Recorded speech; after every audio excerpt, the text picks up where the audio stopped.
Good evening. Welcome to the Matthews regular Board of Commissioners meeting for September 27th, 2001. I'd like to start with some introductions. Tonight we have Town Attorney Charlie Buckley, Commissioner Dave Bland, Commissioner Ken McCool, Mayor Pro Tem Renee Garner, Town Manager Hazen Blodgett, Commissioner Jeff Miller, Assistant Town Manager Becky Hawk, Town Clerk Lori Canapino, Commissioner John Urban, our Communications Director Maureen Keith, our Planning Director Jay Camp, and Commissioner Whitley will not be participating in tonight's meeting. Excuse me. Due to the spike of COVID-19 cases in the region and concerns regarding the Delta variant, this meeting of the Matthews Town Board of Commissioners will be conducted remotely. Once again, the mayor and commissioners will vote on each item by roll call vote, meaning each member will be polled to individually state their vote for the record and also raise their hand or otherwise visually indicate their vote. We'll move on to agenda item number 2, the invocation/moment of reflection with Commissioner Ken McCool. I'll be brief with my invocation tonight. I wanted to talk a little bit during a time where our country is so divided. I feel like tonight was an important time to promote a little bit of unity. I think it's imperative that we as a town board work to do its best. We probably won't agree on every issue and probably won't vote the same way. But at the end of the day, we should be united on one goal and one front, and that's making sure we're good stewards to our town and making decisions that are best for everyone. That's all. Thank you. Thank you, Commissioner McCool. We'll move on to the Pledge of Allegiance. Jay will put our virtual flag up. I pledge allegiance to the flag of the United States of America and to the republic for which it stands, one nation, under God, indivisible, with liberty and justice for all.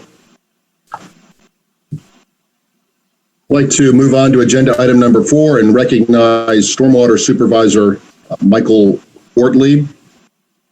Hello, Michael, we can see you. I want to read into the record an email that I received from a town resident, Mr. David Duncan.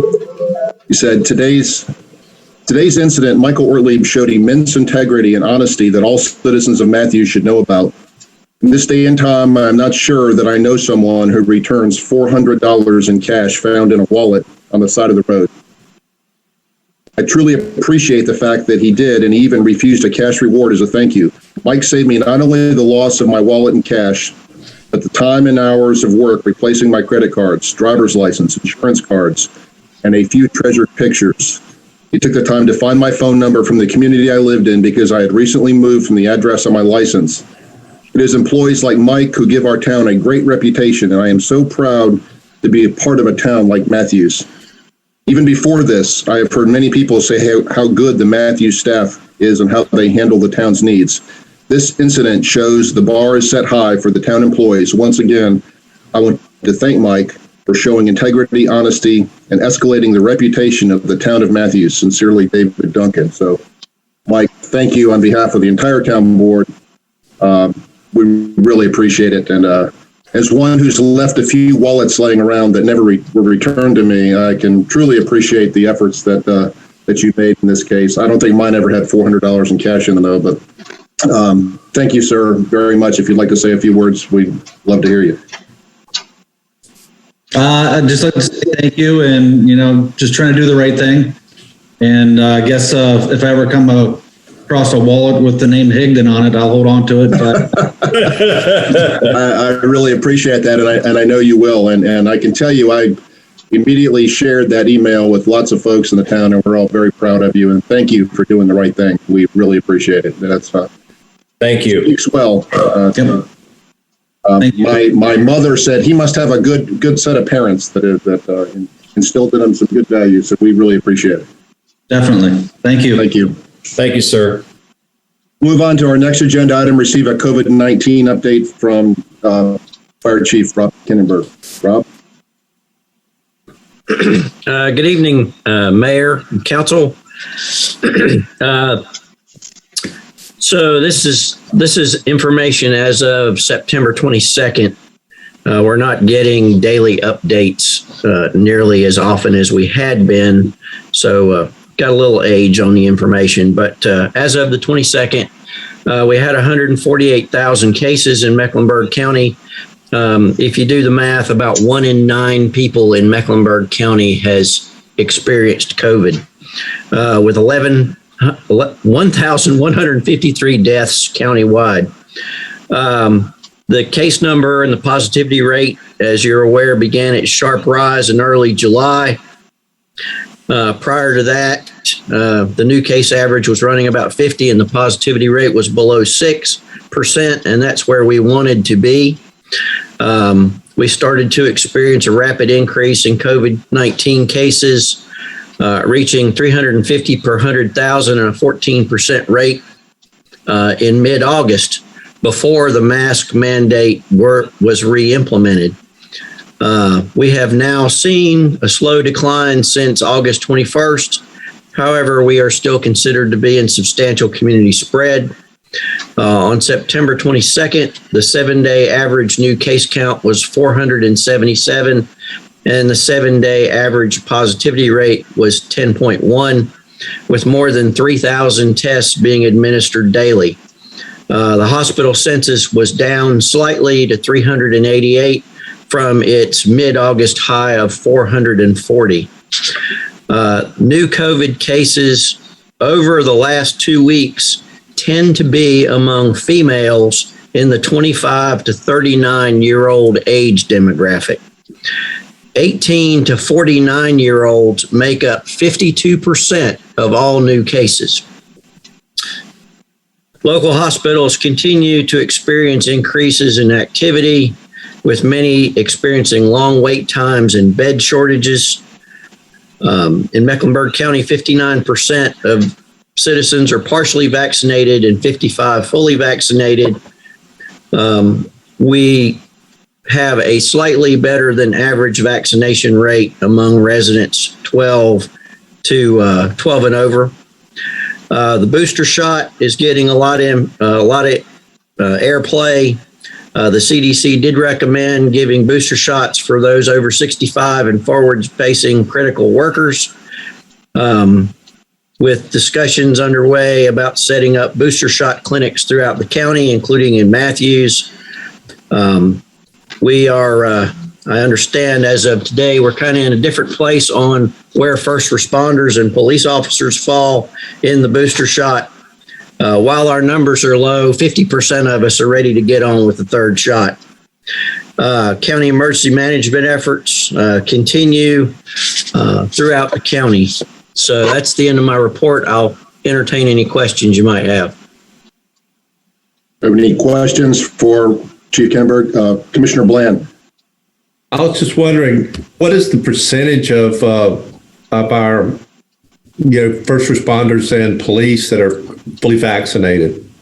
We are tending to follow the community. We're about 55% fully vaccinated.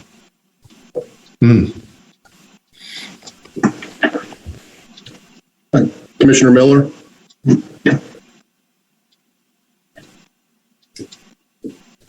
Chief, thank you for your report. I think you said roughly 350 out of 100,000 got COVID, and I did the back math on that. It's not 3%, it's not 1%, it's 0.3.5% according to my math. Is that accurate? 350 out of 100,000? It's one of your talking points. Correct. Yeah. I think that number is pretty correct. Okay. And sir, excuse me for 1 second. You said 1 in 9 people had got COVID. That's not the percentage. No, my math's off. I missed a decimal somewhere, but I can't put my hand on the report right now.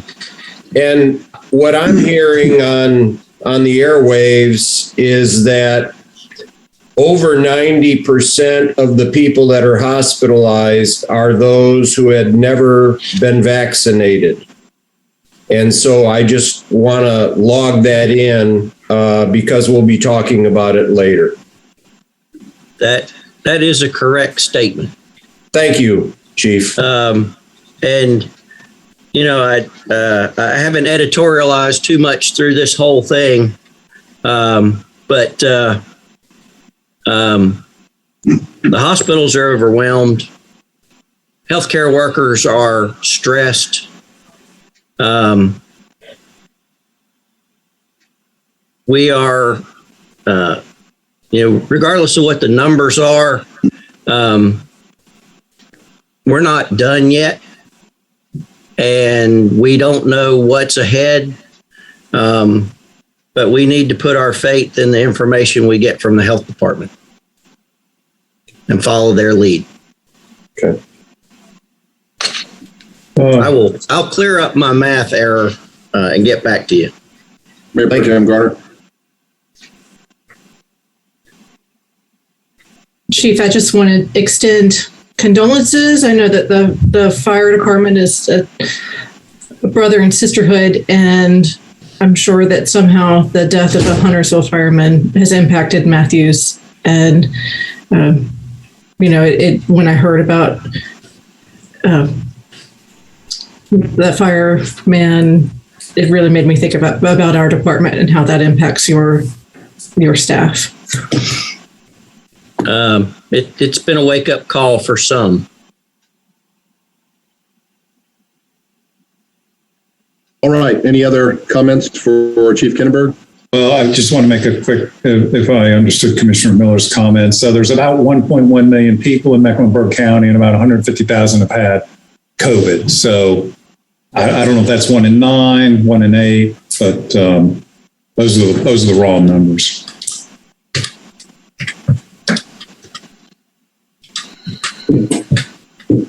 Okay. Thank you, Hazen. Any other comments? We move on. And I don't have a calculator in front of me, but if you divide 1.1 by 1.1 million by 148,000, it's somewhere in the 7, 8, 9 range. Math without a calculator has never been my strong suit.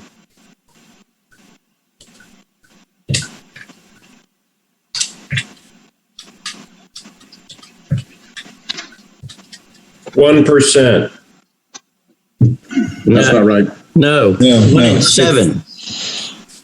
1 in 7 people in Mecklenburg County has had COVID. That's 14%.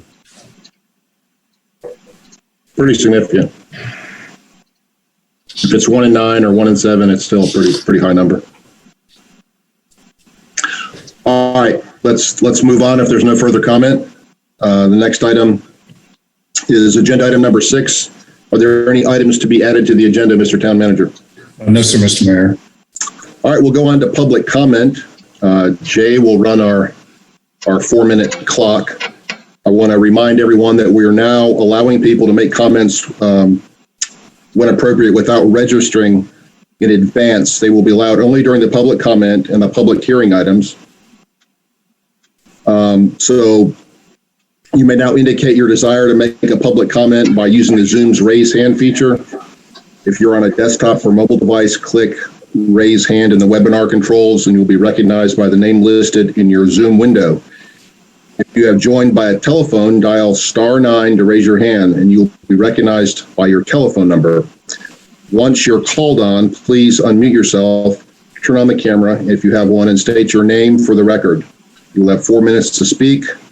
Lori will call on people as they do this procedure. And Lori, do you want to go ahead and call on the folks that have pre-registered? Yes, we do have 4 folks who have pre-registered. The first is Ginger Monette. The second will be Joseph Swicciani.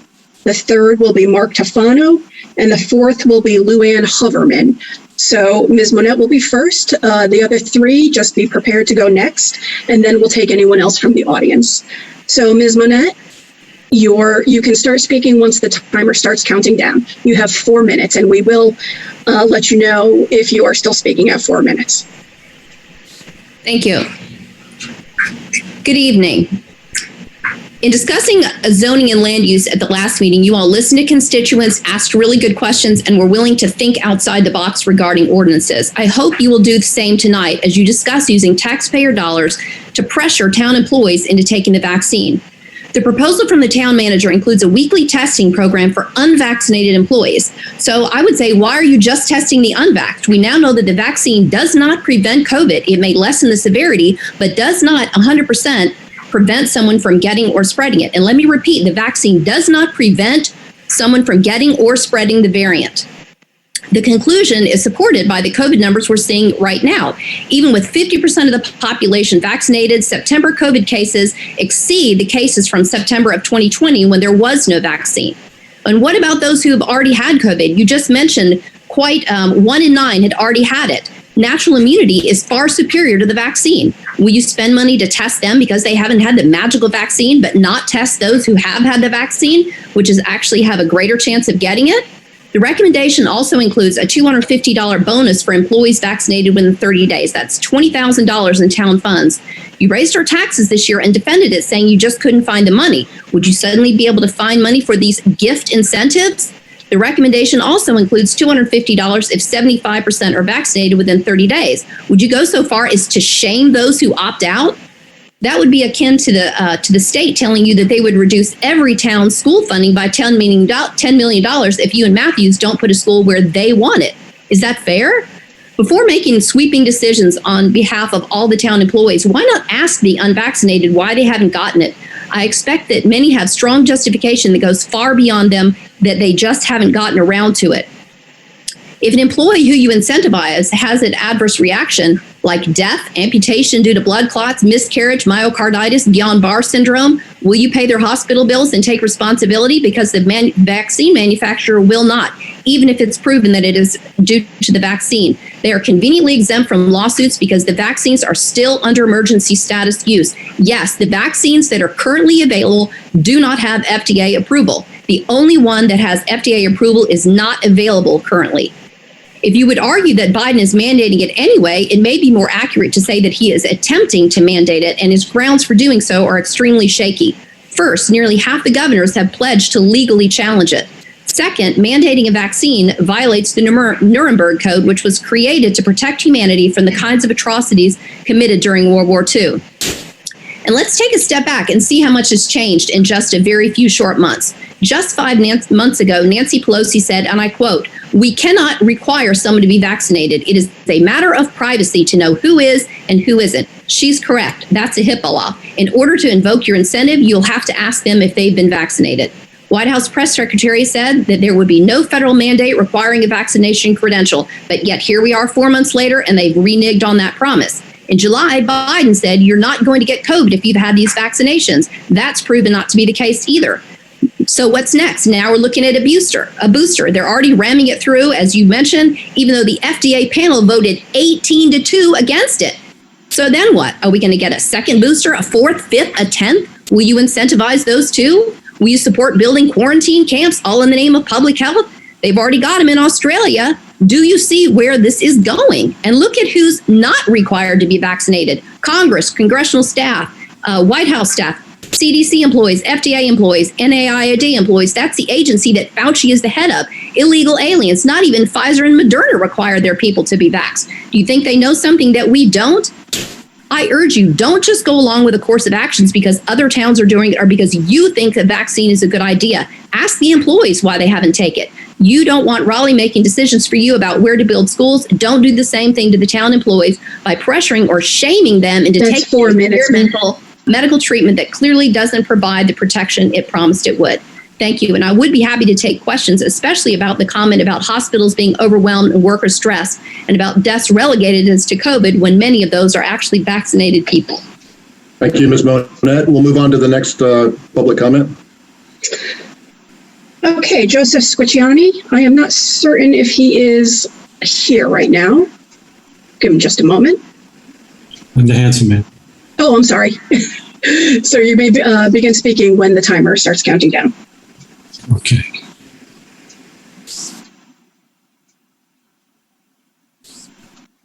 Well, thank you, Lori, and good evening, folks. I appreciate your service to our town.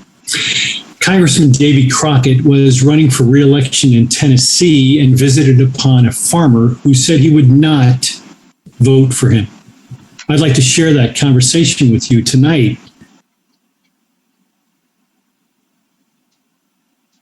worthwhile Recording to in waste progress. time or words upon it. I don't see how it can be mended. But you gave a vote last winter, which shows that either you have neither the capacity to understand the Constitution or that you're wanting in the honesty and firmness to be guided by it. In either case, you're not the man to represent me. But I beg your pardon for expressing it that way. I didn't intend to avail myself of the privilege of the constituent to speak plainly to a candidate for the purpose of insulting you or wounding you. I intend by it only to say that your understanding of the Constitution is very different than mine. And I'll say to you, what but for my rudeness, I should not have said that I believe you to be honest. But an understanding of the Constitution different from mine, I cannot overlook, because the Constitution, to be worth anything, must be held sacred and rigidly observed in all its provisions. The man who wields power and misinterprets it is the more dangerous the honest he is. I admit the truth of all you say, but there must be some mistakes, said Crockett. Though I live in the backwoods and seldom go home, I take the papers from Washington and read very carefully all the proceedings of Congress. My papers say that you voted for a bill to appropriate $20,000 to some sufferers by fire in Georgetown. Is that true? Well, my friend, I may as well own up. You've got me there, but certainly nobody will complain that a great and rich country like ours should give the insignificant sum of $20,000 to relieve its suffering women and children, particularly with a full and overflowing treasury. And I'm sure if you had been there, you would have done just as I did. It's not the amount, Colonel, that I complain of, it's the principle. In the first place, the government ought to have in the treasury no more than enough for its legitimate purposes. But that has nothing to do with the question. The power of collecting and dispersing money at pleasure is the most dangerous power that can be entrusted to man, particularly under our system of collecting revenue by a tariff, which reaches every man in the country, no matter how poor he may be. And the poorer he is, the more he pays in proportion to his means. So you see that while you're contributing to relieve one, you're drawing it from thousands or even worse off than he. If you had the right to give anything, the amount was simply a matter of discretion with you, and you had as much to give 20 million as 20,000. If you have the right to give it at all, and as the Constitution neither defines charity nor stipulates the amount, you are at liberty to give to any and everything which you believe or profess to believe is a charity, and to any amount you may think proper. You'll very easily perceive what a wide door this would open for fraud and corruption and favoritism on the one hand, and for robbing the people on the other. No, Colonel, Congress has no right to give charity. Individual members may give as much as their own money as they please, but they have no right to touch a dollar of the public money for that purpose. I implore you all to recognize that the COVID-19 vaccine is without cost. If a town worker wishes to get the vaccine, he or she may do so without burden. To entice workers for something that is available without cost is foolish and demonstrates that your understanding of the Constitution is certainly different than my own. Getting COVID-19 is far from a death wish, and I ask you to stop acting like it may be. Thank you. Thank you, sir. Can I ask for the record how you pronounce your last name? Squicciarini. Squicciarini. Okay. Thank you, sir. Appreciate your comment. We'll move on to the next commenter. Lori? The next commenter is Mark Tufano. Mr. Tufano, you may begin speaking when the countdown timer starts.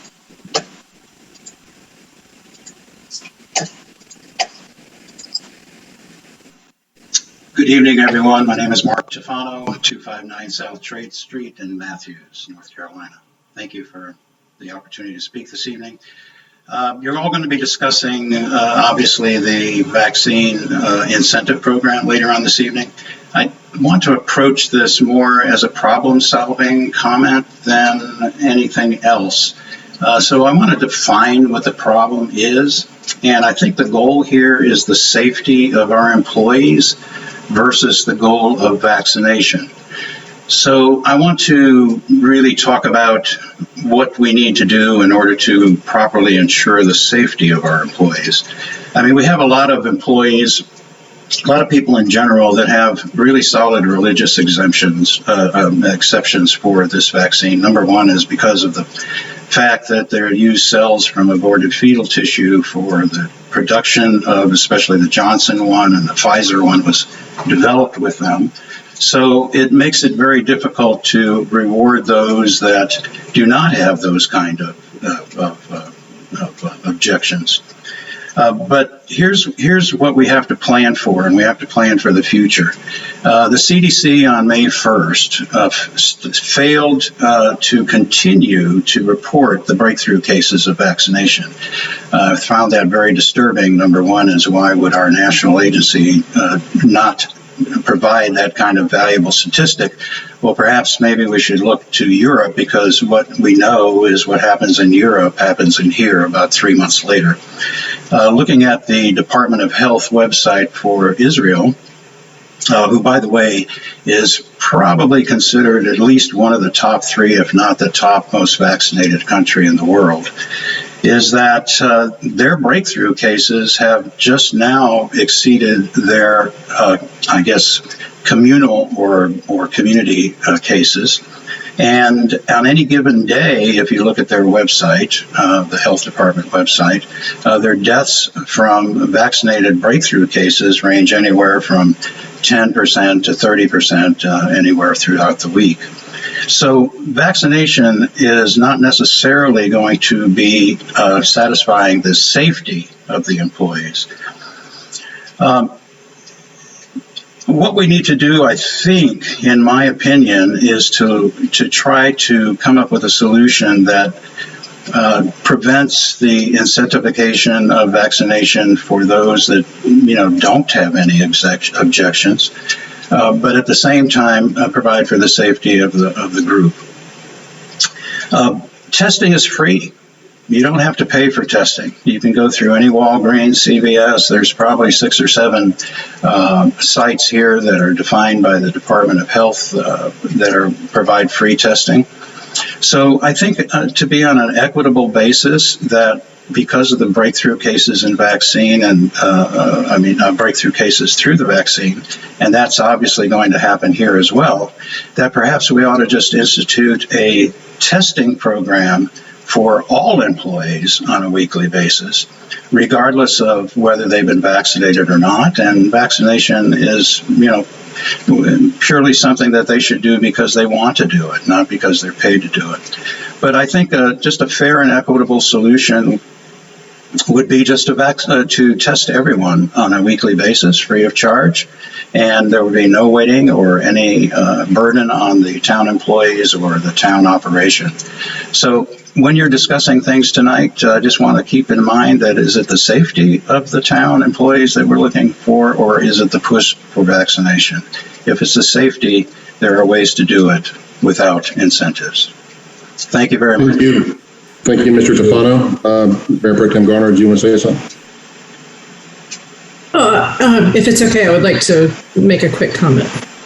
And a lot of people bring up this description of the genetic cells being derived from aborted fetuses. And so I would like to list a few of the other medicines that are on the market that have been tested on those same cells. And it'll just take a second. So Tylenol, Advil, aspirin, Aleve, Sudafed, Benadryl, Claritin, Robitussin, Mucinex, Tums, Maalox, Xlax, Pepto-Bismol, and let's see, I could keep going on and on, but I just want, I think this is a rigorous discussion, and obviously we all appreciate First Amendment rights, but when we are talking about religious freedom and aborted fetal cells, I want to bring a clarifying scientific point to that discussion. Okay, thank you, Mayor Pro Tem Garner. We'll move on to the next public speaker. Lori?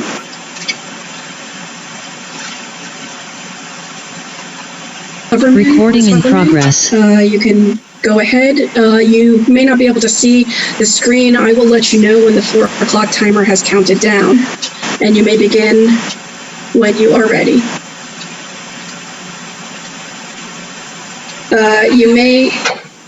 You should be unmuted. You may need to press *6 to unmute yourself.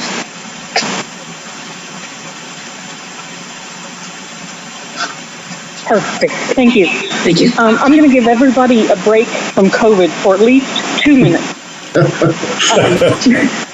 My name is Luann Hoverman, and I'm a historian and graduate of UNCC's Master's in History program. Some time ago, I took an interest in voluntary grave restoration and cleaning, having had training in historic preservation. And I use the same techniques and solutions that are used by the caretakers at Arlington.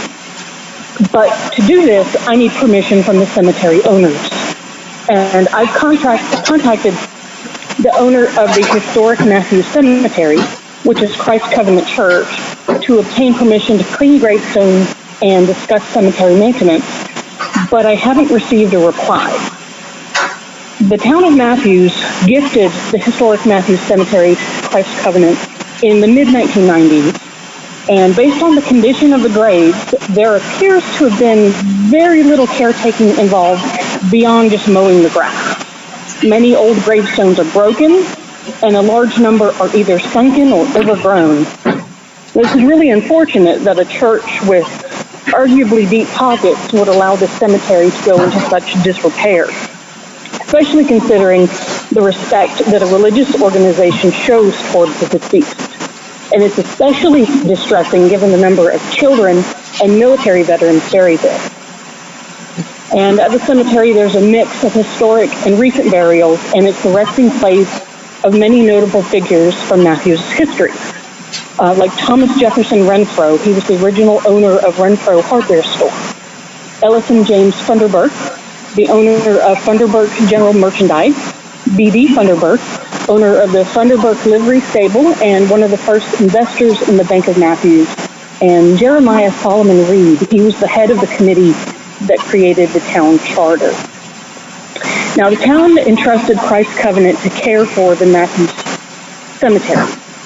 And I'm hoping that the town, having entrusted Christ Covenant with the care of the cemetery, will lean on them a little bit to improve cemetery conditions and also encourage them to maintain better contact with individuals who reach out with questions and concerns regarding matters other than burial service.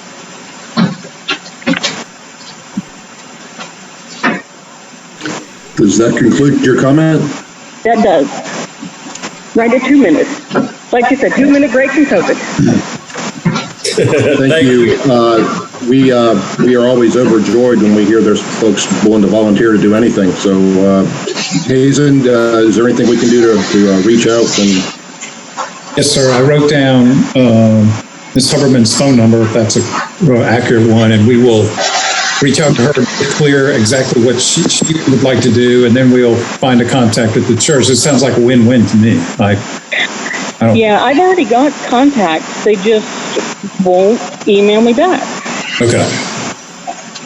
We will reach out to you. I got your contact, Ms. Huberman. We'll reach out to you tomorrow. Okay, sounds good.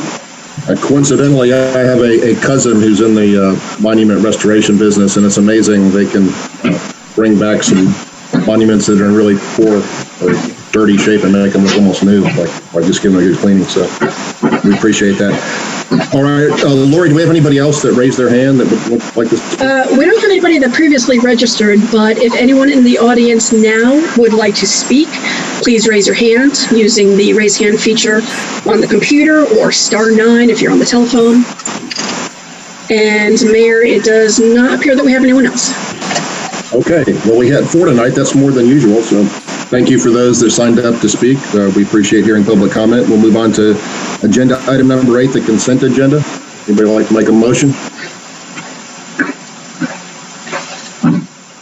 I will make a motion that we approve consent agenda items 8A through 8F3.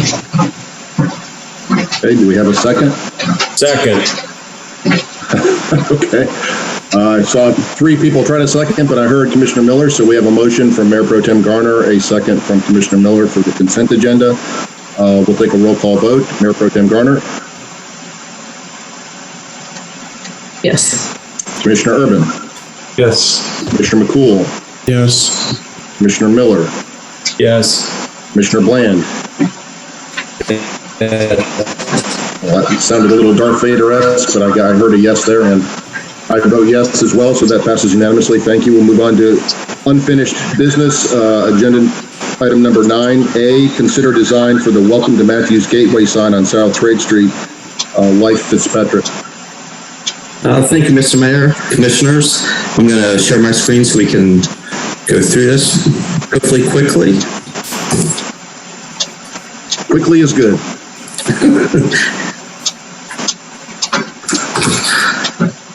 Right, so this is, we're following up on the meeting from August when we had Kirk and actually CJ was filling in for me. I was out of town at that point. We got some feedback on those original designs, and based on the feedback, we're coming to you with the final design and a few color options that we're looking at. Based on the board's general preference, it was the teardrop design, and I'm just going to go to the first design that we're talking about.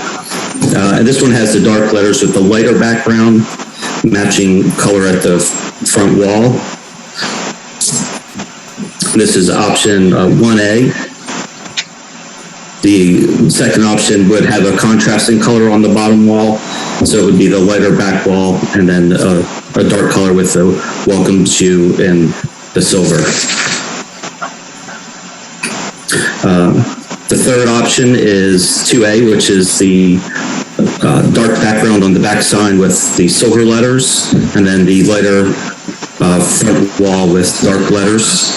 And then the final one, this is the one that staff recommends, is the dark teardrop with the silver letters, and then also the dark front with silver letters. We feel this one matches the existing town signs best.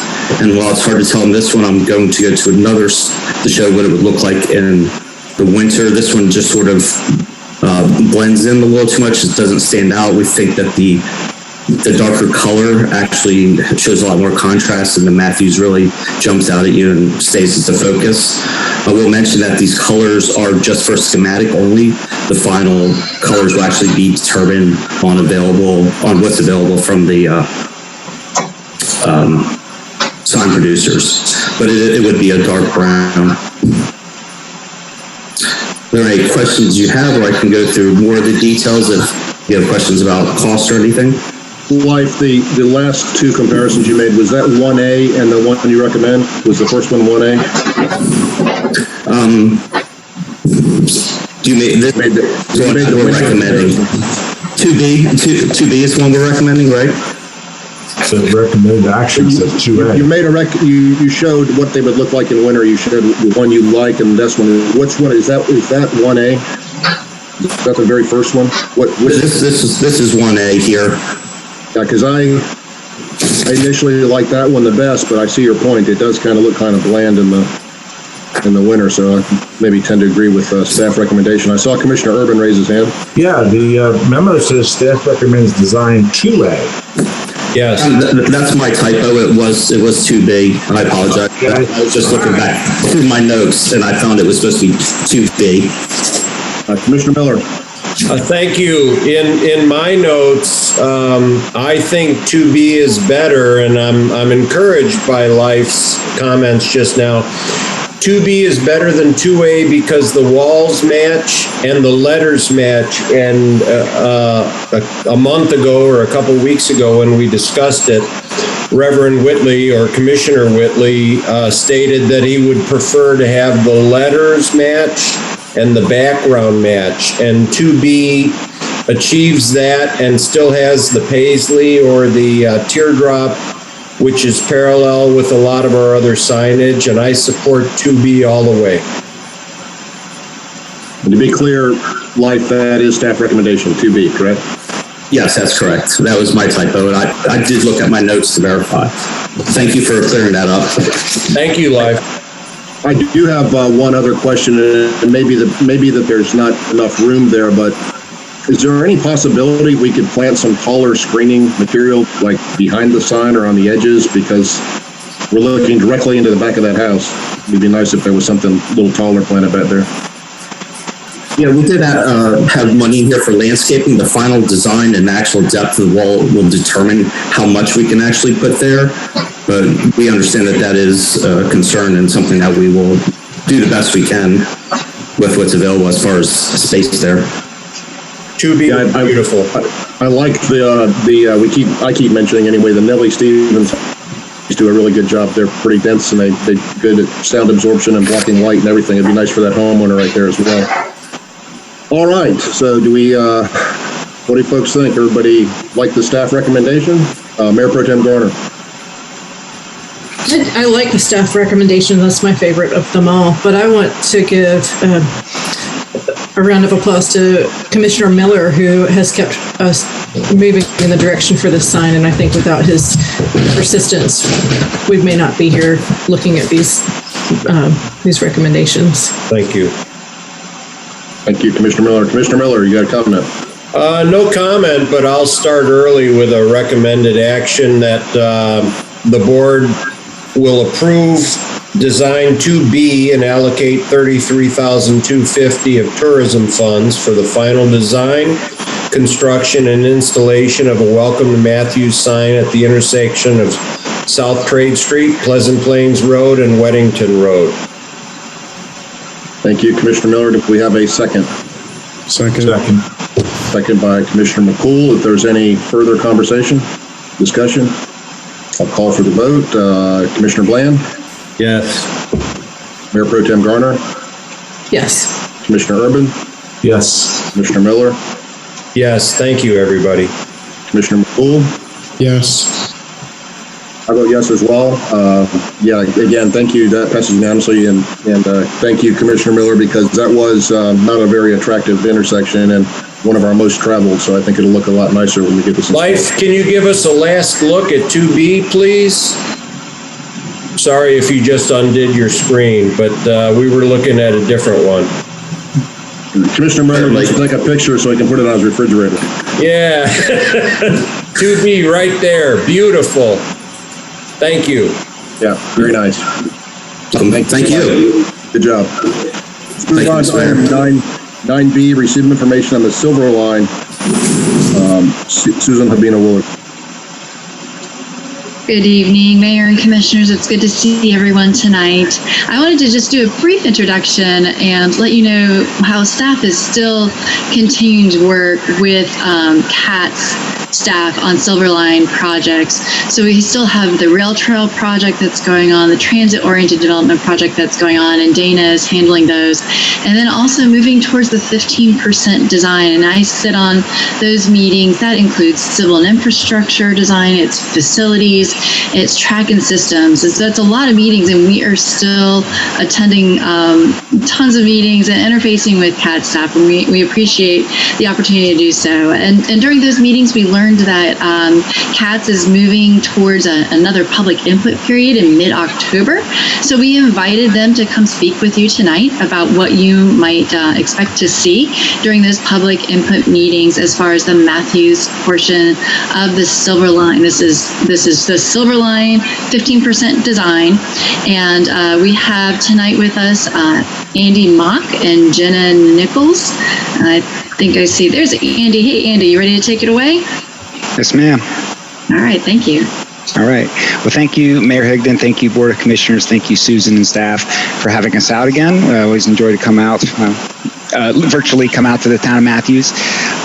And to give you a brief presentation of some of the information we're going to be presenting to an upcoming public meeting in October.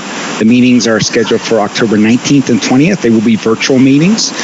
They will include information about the entire corridor, so it is not just a Matthews-based thing. And it's really focused on a couple things. It's focused on potential refinements to the locally preferred alternative that was adopted in April of this year, so potential adjustments. And some of those are moving stations or adding stations or recommending additional alignments. And again, this goes for the entire 29 miles of the project. But in the town of Matthews, we're really just talking about one potential refinement, and that's what we're going to focus on tonight.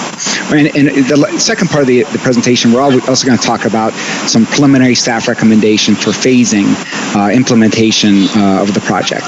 And we'll talk briefly about how that how we're proposing to do that. So I'm going to briskly go through the presentation as quickly as I can with providing the appropriate content. And really, just to kind of remind folks, the locally preferred alternative was adopted. There's 29 miles, 29 stations over 3 counties.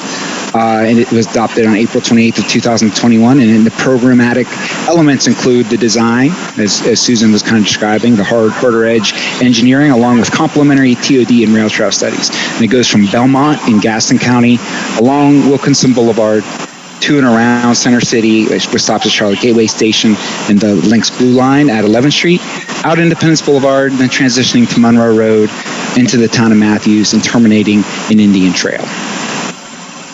So the only adjustment that we're proposing for public input at this time is about the Monroe Road alignment configuration. This is something we brought back to the board in the early spring about the ultimate configuration of Monroe Road as it relates to the Link Silver Line.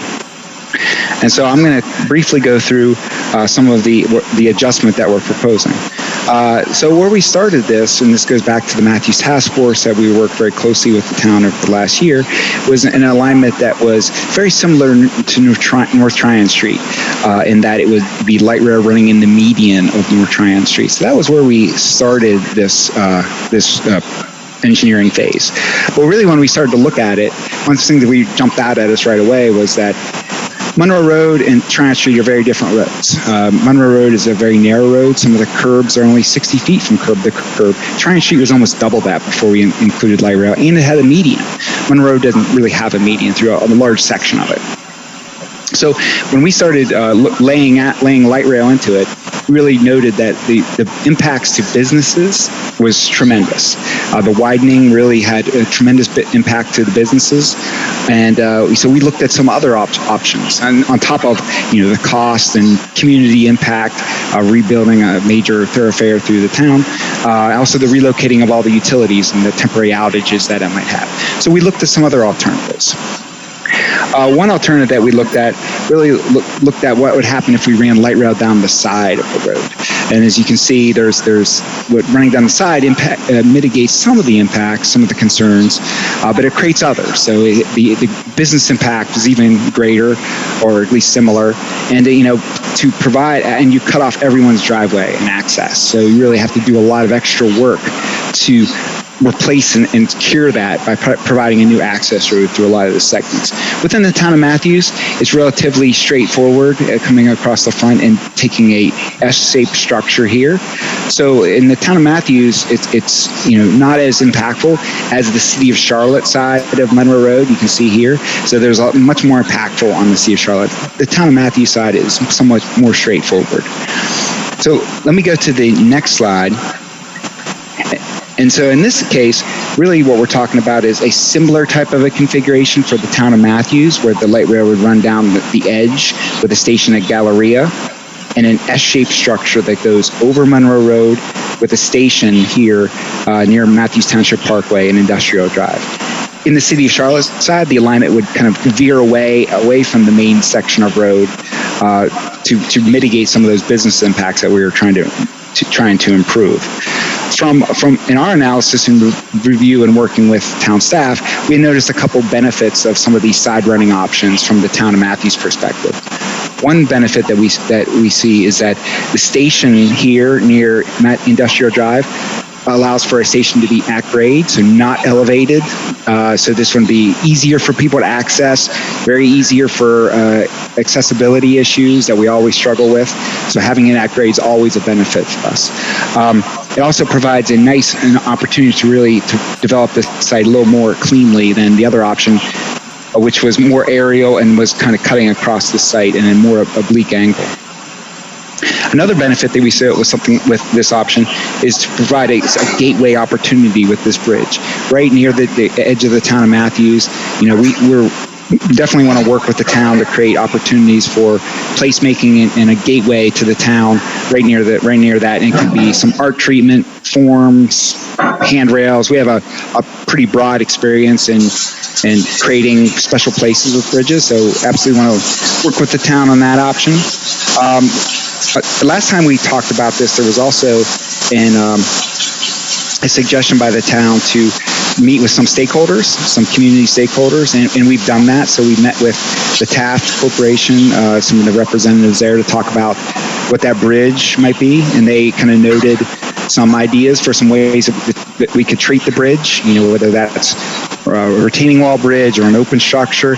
All those are design details that we were absolutely willing and open to have those conversations with the town and with the Taft group about. Also, we met with Levine Properties, who is a major landholder in this area, to get their input, and they seemed to think that this was, a good opportunity for them as well. So they saw the benefit of it.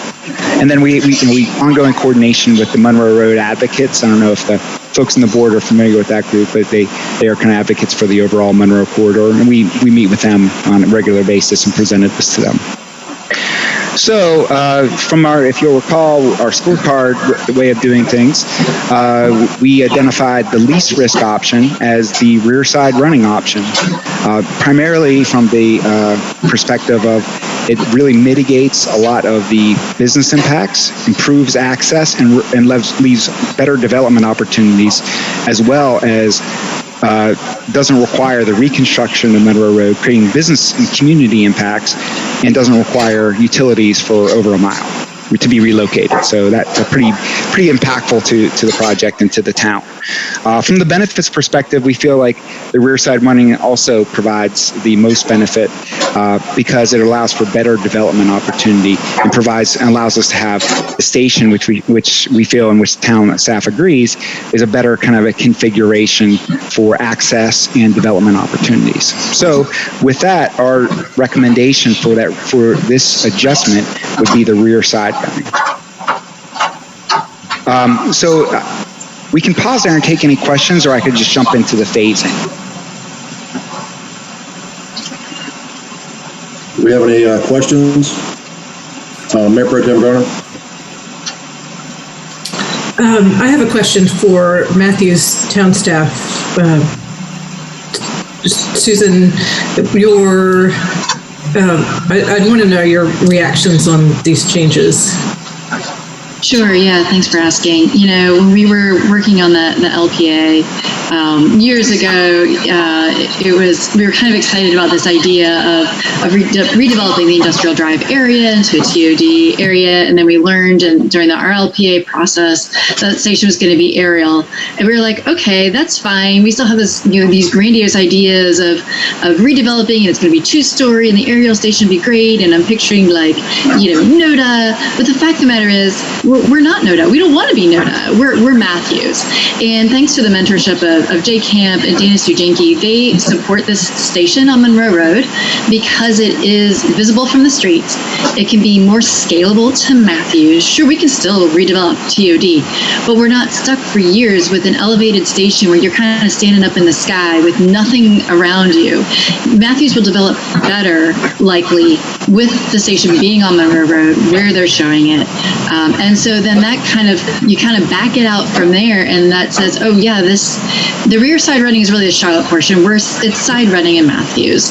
And then this added benefit of the bridge going all the way over Monroe Road instead of coming out of the middle of Monroe Road, like thinking about the aesthetics. If you were coming out of Matthews and you see kind of this wall, and then the train is coming out of the middle to get to the aerial station on Industrial Drive, that's a I don't know, it's an interesting aesthetic. But now thinking about it is the road stays intact. The train is going over the road. Coming into Matthews, the CATS is amenable to artistic interpretations there, on the facade of the bridge. And coming out of Matthews, we could have, you're leaving Matthews. Are you sure you want to? Brewster's is behind you. Turn around now. We probably wouldn't do that, but we appreciate that CATS is willing to embrace this kind of as a gateway. The other really important thing to think about too, if you've ever driven down Tryon Street or walked down Tryon Street, all the businesses are right in, right out. All the movements are the U-turn. And granted, it's just a small portion of Matthews, but that's what all the businesses along Monroe Road have to deal with.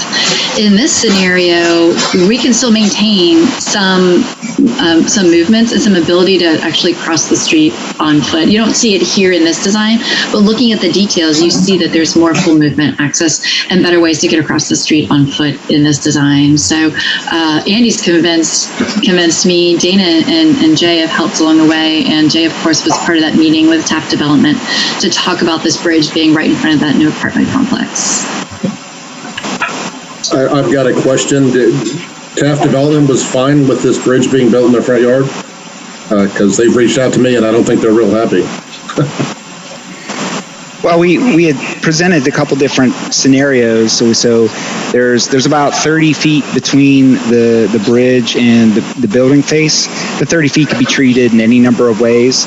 The retaining wall could be a retaining wall, could be an open structure. The representative that we met with seemed like open to continuing to work with us on this. There is an option to adjust the bridge location, but the impacts of that adjustment are much worse or much more impactful to Taft, and we really can't mitigate them as well. So we can do things with aesthetics, but in the case of the other alternative that's out there, it creates significant access and residential relocation impacts that really cannot be mitigated while we can do things about the aesthetics.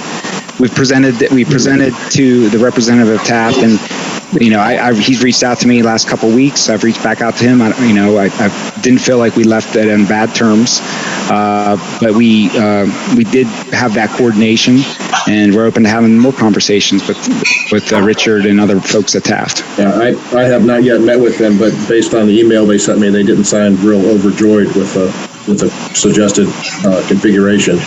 And I guess, Andy, you're aware that that was a very contentious development that cut a bunch of trees down that weren't supposed to be cut. And so they spent an extra $150,000 to landscape the front of that property that's going to probably be all taken out by the Silver Line. Another question I have is, what prevents a at-grade station if we go center line? Why do you have to have it up in the air if it's center line arrangement? So if we're in the middle, to exit the median, we would have to bridge out, because for safety and operational reasons, we're not going to have the light rail. We can't have the light rail crossing on a skewed crossing at grade.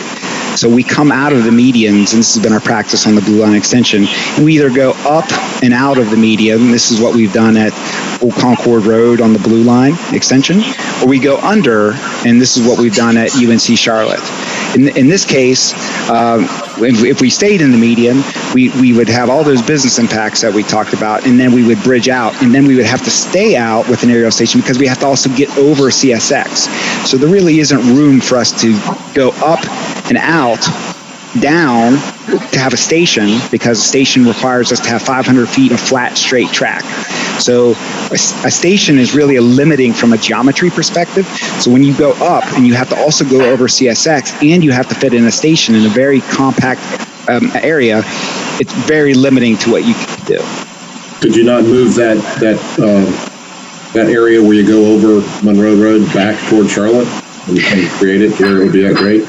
Is something that we've looked at, an option like that. It has some greater business impact. So those buildings that are right at Galleria Boulevard, they're right up on the curb. There's like Five Guys there, I think. Those would be completely removed. So we would have to take out all those buildings. It would have just greater business impacts, and we're of course we're trying to have as least business impacts as possible. And a full business relocation from relatively new buildings would be concerning to us. We also would lose a station at Galleria in that scenario, because again, we need flat, straight track. So it started to change where the station locations were, and also started to make it hard to have two stations in this location, in this area. And we've looked at this a lot.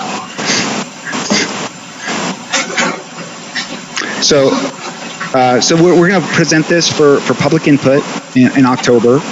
If folks from Taft would like to have another meeting with us, then we're 100% open to that. Tell Richard or whomever to give me a call, and we're happy to do that.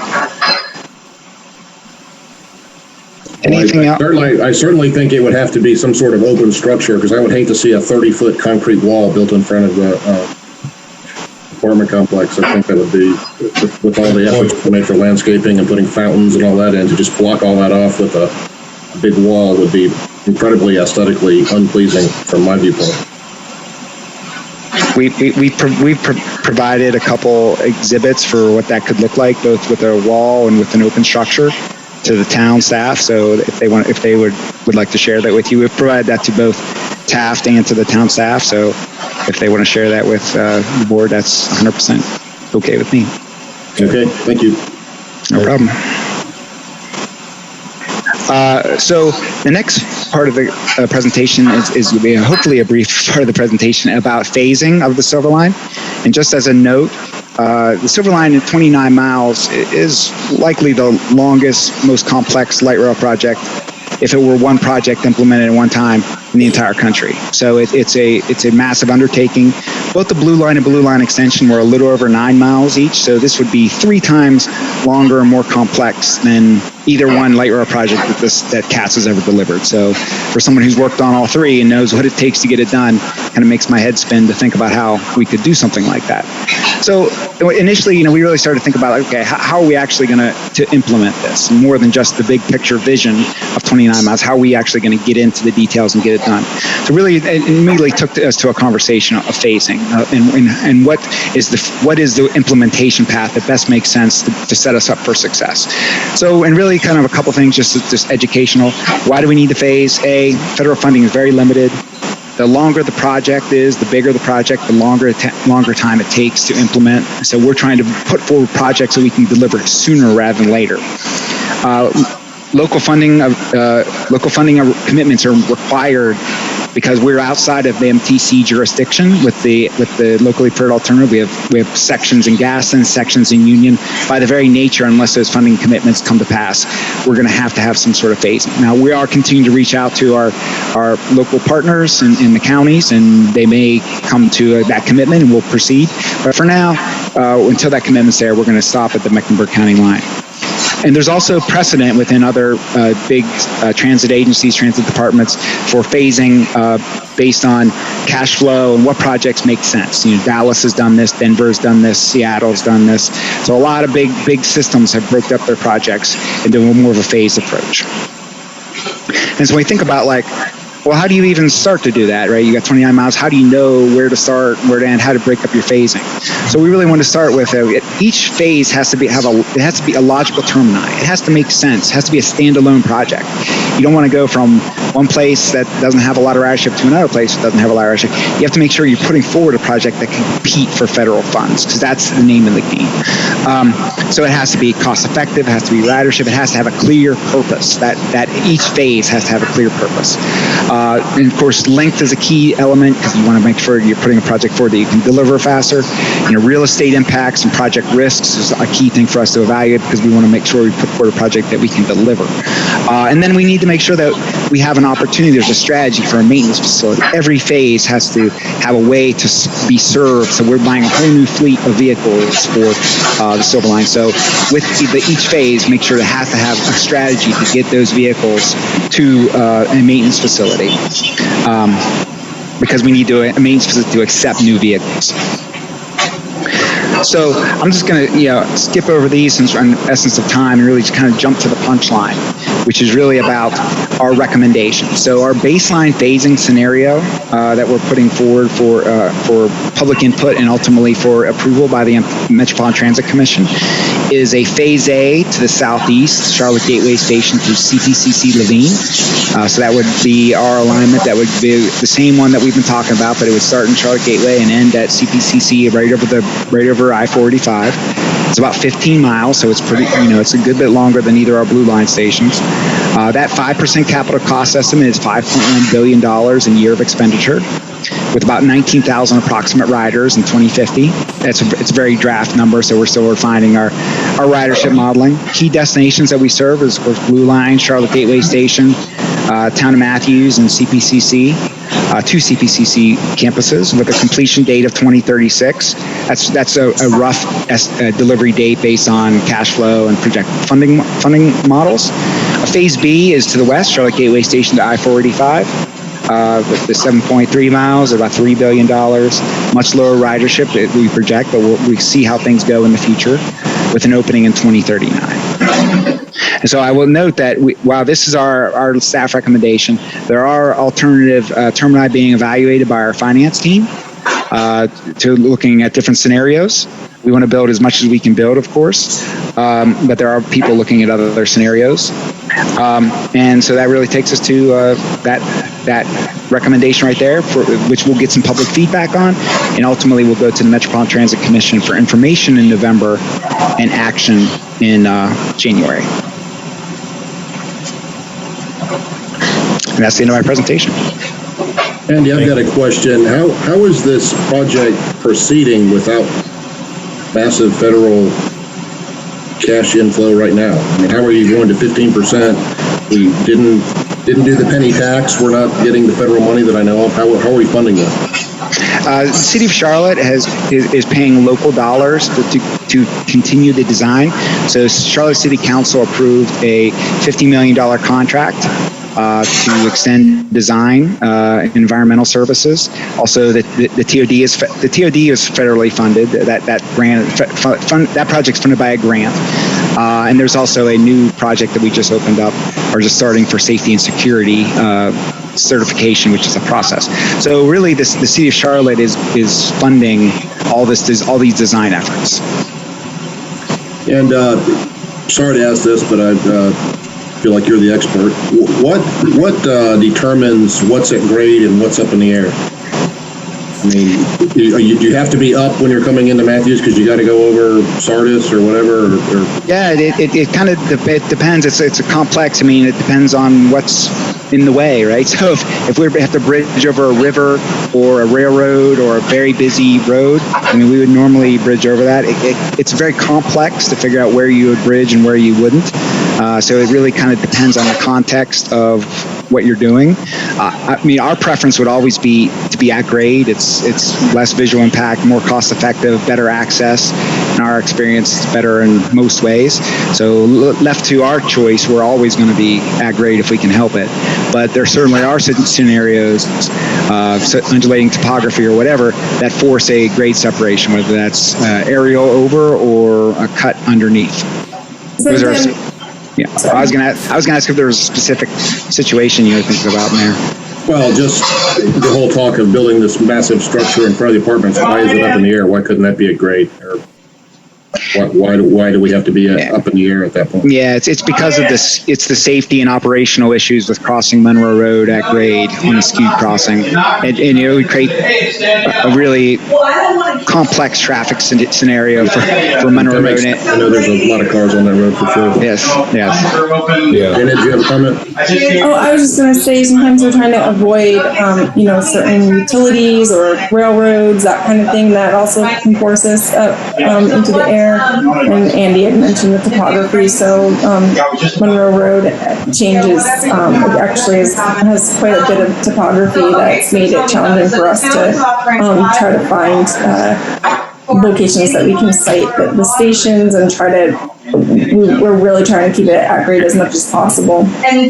We like it straight and flat. Unfortunately, not a lot of that around here. There's not a lot around here, unfortunately. Are there any other questions for Andy or Jenna?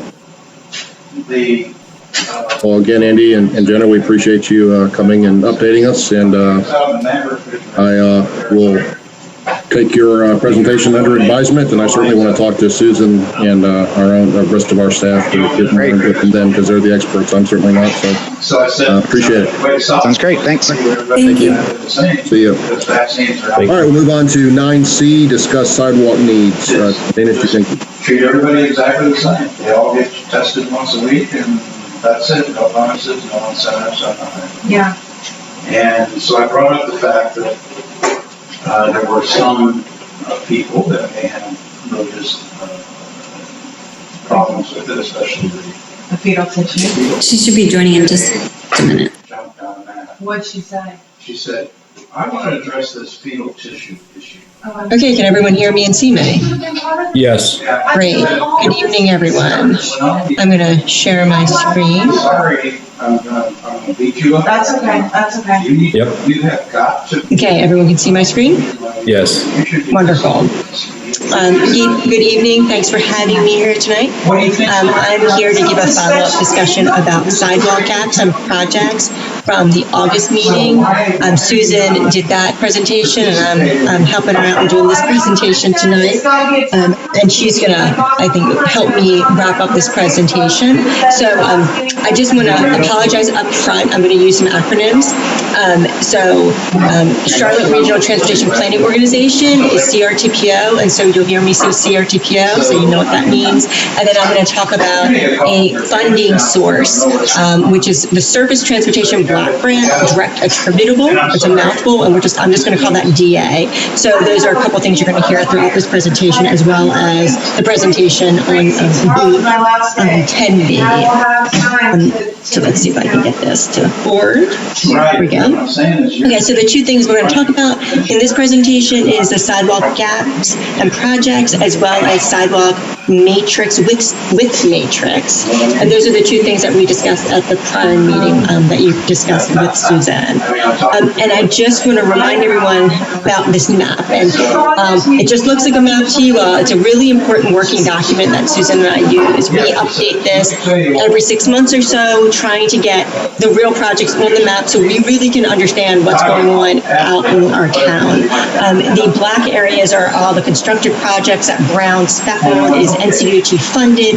That bright green is what we need. The purple and pink are things that are in the works. And then you have that blue, which is development driven. So things that have changed hands or is being developed by developers, and they create infrastructure for us, sidewalks, roads, and this is obviously showing sidewalks. And the reason I bring this all up is this is how we make decisions, and this is something that's really important for the spreadsheet that we're going to show you, as well as the projects that's going to be at the 10B discussion later in the during the meeting. So I thought this was interesting. This was back in 2017. This was when I was doing research for this is something from the city of Charlotte, and they looked at when a developer does a project on the ground, and these numbers obviously are old, about 4 years old, but $60 per linear foot at the time of development, because people, when you're doing big development projects, you have economy of scales and trees are already out there, and then when you have to retrofit something, it's much more expensive. And so they're showing that's about $315 per linear foot. And so I just thought that was interesting, because as we go through this is something we need to be mindful of when we're creating infrastructure and working with our development partners. When we looked at all the segments of projects, all the map and all the different segments across the town, we grouped them into 14 different sort of groupings of projects. Those groups ranged in price from $170,000 to well over $4 million. And it's problematic funding it all, right? We don't have enough resources to fund everything. And so, you can pull from the general fund, or we can use different grant opportunities. We have that DA dollars that I was talking about earlier, that we're going to go over some opportunities with that particular grant through CRTPO. And then, we have other grants, those sort of one-off things, sort of the one that we're funding right now on North Ain Street was a community development block grant opportunity. Okay, this is hard for you all to read, so I apologize. You guys should have a spreadsheet in your packet that you can look at. And I just wanted to show you numbers 1 through 7, and then there's a big black line, and then there's 8 through 14.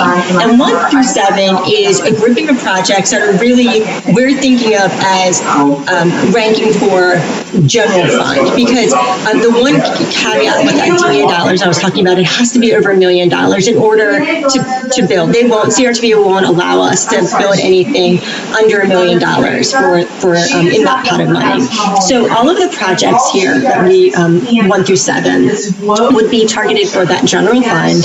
And, they range in price. And then the way we looked at this is sort of twofold. If you look in sort of the middle of the screen, and I think you guys can see my cursor, in this column is the tiers, what tier it is. And we heard loud and clear that you guys are very concerned about creating sidewalks in our downtown. Our downtown is pretty walkable. I mean, we have some gaps, but overall, it's, I think we've done a really good job creating development that has sidewalks and it already had a structure for sidewalks. But our first project is in that area. That would be West John Street and South Ames Street. And, there's opportunity here. It's about $500,000, but we really feel that this project, if we, sort of had enough money to do all of this would be our first priority because it scores well. John Street obviously is an important linkage. There's not great connectivity. It's basically just a big parking lot. And then connecting South Ames Street, it's a natural linkage when you're doing economy of scales. Getting crews out there, it makes sense to do that as well. I can step you through all of these projects, but I'll just say that the next one, is number 2, Matthews Mint Hill. That's a standalone project just because of that cost. And that is the project basically from the hospital to Crestdale Road. And then, number 3 is East John Street. And then you see number 4 is West Charles and Lois. So some of them are packaged together. Number 4 is, these are short gaps and they're unrelated, but we sort of had to do something with those little short gaps. And then number 6 is Alexander Street in Jefferson, and then North Fremont and West Matthews. So those are, again, sort of the ones we would target for the general fund. I'm going to jump down to the next set of projects. So this is 8 through 14. And again, you would see there was a big black line at the top of this, and these numbers are much, much bigger, right? You get this Matthews Township Parkway. This is one of my projects that I really love to see happen. It's basically from John Street, West John Street to Chimney Hill. And that's where the 51 crosses the railroad track, which is going to be very pricey. It's going to be an interesting, we're going to have to be very creative in how we're going to create that sidewalk section. We rough costed out at $2.5 million, which when we're using DA dollars is a little high. I mean, it's doable, but it's not going to compete as well as some of the other projects. And then the number 9 is all very important. These are sort of, again, these sort of one-offs, and they all can be done by developers in a redevelopment process. So we got Monroe Road right in front of $5 We've got that Samuel section right at the corner of 51. So those, again, are all grouped together. And then we have this number 10 that's highlighted. And this is Moore Road and Marglen Drive. And I think this one, the reason it's highlighted is because when Susan and I got a call for grants, for reimbursement for DA dollars, we looked at all these. We pulled out our handy map that we always had, and that's updated. And we saw that we really thought that this would be a strong candidate for those DA dollars. And then again, I can march you down the list of 11, 12, 13, and 14, which are Pleasant Plains, Windsor Run with Idlewild combined, Fullwood Lane, 2 sections of that, and then East John and Kent Drive. Again, this grouping is particularly costly, right? All of these projects are, well, except for I guess number 13, they're well over $1 million, and that's a big sum of money. And I guess for us, really, I wanted to understand: is this what you all were looking for when you and Susan had that conversation at the meeting in August? And you wanted us to create sort of these nestings of projects. Is this what you all wanted, or because obviously you can help us change this up if you'd like. I mean, we're just sort of looking for direction from you all. It's a whole channel. Yeah. Mr. Miller. Thank you. Dana, thank you for your presentation, and Susan as well on the input on this. My feeling is if there's already a sidewalk there, 3 feet, 4 feet, or whatever, we don't need to make it an 8-foot one. It's kind of like if you have a small home with a gravel driveway, you might want to have asphalt or cement driveway, but the gravel functions. I guess my main question, if we're going to watch our tax dollars, is you're suggesting a 10-foot wide multi-use path on some of the roads, and I'm only going to go to the first slide of the 3. I mean, I do research. If a 10-foot wide will support multi-directional travel, such as a greenway, plenty of room to go both ways, why do we need it on both sides of the road, such as Fullwood only has one side, and it functions fine, yet 51 is suggested both sides. If we're going to save tax dollars and we're going to create function, wouldn't one side be good enough for now? Okay, so I'm happy to skip. So I was hoping for input for just the story of projects, but I'm happy to go into your question, Commissioner Miller. And I'm going to pull up Susan. Susan, we were going to do a presentation, and I don't know if you want to wait until after Susan does her presentation on the matrix. Whatever you want. Okay. Why don't we do that? Let's wait till Susan gives her portion. I do have a comment that a couple constituents have reached out to me talking about sidewalks. Sure. And for those of you that have known me for a long time, my opinion regarding sidewalks has evolved a little bit. I wasn't really a big advocate for sidewalks for a while, but I've come around. I see their value. However, the concern that I have, and I think you noted this, wherever we have opportunities for developers to build these sidewalks, we really need to encourage them to do it and not have the town do it. And I believe the item we have coming up later on our agenda has some huge open tracts of land that are probably going to be developed, and yet I know we're getting a great deal with a grant and everything. We're only paying 20%, but I just want to make sure that we're taking every opportunity to encourage developers to build sidewalks as part of their conditional rezoning or whatever when they come in to build a development, and we're not building it for them. Have all the minutes, all the documents. Got it. I understand. And I think you guys are on board with that, but I mean, that's just a comment. A few people have said that, as Commissioner Miller said, wanting to limit the burden to our taxpayers. Like, why aren't these developers building these sidewalks? Why are we paying for them? So, and I will say that, and I can, when we talk about in depth for 10B Moore Road, I can go through and, we're suggesting a 5-foot sidewalk from that. And we are keeping the 5-foot sidewalk that's existing. And then we're doing it on the north side, which is it's a lot of, we've got a development partner who's doing a big portion of it, and we're filling in the gap. So for that particular project, I think we are really mindful of wanting our development partners to build infrastructure, just like we're building infrastructure, right? We're doing it in tandem. 25 Navy SEALs. Dan, I'd like to add one more follow-up to that. Mayor Higdon's comments, I would like for everyone to keep that in mind, because next month you'll be looking at some Chapter 7 public improvement standards changes, and that includes changes to our traffic impact study requirements.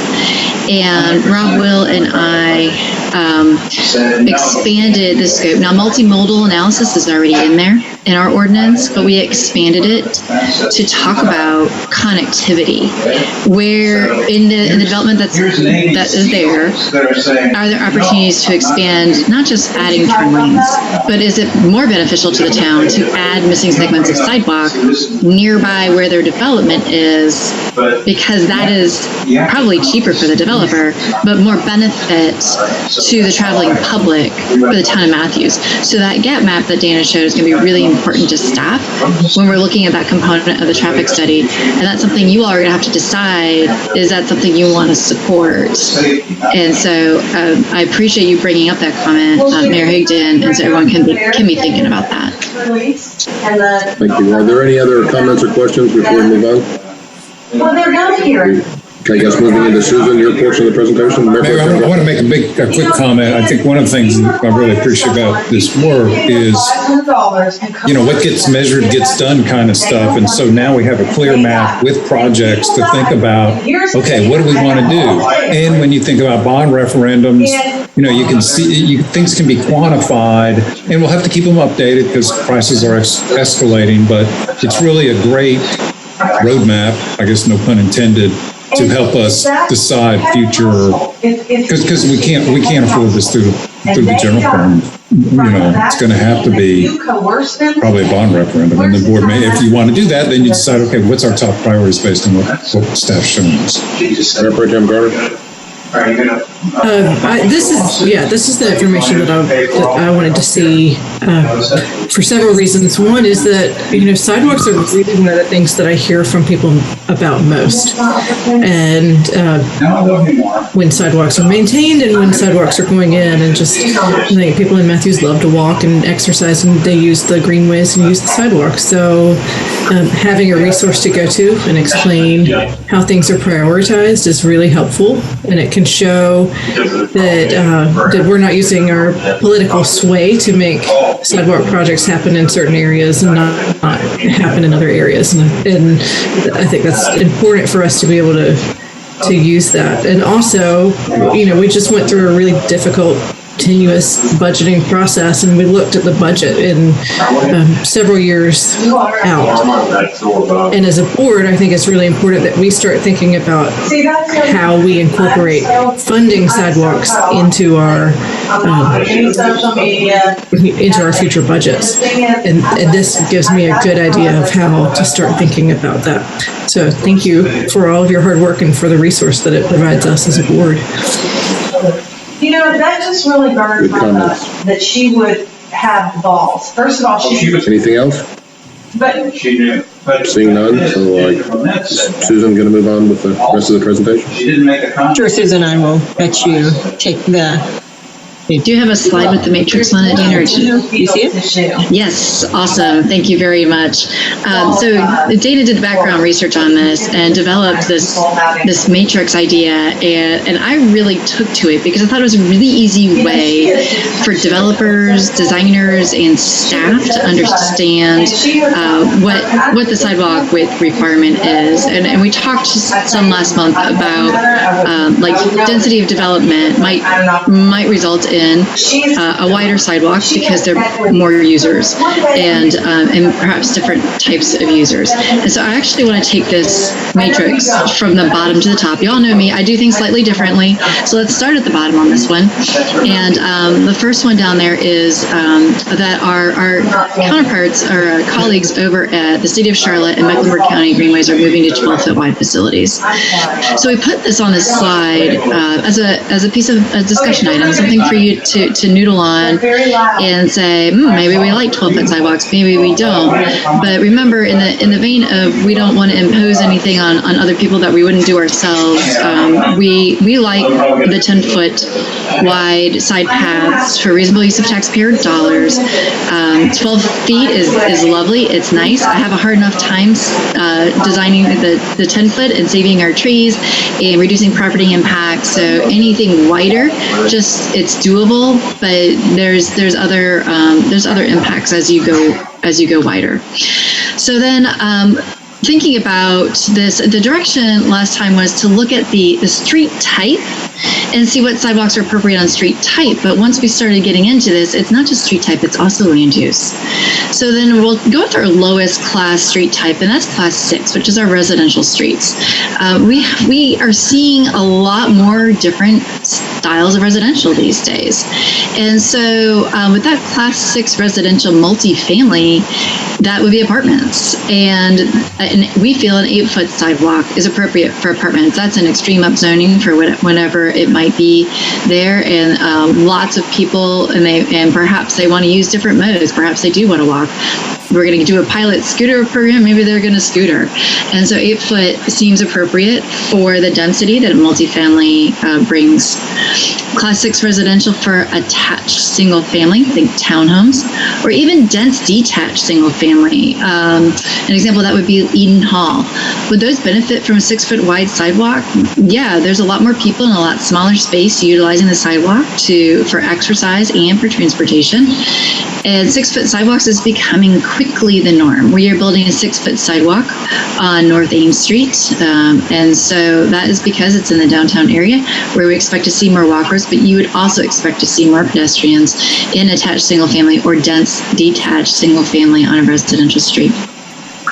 And really maybe even on a thoroughfare, right? Again, thinking about the street type combined with the land use. And so going up one more level to the Class 6 residential large lot detached single family. So, think of like the Gray Fox neighborhood, or what's another neighborhood? Courtney Lane. Is 5 feet good enough for them? Do they deserve 6 feet as well? We'd really like to get your feedback on that. We left it as 5 feet on this chart based on some preliminary feedback we received about those large lot detached single family, thinking there might be there's fewer houses per that acreage because of those large lots. But why wouldn't they use a 6-foot sidewalk? Perhaps there's larger families in those large lot detached single family homes. So that's our Class 6 residential street and the different types of residential uses we see along those streets, and the recommendation from staff. And this is both sides of the road, the 8-foot, 6-foot, and 5-foot. Sidewalks on both sides of the street in residential areas is what our ordinance requires. So now moving on to a Class 5, that's our collector street. We don't really see a lot of those. The ordinance does specifically call out collector streets and when they're required. But let's look at the non-residential collector street. 10 feet on both sides of the road. I believe this is something, we can talk about this now, when we're thinking about collector streets. So a non-residential collector street would be a commercial street. So think Northeast Parkway, even though there's residential on it too. And maybe on commercial collectors, you have a lot more businesses fronting the street with a lot more activity out on that sidewalk. People walking there, coming in and out. Maybe they got shopping bags. Our ordinance requires bicycle facilities on collector streets. Well, we know from having worked in the town of Matthews for 5 years and talking with lots of people in the town of Matthews, people prefer to be out of the pavement on their bicycles, especially when they're doing it for these short trips, like to shopping or to meet friends for coffee. And so now you've got your pedestrians, you've got your shoppers, you've got your shopping bags, you've got your cyclists, and then add into that mix the commercial traffic that has a higher truck percentage. And now you're really thinking, can I cross the street to get to that bicycle facility? Is it harder to cross the street? If my destination is on the same side of the street, I would just like to stay on the side of the street to cycle there. So staff residential for the Class 5 collector street is, per the UDO, to have bicycle facilities on those collector streets, but to have it on both sides, have that 10-foot sidewalk on both sides of the road. But then looking at residential, maybe a lot less hustle and bustle, maybe less truck movements, maybe less shopping bags. And so, again, the collector road per our UDO requires bicycle facilities, and it does specifically say that bicycle facility can be accommodated with a 10-foot sidewalk. And so the recommendation from staff is to do that 10-foot on one side of the street, and then on the other side of the street, do the 5, 6, or 8, depending on that adjacent land use. Is it apartments? Is it townhomes? Is it large lot single family? And that is the Class 5 residential collector. So you see that kind of on the far right there, 10-foot side path on one side and your sidewalk on the other side, sized appropriately to the land use. Moving up again, we've got Class 4 minor thoroughfare. This would be, say Fullwood. The recommendation, and this is what we do in practice, is again, bicycle facilities. We used to say bike lanes. We no longer say bike lanes because again, the preference for bicycle riders, casual riders in the town of Matthews is to be out of the roadway pavement and onto the side path. And so 10 foot on one side and then 5, 6, or 8 feet on the other side, sized to the adjacent land use. minor thoroughfare. Now going up one more, class 3, major thoroughfare and boulevard. And our recommendation for major thoroughfare and boulevard is the same as the minor thoroughfare. We're pretty well connected in the town of Matthews, and our major thoroughfares and minor thoroughfares tend to act pretty similar. Think of McKee Road. So our recommendation is still 10-foot side paths for your bicycle facilities on one side, 5, 6, or 8 feet sidewalk on the other side, with 2 exceptions that we can think of so far. We're open to discussion on this. The first exception being in Highway 51. The recommendation for Highway 51 is 10 foot on both sides. And this is because Highway 51, and it's the same with Monroe Road, the speed limit is 45 miles an hour. It's a multi-lane facility. It has very large block spacing, so it's hard to get to the next place to cross the street. So if you're with your family on bikes and you're trying to get to your bicycle facility to get to your destination, you might be riding on that 5-foot sidewalk for quite some time until you can get to a crossing to get to that 10-foot side path. Is that really the best for the town of Matthews as we're trying to envision part of the revision statements of being multimodal? Probably not. And the intent again is to keep the cyclists on that side path that they prefer. Your road riders are going to stay on the road, and they're absolutely welcome to stay on the road, but we're talking about a different type of rider, the average Matthews cyclist. And so for 51 and Monroe Road, our recommendation is 10 foot on either side. And this would be for new facilities. We're not talking about going down Monroe Road and widening it, unless you want us to. We're happy to do that. But our recommendation is this is what would be incorporated as staff and developers start to build those missing sections of sidewalk and for redevelopment. Moving up again in classes, Class 1 and Class 2, Freeway, Expressway, Limited Access Arterial. This is Independence Boulevard, I-485. We do not want pedestrians or cyclists on those facilities. Right now, we still have bus stops on 74. We are working hard to try and get those parallel routes connected so we can move our bus stops onto the parallel routes so people can walk along the parallel routes, which would be a more comfortable walking environment where they're out of that high-speed traffic, waiting for their bus or getting from place to place. So again, what we're looking for tonight is feedback on this matrix. Our intent is to incorporate this matrix into those Chapter 7 changes. We already have a reference to the sidewalk side path width matrix as proposed language that you'll see next month, and to incorporate changes into the land development standards for the Matthews Street sections.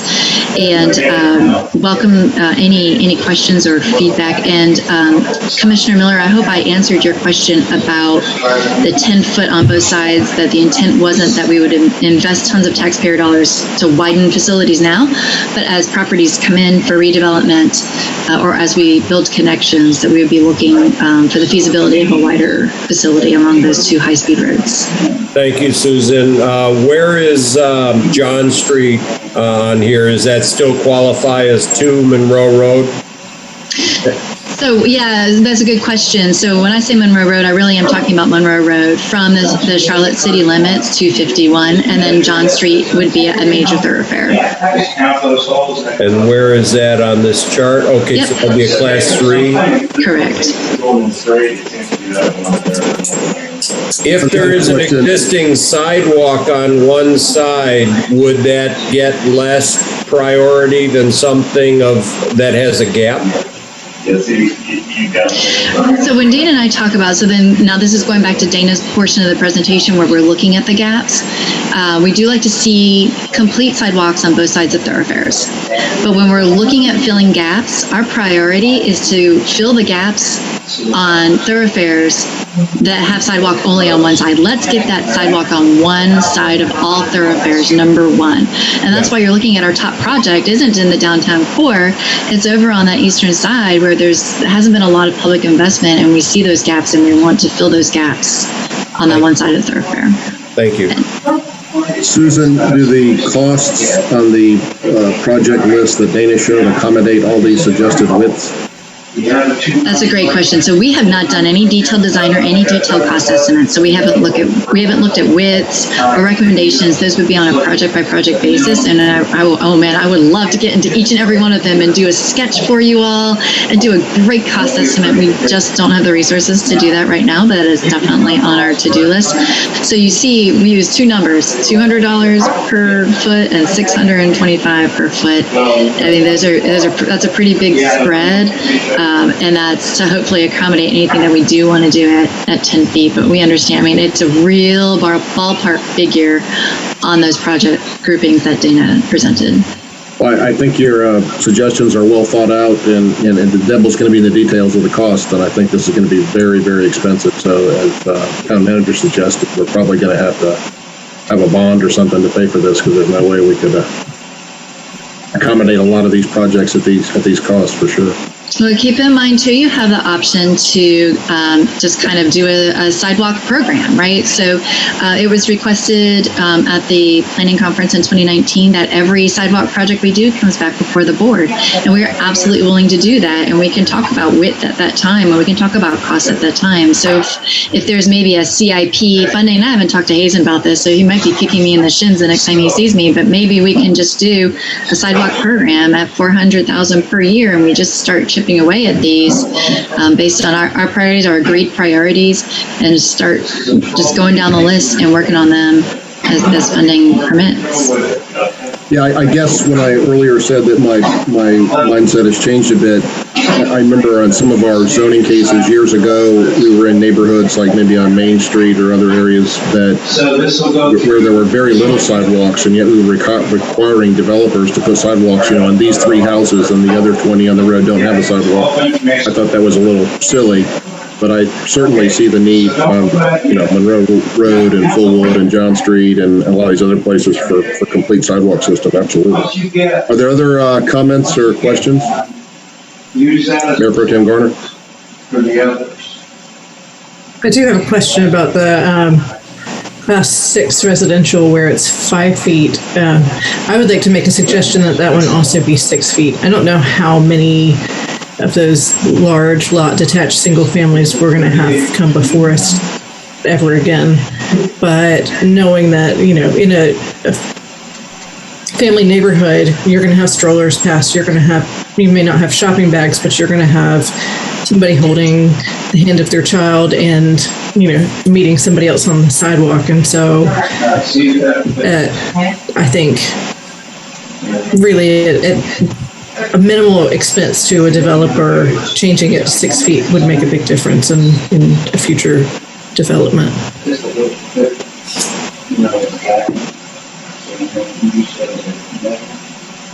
Commissioner Miller. Thank you. My question is for Charlie. Is there a certain circumference around the downtown historic district where tourists would be using these sidewalks? I think it's the whole town, Jeff. There's not one in place at this point for tourism expenditures. So there's no opportunity to use tourism funds for walkability? Well, it depends on the project. Unless it attaches to a park, perhaps? No, not just to a park, but to historical trails, that kind of thing. And what destination of that sidewalk? Is it going to, like where we have the destinations going out to the soccer park? Yeah. That certainly is a pull for tourists. So people coming overnight and that kind of thing. But it all is going to be project oriented, and it's going to be project driven as to whether or not it's going to be qualifying for tourism funds. Would Purser Halsey or something of that magnitude with a dog park in the future?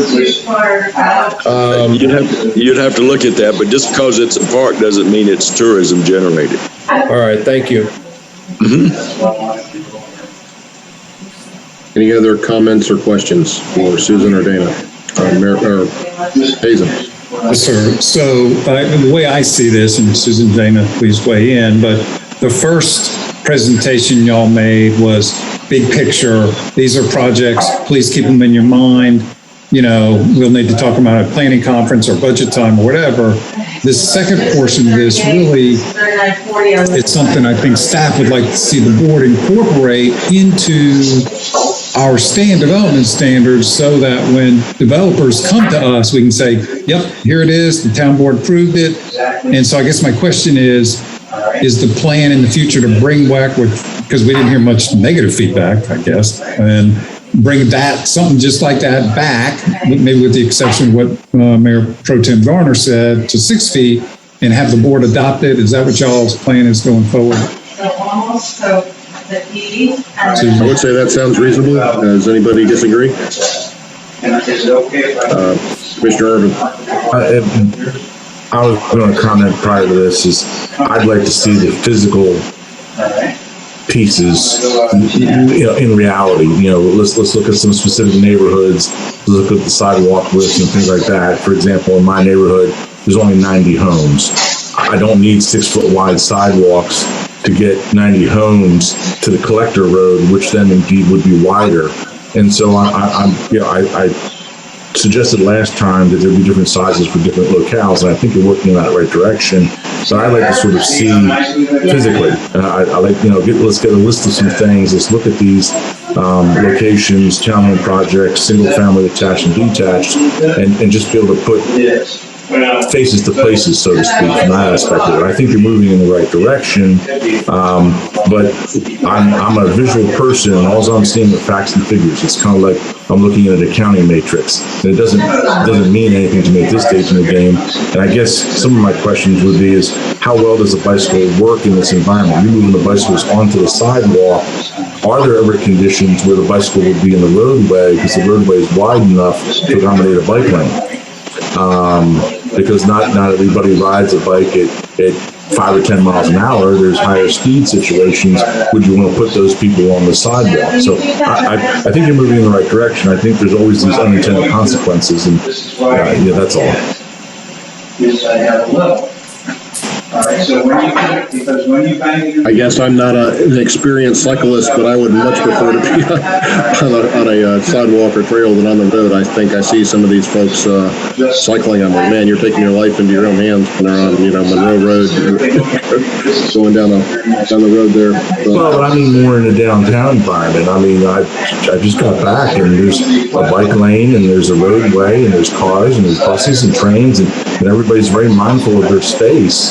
And you don't see people crashing into one another from that aspect. But the sidewalks, when you truly get good mobility from a pedestrian standpoint, they're getting crowded. So a bicycle on a sidewalk is not necessarily the best thing in those certain circumstances. So, the question is, do they need to move off of the sidewalks in the downtown environment, but in something a little more remote, they can move onto a sidewalk? And it's not one thing for all. I'm just wondering to make sure we explore those options.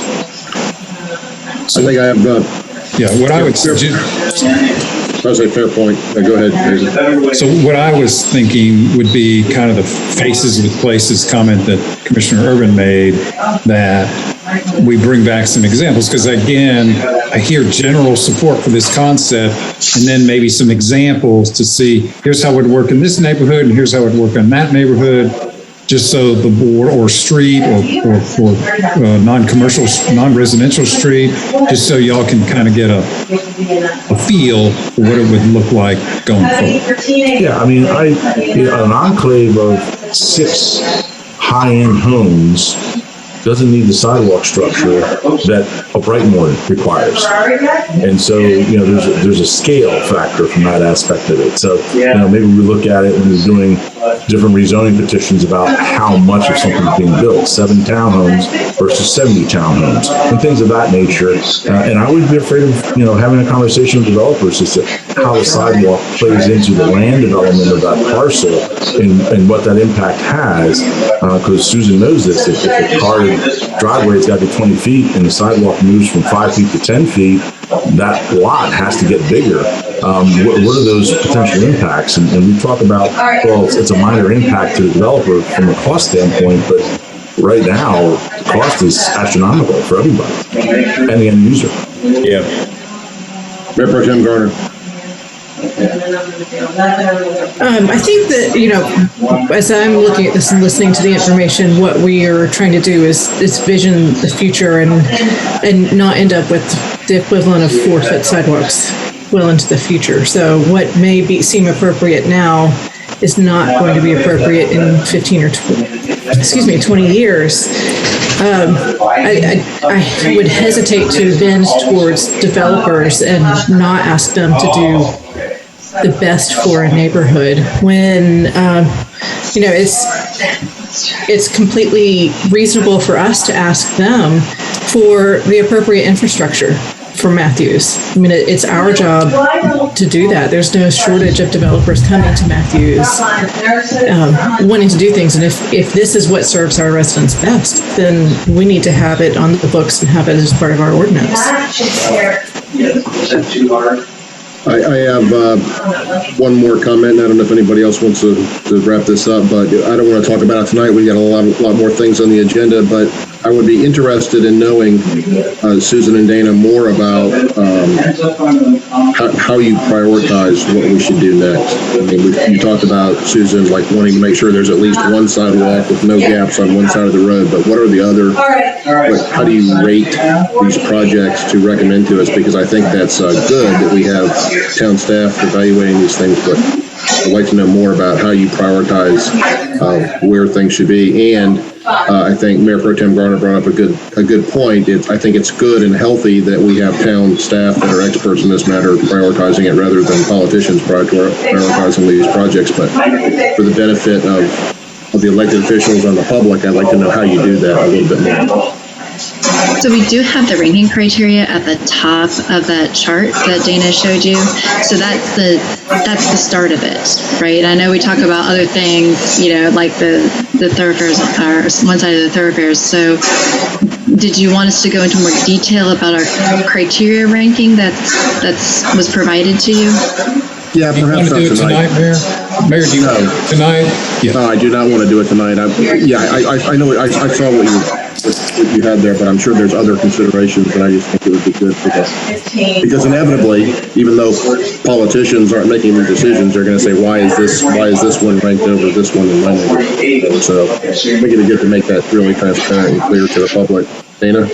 I just would like to make a clarifying point that, Mayor, while we do have a very, I think, solid ranking system in place, we also have to be mindful of the money we're going after, because those grants have different criteria and we want to compete. So while we say, hey, I really want to make sure, as a staff person, that we are putting a sidewalk where there's bus service, and that's one of my one of the priorities. That may not be where the priorities are for the grant. Maybe completely the community development block grant was solely based on census. Where we could literally what sidewalks were available to be developed in one census tract. So, we have to pivot and be able to pivot in order to apply for these grants. And these grants come quick and fast, and we need to make decisions quickly. So hopefully you all will, allow us to be able to pivot like that. But we're happy to come back another night and develop this fuller. Susan and I could do this only sidewalks, but we can't. We have so much more to do. You had the information there, but clearly there's a few other considerations, and just to be fully transparent with the public, to let them know, because like I said, inevitably we're going to get blowback for how come you did this project, not this one. And I think you guys have prioritized them well, but we need to explain that really well to the public so they understand how we're doing that. And as you just said, maybe we get the best bang for our buck when we consider the grants and things like that.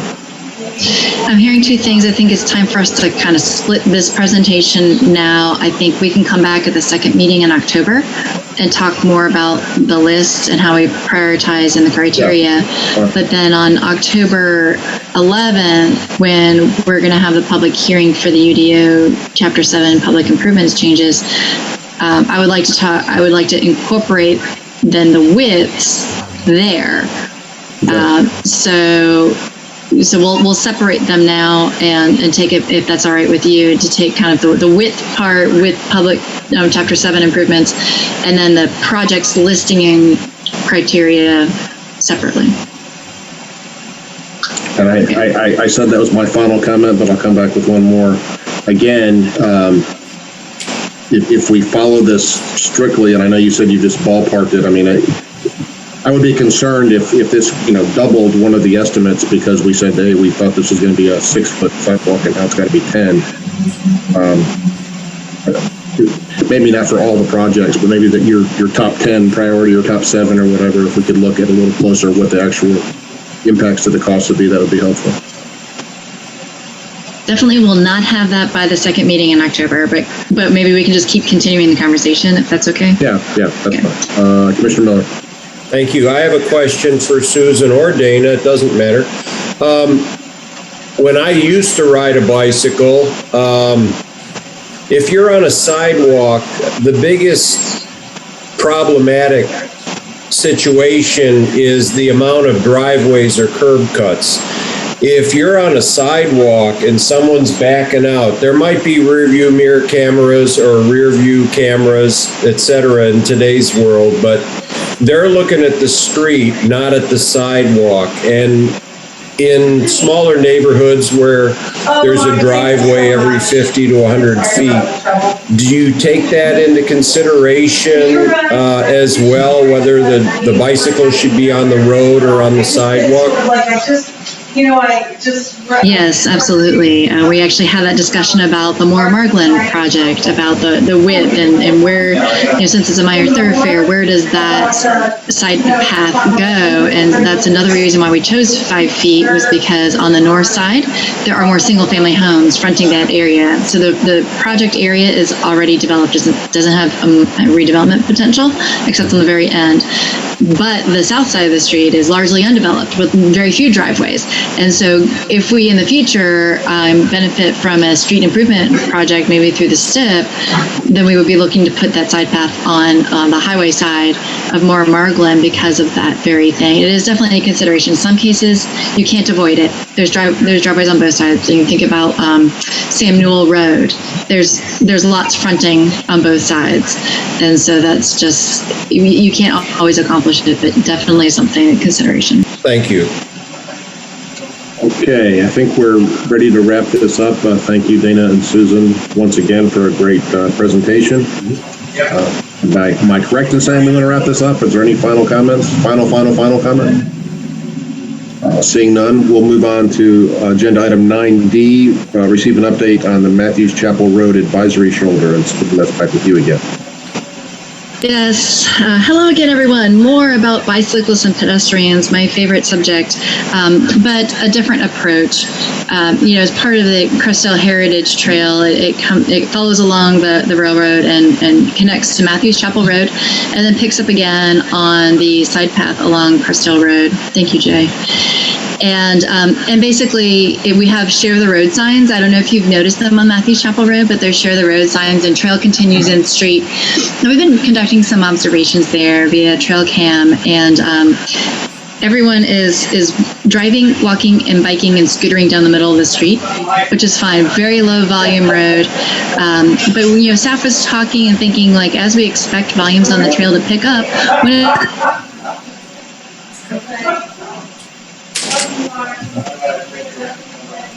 Frozen. I can't hear you, Susan, so maybe you turn your camera off. It'd be nice to kind of organize the traffic on this. My internet connection is unstable. Can you hear me? No, yes, we can hear you now. Okay, great, excellent. Not sure where we left off. I was talking about Crestdale Heritage Trail and the users of the trail in Matthews Chapel Road. Staff thought it would be nice to organize the traffic in Matthews Chapel Road, especially as we want to encourage visitors to use the Crestdale Heritage Trail and to help them kind of get from where the trail comes out and along the railroad track and get over to the side path on Crestdale Road. I called Federal Highway Administration because I knew that there was an advisory shoulder experiment out there, and I talked to them about doing it one advisory shoulder for bikes and peds. And preliminary conversations, they understood the goal and said, yep, go ahead and submit that. So I came to you in April and requested that I submit that to Federal Highway. And I talked to you about the options that we considered for Matthews Chapel. The do nothing, because very low volume road and people seem to be handling it okay currently. To add bike lanes, to add a sidewalk, both require widening and improvements, impacts to the adjacent railroad drainage system and the church property, or for low-cost advisory shoulder. Well, I submitted that in mid-May, and shockingly, 4 months later, after many emails and phone calls, I got a rejection letter from Federal Highway because it wasn't like all their other experiments. Well, I called you and told you it wasn't like all the other experiments, but they seem to have missed the fact that our primary user, it would be a pedestrian. And they said, well, we want you to widen Matthews Chapel 1 foot and stripe advisory bike lanes. And I was like, that wasn't really what the vision of the staff was. I noticed that the state traffic engineer was copied on that correspondence from Federal Highway Administration, so I called him to get his thoughts on it. And he agrees with CJ and me that striping a 6 foot shoulder for bicyclists and pedestrians on Matthews Chapel Road is very low risk. And he couldn't understand why the Federal Highway would deny an experiment, but he says you don't need an experiment. You can just do it, but we need to understand that it's not in the MUTCD, the Manual of Uniform Traffic Control Devices, and therefore we're not covered under that federal protection. And so that means that the board would have to agree that, yep, we understand we're installing a device that is not part of the manual, but we're okay with it. We understand it's probably very low risk, but we accept all liability for installing that device. So the staff recommendation tonight is to allow us to proceed with installing that advisory shoulder, but we wanted to get your permission because it's not a standard device. Now we could leave it as is and do nothing, but the last I presented it to you all, and when I presented it to the Transportation Advisory Committee, everyone seemed excited about marking this advisory shoulder, and more so creating a community event about putting some art in that shoulder. So the request from me tonight is just to allow Public Works staff to mark that shoulder 6 feet from the edge of pavement on the church side. So that's on the north side of Matthews Chapel, accompanied by a crosswalk at the end to get people over to the trail going behind the Crestdale Community Center, and associated signage. That's the trail warning sign, and that is shown in the attached exhibit. Happy to answer any questions or receive any direction. Commissioner Miller. I'd like to make a motion, if we're ready for it, to approve the installation of advisory shoulder on Matthews Chapel Road. Mark a 6 foot wide shoulder area on one side of the pavement of Matthews Chapel Road, and associated signage for pedestrian and bicycle use of the Crestdale Heritage Trail. Thank you, Commissioner Miller. Do we have a second? I'll second. Okay, we have a second from Mayor Pro Tem Garner. I will say that I spoke to Commissioner Whitley about this, knowing he couldn't be here tonight, and he is in full support of Susan's proposal. Yeah. So we have a motion from Commissioner Miller, a second from Mayor Pro Tem Garner. We'll take a roll call vote. Commissioner Bland. Yes. Commissioner Urban. Yes. Mayor Pro Tem Garner. Yes. Commissioner Miller. Yes. Commissioner McCool. Yes. I vote yes as well. That passes unanimously. Thank you, Susan. Thank you, everyone. Appreciate it. Move on to 9E, receive developer presentation for 122 Matthews Station Street. Jay, you want to introduce, MD? Commissioner Urban. Yeah, this is related to that vision comment earlier, so I need to recuse myself for 9B. 9E. Thank you for reminding us, Commissioner Urban. Okay, so Commissioner Urban will be recused from this discussion. And Jay, you can begin when you're ready. Sure. Well, I see that MB is in the room. I think most of you all know him. And MB, I believe Sean also will be joining us in the room. Or are you giving the presentation? I know you all had a presentation you wanted to provide.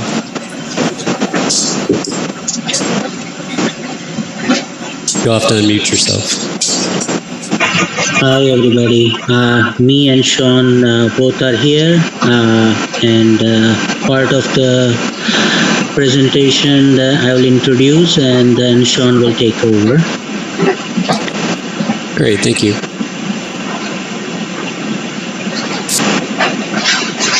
So, good evening, respected mayor, respected commissioner, and the town team.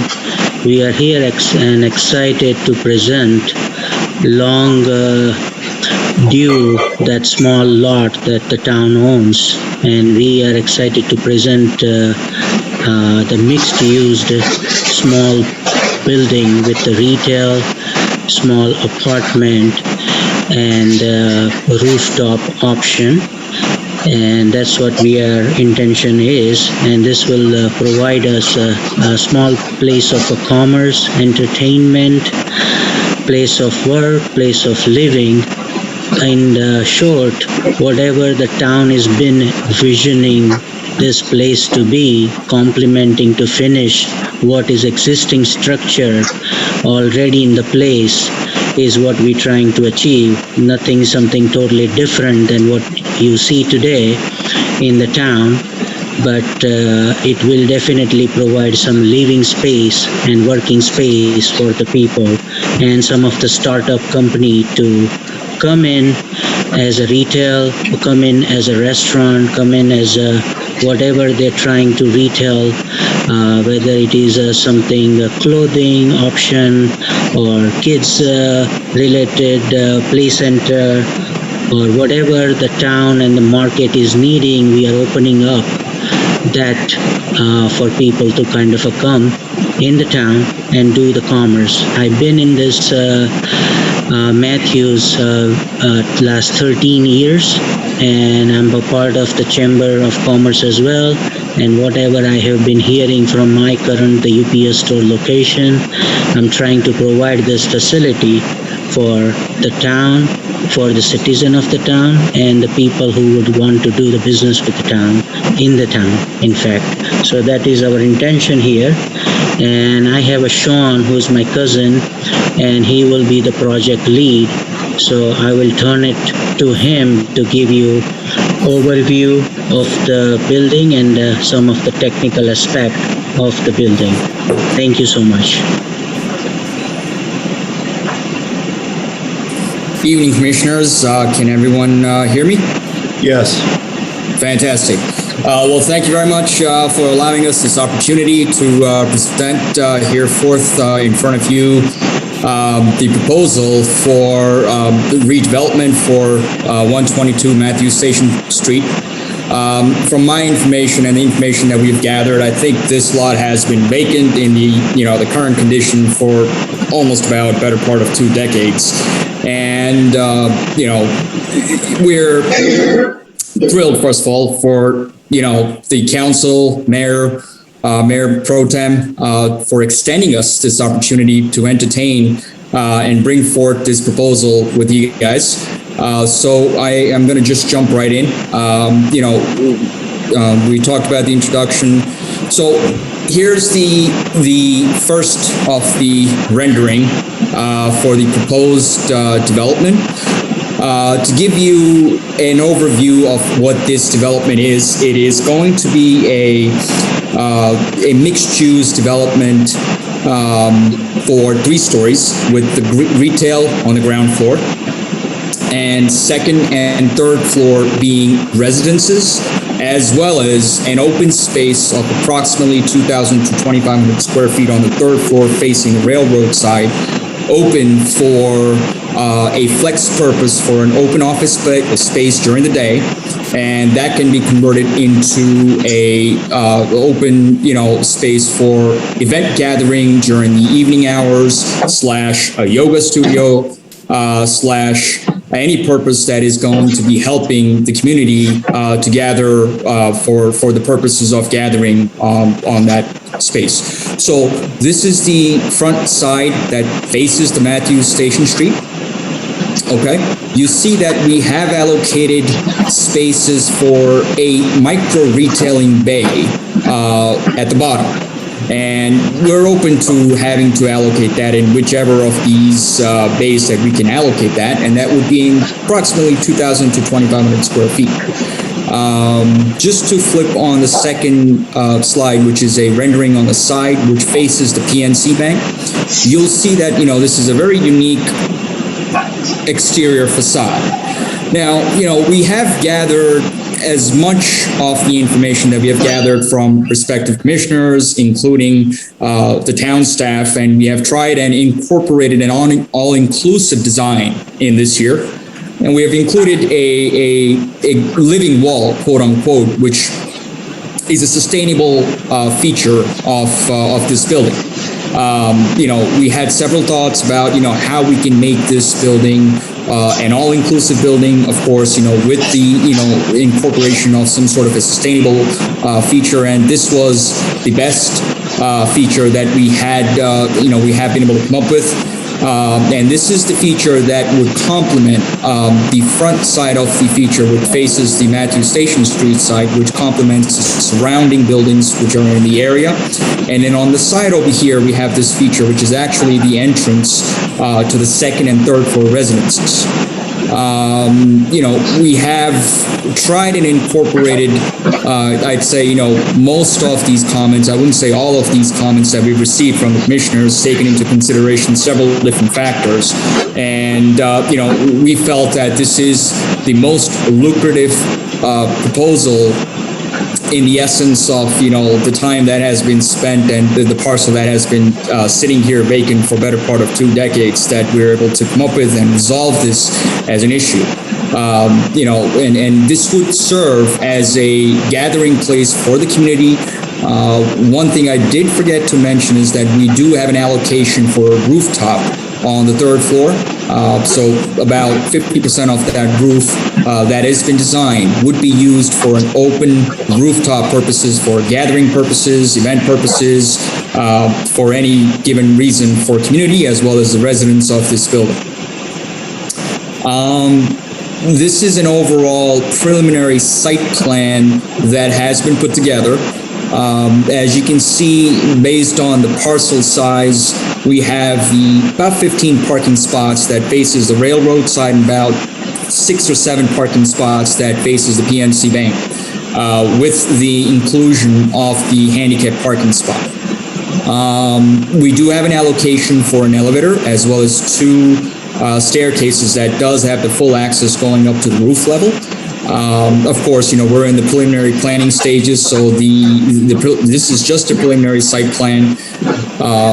If and when, we do have an approval from the council to move forward, of course, we would be coming forth with the final site plan approval in the coming month. But yeah, this is a preliminary site plan that establishes the boundary points based on the building footprint that has been laid out over here.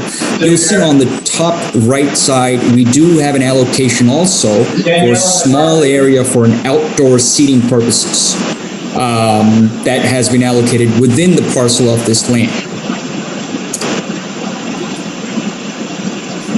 Just to give a very high-level overview of what this building would really entail, it's a 3-story mixed-use building, as I mentioned earlier, with retail being on the ground floor, residences on 2nd and 3rd floor, along with an open office / flex meeting space plan on the 3rd floor facing the railroad side. We do have a rooftop access for residents as well as, for the local events. We saw the living wall facade, which is a sustainable feature, the elevator access to all floors. The footprint of the building, as well as the 1st and the 2nd floor, includes a 1 and a 2-bedroom plan apartment units with the balcony access individually for each and every single unit. And we have a allocated bay for micro retailing purposes on the ground floor, where we would be entertaining local businesses, that would be coming in, and of course, putting their shops in for a period of, however long that would be able to work with. One thing I want to point out is the fact that we're very much open to having to give the opportunities to local businesses, local entrepreneurs, we ourselves being an entrepreneur, and we have been in this space, for a number of years, and we understand, what it takes to be in a local environment where you do get a sustainable rent and provide the sustainable services. And so we have thought about, how we can allocate all of the different components that we have gathered from, respective commissioners in their comments, and tried and incorporated that into this one inclusive proposal or preliminary proposal that we're here with. And what our hope from this presentation and this proposal is that today we're able to gather and get a conditional approval for this proposal from this council, and of course we're aware of the fact that there is an appraisal that is pending, which should be coming in the next couple of weeks. Based on, of course, the appraisal, it is our intent to put forth a letter to close this land based on this conditional approval. And we're very much looking forward to working with the council on refining different features of this proposal, along with the town staff, to come up with a final approval in the month of October, with the hope of closing on the property sometime towards the end of October. So that's just the high-level overview. We'll flip back to the two renderings just in case any council members have any questions, concerns. We'll open it up to the floor. Sean, are the residences apartments? And how many are there? Total, it would be 15 apartment units. Each of them have one dedicated parking spot. We're all aware of the parking constraints within this part of the town, and we have taken that into considerations, and we sort of work backwards in allocating how many units are we able to place max on this piece of property based on the parking that we have. So we have total of, I believe, 26 or 24 total parking spots. We have not allocated the parking spots which come alongside the PNC Bank just yet. We're only counting the ones which are towards the railroad side, and working backwards, we were able to allocate 15 apartment units, 10 being one-bedroom apartments and 5 being two-bedroom apartments on the third floor. And the other question I have is, I thought that at least 2 or 3 or 4 of the commissioners and myself were hoping for a restaurant or something on the top. Has that been scrapped? That idea is no longer viable? Or? No, sir, it has not been scrapped yet. As a matter of fact, one of the bays downstairs, and I think there was an earlier session where we heard the fact that the food place or the food market or an open food stall is an idea that has been taking off, like a matter of fact, across the nation. And so we are actually considering one of the bays downstairs converting into this small, open, maybe you're not able to get, 10 or 15 stalls, but maybe we're able to get 3 or 4 stalls of these food market idea that we're able to actually incorporate into one of these retail bays downstairs. And that's the thought process that we had. Given the fact that we're also allocating an outdoor seating, a minimal outdoor seating, of course, that food stall will sort of complement well with the outdoor seating that we have. And we also have the open rooftop access. So we are very much open to having to incorporate some sort of a, restaurant concept on the third floor to convert that into an open rooftop concept / open gathering space as well. Yeah, I think there's a lot of not only elected officials, but our constituents have said they would really like an area to, maybe eat out under the stars or whatever at night at an elevated, overlooking scenic downtown Matthews or whatever. Which is what we certainly would like to make it happen as well. And we have incorporated that preliminary design with the idea of having to convert that future down the road, or even, opening, going into the restaurant concept on the rooftop.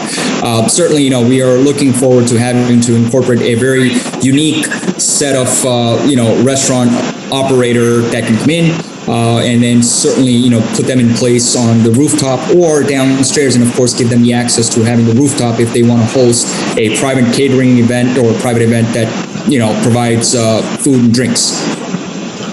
Are there other comments or questions from other commissioners? Commissioner Miller. Thank you, Mayor. Sean, I like the concept. I like the drawings. It mimics Matthews Station Street much better than North End.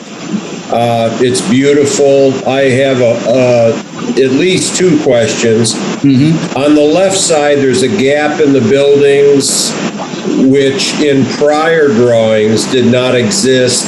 They connected because they wanted to use the elevator in the other building.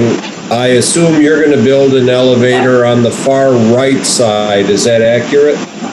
No, sir. Actually, we are planning on building the elevator on the left side, which I believe is the Beantown building, and we have to leave an easement space between the Beantown building and that elevator access, which would be going into the left side of the space. I'm not sure if you're able to see that, but there is a small blade canopy that sticks out on the left side of the building, which would be the entrance to the elevator, as well as the stair banks that goes up all the way to the roof. So we had to leave the space over there between the Beantown building and the edge of this property for the access of the residents, as well as whoever is going to be accessing the rooftop, and perhaps also anybody who is handicapped and needs ADA resource to get up on the roof. Will that become a breezeway then? No, at the moment, this plan is a standalone plan with no contact with the Beantown building. Given the fact that it is a 3-story structure with a use, which is a mixed use, which is, from looking at it from safety and security standpoint of the residents that would be in this building, we feel it would not be viable to put a breezeway between the two structures while maintaining the security access point for the residents of the building. But there's an easement or a gap or a alleyway. There is. That's correct. That would be a good opportunity for a mural 10 years forward. My next question is, on the right wall, I like the idea of the green wall. I think that's very clever. Will there be any windows on that wall or any accent piece or architectural feature? Yes, we would have a plan to put a window which would be sort of in the middle of the facade, where you would see, which would be essentially a hallway for both sides in the inside of the floor plan. And that window would, we were able to put the window on this side of the wall, which doesn't have the elevator. We will work with the architect to refine the plan to put the window if that is, a point which you'd like to see. Certainly, that's not a problem. So yeah, we would certainly would love to, put a window over here as well. And this is a unique feature of the building that we thought about it from different point of view as to, how we can make it, a bit more sustainable, and while maintaining, of course, the continuity of the surrounding buildings that are over there. And of course, from the town's perspective, it is important for town as well as it is important for us to maintain the traditional outlook while maintaining, a sustainable aspect looking forward 10, 15 years down the road. Thank you.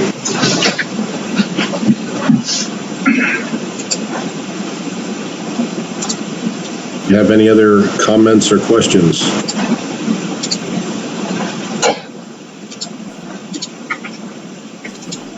Sean and MB, one of the things that was brought up, you probably watched our visioning meeting earlier, but do you have any concern about folks wanting to live so close to the railroad track and the loudness of the... We did hear that, sir, and one thing I can point to that is that, any downtown environment, you take it, any metropolitan big cities or any downtown cities where you have a railroad, slicing through the city. One of the perks of living in the downtown is having the downtown wide. Of course, no resident or no tenant is going to be able to get away from having certain downsides of living in the downtown. Number one being, of course, the parking. So if and I think one of the commissioners did point a very good point, is that, if there's young folks that are looking to have the lifestyle of living in the downtown while, experiencing some of the the environment. There is going to be a downside to that. However, the way that we're able to sort of resolve that is that we would be able to make that backside of the wall a soundproof wall with additional sound attenuation that sort of absorbs that railroad, shocks that would come in when the train arrives. But this very much is a downtown area, and given the fact that in future, if there is going to be a station nearby, it is our bet the fact that whichever tenants end up living in this complex, if this does end up moving forward, would sort of oversee the downside of having to live in this complex more so than the upside, which is having the accessibility of a lot of these public features in the surrounding areas in the coming years. All right, and another concern, and MB, I believe I shared this with you when we spoke, the other apartment building that's near Town Hall, I believe has 24 units. Is that correct, Jay? Yeah. And I believe we only allocated like 22 parking spaces or something for that, or something that I recall back then that I thought was insufficient. And with 15 units and only 24 parking places, most units are going to have 2 people in them, probably with 2 vehicles, which means some of our parking for the library and town hall is going to be taken up from people that live in this building. So that is a concern that I have. So if I may jump in, and maybe, if I'm incorrect, certainly, feel free to stop me. But, right now there's about 24 parking spots that are allocated with this parcel. And as I think I mentioned to you guys, we've only allocated 15 parking spots, which equates to 1 parking spot dedicated per resident of the 15 units. Certainly, there's going to be residents or tenants who are going to have more than 1 vehicle to be parking, and which I understand would be their responsibility if they're wanting to stay in here to figure out a way to park or get a monthly pass in the surrounding area. However, I must say the fact that when I've been to the 24 units that is right next to the town hall, and I've seen both times where, the back side of that building has been packed and the front side of the building has been packed as well. And to my information, the residents do not park at the preferred allocated parking spot behind the building. They actually prefer to park at the front side of the building, which is not a dedicated parking spot. So for our residents, we would certainly, make it clear the fact that they have a dedicated parking spot, in each of these 15 units respectively. If they wish to park anywhere else, of course, it would be there at their own risk. And of course, if they have more than 1 vehicle, it would be their responsibility to find an additional parking spot in the surrounding area. Yeah, I mean, I don't disagree, but typically that's going to be behind Town Hall, which limits the ability of people to go to the library and Town Hall. But well, I'm not sure if this is already in the ordinance, but certainly, is that a paid parking spot or is that an open public parking spot? It's public, but I think it's not realistic to think that, if you have 15 units, you're going to have 15 cars. You're probably going to have closer to 30, and those other 15 are going to park somewhere in that area, which is already very, very packed. And I mean, it's not unique to the development that you're proposing, because we have the same situation with the other one, but it's a little concerning. We're open to work out a plan where, certainly based on, who the tenants are, we would work out a system where, their license plate is registered with the town. And if, of course, they end up parking over there, it would be towed at their own expense, and they would have to certainly find another alternate parking spot, in the surrounding area. So that would be certainly a landlord responsibility to notify the tenant at their own risk, and thereby avoiding the situation of having to take up the public parking spots that are behind the town. Commissioner Miller? Thank you. I would just want to point out that if we're complaining about the close proximity to the railroad, it's also close proximity to the railroad parking lot. And that might be popular from 5 to 10 p.m., but overnight it would have plenty of spots where sleepers aren't parking. So again, railroad, close proximity and available. That's something we'll have to work out. Right. And one thing I want to just point out here is that our wish here is the demographic that we're targeting for these units really are between the ages of 25 to 40. We're not, just putting a stop, on any age levels, but that is our demographic. And certainly if you look at the demographics within that area, it is a fairly young crowd, and we're hoping to attract this crowd to come in here, experience having to live in the downtown area, and certainly, thereby bringing in the atmosphere that the council is looking forward to developing over the next coming years. And our hope is that, we're able to attract the demographic that we're targeting. And if that is the case, certainly that demographic, we do not foresee an issue of having to walk about 5 minutes to get to that second vehicle. Mayor Pro Tem Garner.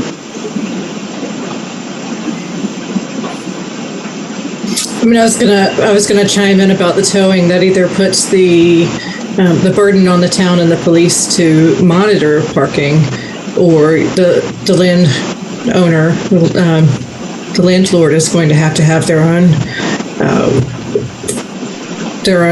staff to monitor that. I don't think that would be fair to put on the town.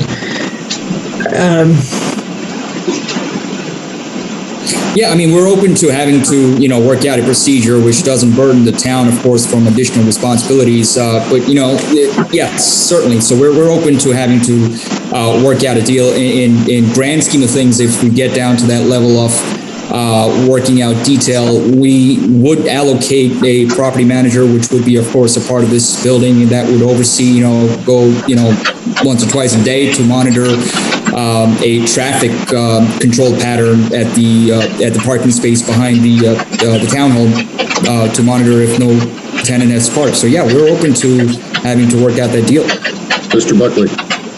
I was just going to comment that there are already recorded in this downtown development project reciprocal parking agreement for all of the folks who are located within this downtown development to be able to utilize the parking spaces.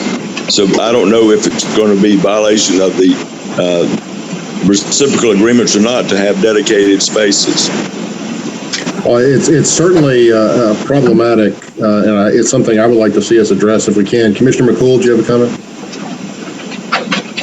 Yeah, just a few notes. I think first, the parking is, I think you say you want to go after a younger demographic, but not so big secret is young people, come out of college and they don't have a ton of money. And you're saying 25 to 40-year-old. A lot of people live with significant others, roommates, and so there you go. I think at minimum you're having 2 cars per unit. And so I'm trying to do the math. Well, you're saying 15 you're going to set aside for residential, and then probably 9 for the businesses.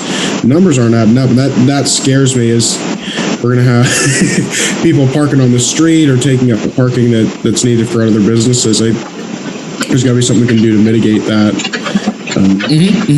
Yeah, no, absolutely. And as I stated, we're open to having to come up with a plan that is innovative, that essentially burdens less on the township to have to monitor the parking that is created by these additional 15 apartment units.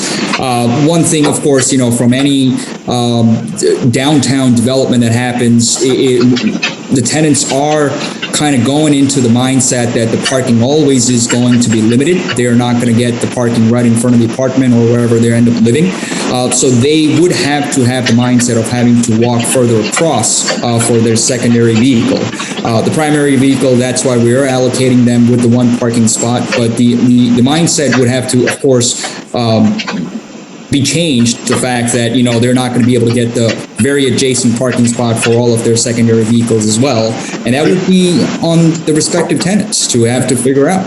But I don't think you're understanding what I'm saying is, like, if you have 2 people living in a single unit, each person has their own car. I'm not saying one person, he's got 2 cars. I'm saying, then you're putting the burden on, okay, well, this person's going to have to walk a quarter of a mile to get their car, and this person has, you see the problem that arises there?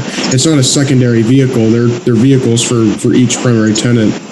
I don't think it's just going to be all single people living in these apartments. So I think maybe there's a misconception there. What I've been hearing from many years, it's not the car parking issue, it's a walking issue. So we are contradicting our own self when we have a one vision. Developer comes in, of course they put their risk associated with that, and of course we trying to limit town responsibility, town monitoring, and that's all our intention to provide the commerce, place of living. But I do understand there is a little risk associated with our own investment of people not having to park and they may not leave. But just to give you an example, that I'm trying to buy a place, my daughter goes to NC State, right across the NC State, it's a main street. The apartment, that high-end apartment that we are looking to purchase is a one-car parking. And I said, what do you mean by one-car parking? If I have two kids going NC State, can they park two cars? He said, nope, there's only one car parking, and then the rest of the people, I said, where do they park? They said, normally they walk, and so forth. So these are some of the downtown typical issues that we are talking about, but we are looking for your suggestion if you guys have any solid suggestion, because I'm sure 20 years you have come up with the idea what to be built, what not to be built, but the direction that we've been given, mixed use, this is what we come up with, keeping in mind 15 parking all we can do, and that's why we limit 15 apartment. We can of course reduce that to 10, but still the parking, it will be an issue if we are talking about having a mixed use. Jay? Yeah, just wanted to make a few points for the board to consider. First, the building height. I did speak with Mr. Urban briefly last week before I'd seen this. We need to look at the roof structure because we have a 40-foot building height downtown. And I know we've got a turret up at Pizza Peel in that building, which is sort of an architectural feature. So we would need to look at how we would define that. Two, the allocation of residential in the building. As I was working with urban design partners who did the site layout, they did uncover a very old requirement in our code that mixed-use buildings downtown can only be 50% residential. So that means 50% of the square footage of this building can be dedicated to residential uses. So without a text amendment, it really couldn't be a full 2 floors of residential. It would have to have some other use on the upper floor. So just want to make the board aware of that. Board can always change the UDO if you so chose, but the developer would need to allocate space such that they didn't exceed 50% of total square footage on residential. And then finally, just keep in mind the upper floor uses. A lot of the new vibrancy we see in downtown over the past several years is because we've added more residential in the heart of downtown. So you're seeing more people. It's a more lived-in place than it was 5 or 10 years ago. And then just, I'm at the office 5 days a week. I see the same office workers' vehicles parked in public parking on a daily basis. See the same cars in the same spaces day in and day out. So whether it's office or residential that's upstairs in a building like this, you're going to have new parking demand. The building across the street where Thai Taste is has upper floor office. It has 0 parking associated with that building pad. So every worker, every visitor to the offices upstairs has to park in publicly accessible parking. So I think you may have some differences in hours of usage where you have more office use during the day and more residential in the evening. When people aren't working from home as much, the residential users tend to leave during the day, which kind of frees up space for the office workers coming in. So, and just as a plug, Dana and Susan do keep updates going on our parking study. And I think, Dana, I think that's next week that we're going to start running those numbers. I see some of the faces are still here, but we are keeping track of parking utilization in downtown. I think the concern to Charlie's comment was, I believe when the rules were set for the parking, we didn't really consider that there were going to be people living in this corridor necessarily, or maybe I'm wrong, but we haven't had any until recently. And so when people actually live here, the demand for parking is, much more than when they don't live here. It's weekends, it's at night, etc. I think Commissioner Bland, you had your hand raised a long time ago. Let me get to you. Everybody's raising their hand. I just have a really, really big concern. I just think this is going to put a huge burden on the town with respect to if we got that many people living in those spaces right around there with Beantown and all those other assorted restaurants and whatnot down there, it's going to be a nightmare of enforcement as far as especially in the evening hours. We have a lot of people coming downtown now in the evenings and going to the different restaurants and, clubs, bars, different things that we got downtown. And I just think it's going to be, those people are going to be spending all their time having people towed out of their parking space. And I mean, we can say, well, they could walk a long distance, but I don't think it's going to pan out that way. That's just my opinion. I think that particular site is just not well suited for what they're planning on doing. I don't think, but that's just my opinion. Commissioner Miller. Thank you. I feel that the people that would live there would leave during the day when business people come in, come home at night when the business people leave, and it would balance itself out as it does now. I mean, I manage 190 parking spaces today, and I don't depend on the police to monitor it. I don't depend on the police at all. It's $1 a parking permit to buy. We bought them for Weaver, Bennett, and Bland at one point to sit in reserved spots along the railroad lot, and we've had them. It's not that difficult. It really isn't. It's self-enforced. You don't depend on the police. Well, let me correct you on a couple things. It didn't work out very well because the town decided they were going to stop doing it. We were willing to pay. We were willing to pay more money. There's a shortage of spaces downtown, particularly in the evening hours where people are here.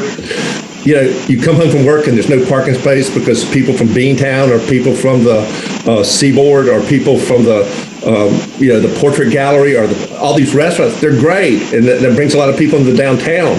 But it's just going to be, if you've got that few of parking spaces, and I think a lot of people have said, there's only going to be, they're only going to get one space, but there's going to be a lot more than one person living in that, and all those people don't go off to work every day.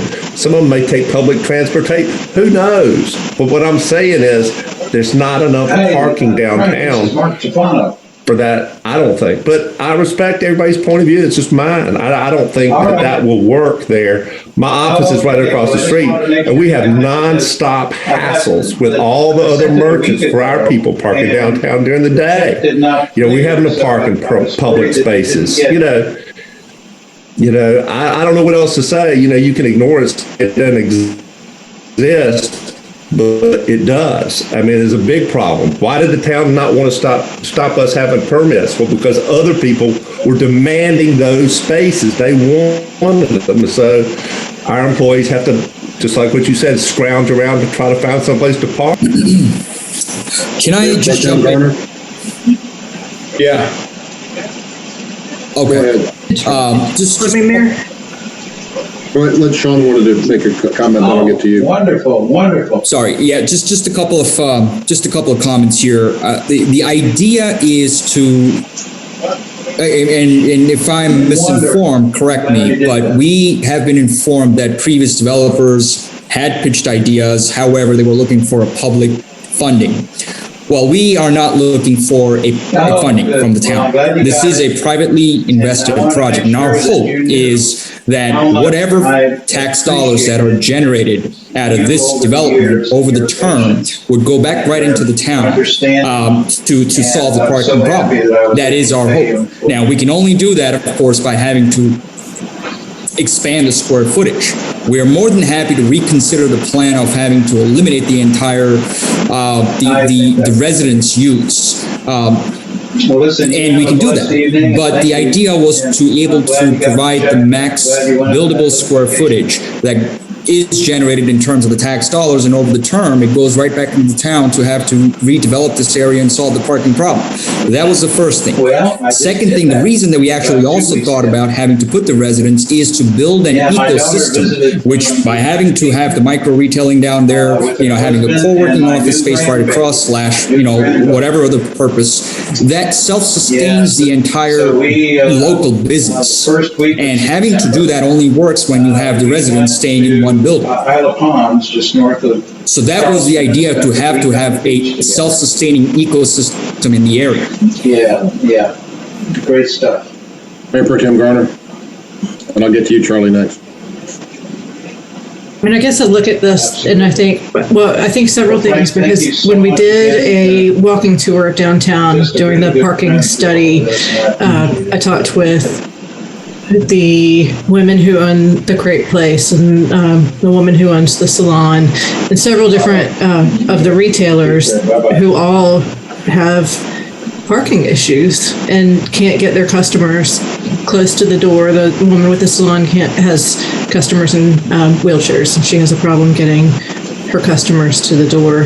And so it's an ongoing problem. And what I hear is saying that this building is a new solution to an existing and exacerbated problem. I don't think building the building is going to suddenly change minds and get people to walk further. I think that, and I'll go back to, why I felt like it was necessary to have a meeting earlier today, is that this is an interesting lot with interesting parameters, and using the same solutions that have created the existing problems isn't going to solve anything. We need to be innovative. We need to find innovative solutions. And to me, this doesn't do either. Mr. Buckley. I just want to emphasize that this is not a standalone lot. This is a part of the overall development, and that overall development has reciprocal easements of record right now. I think the lawyers for this proposed development needs to address those with their clients, because they may not have, it's not the town enforcing the parking. The other property owners also within this development have the right to enforce all their reciprocal easement rights. So it's not just the town, but they need, so this idea of about 15 or 24 dedicated parking spaces may or may not exist. They may have to honor the reciprocal easements with all the other owners of the property within this development. Commissioner Miller. Thank you. I suggested we make this a parking lot, I don't know how many years ago, 7 to 9. And they said it would cost too much, so I said, lay some gravel. And they said, we have an ordinance against gravel parking lots. We also have a lot down by the post office for parking. And there was a discussion of a walkway over to Town Hall. But we don't have the money to do that. You would walk further if you went to Target or Walmart than any of the examples we have talked about. And as far as a lack of parking, I would just say one thing. To me, it's kind of like going to a popular party. When there's more people you've never met before and it's more crowded than you expected, you usually are happier because of that, and you celebrate. Wow, I can't believe this place is so popular. And I would say that that's a parallel to Matthews. We are a popular place. And if we want to solve the parking problem, we can do something about the lot next to the post office. But this is a good project. And we can do, and it's not far from the railroad block. Thank you. Well, I don't think we're going to come to any final decision tonight. I guess the next steps is we're waiting for the appraisal, correct, Keza? Yes, sir, that is correct. mid-October. Once the board decides what it needs to do, Mayor, we need to have authority for the staff to negotiate the amendment to the development agreement that they would have to enter into to proceed forward. Well, I would suggest to MB and Sean that you follow back up with Jay to make sure the number of units are in compliance with the requirements. Jay, are you saying 15 is too many right now? Do you know that? So I don't know the interior makeup of the building. I mean, that we have had that conversation about that cap, and it would need to be addressed. Yeah, and which we will certainly look into and get back to the town staff as well.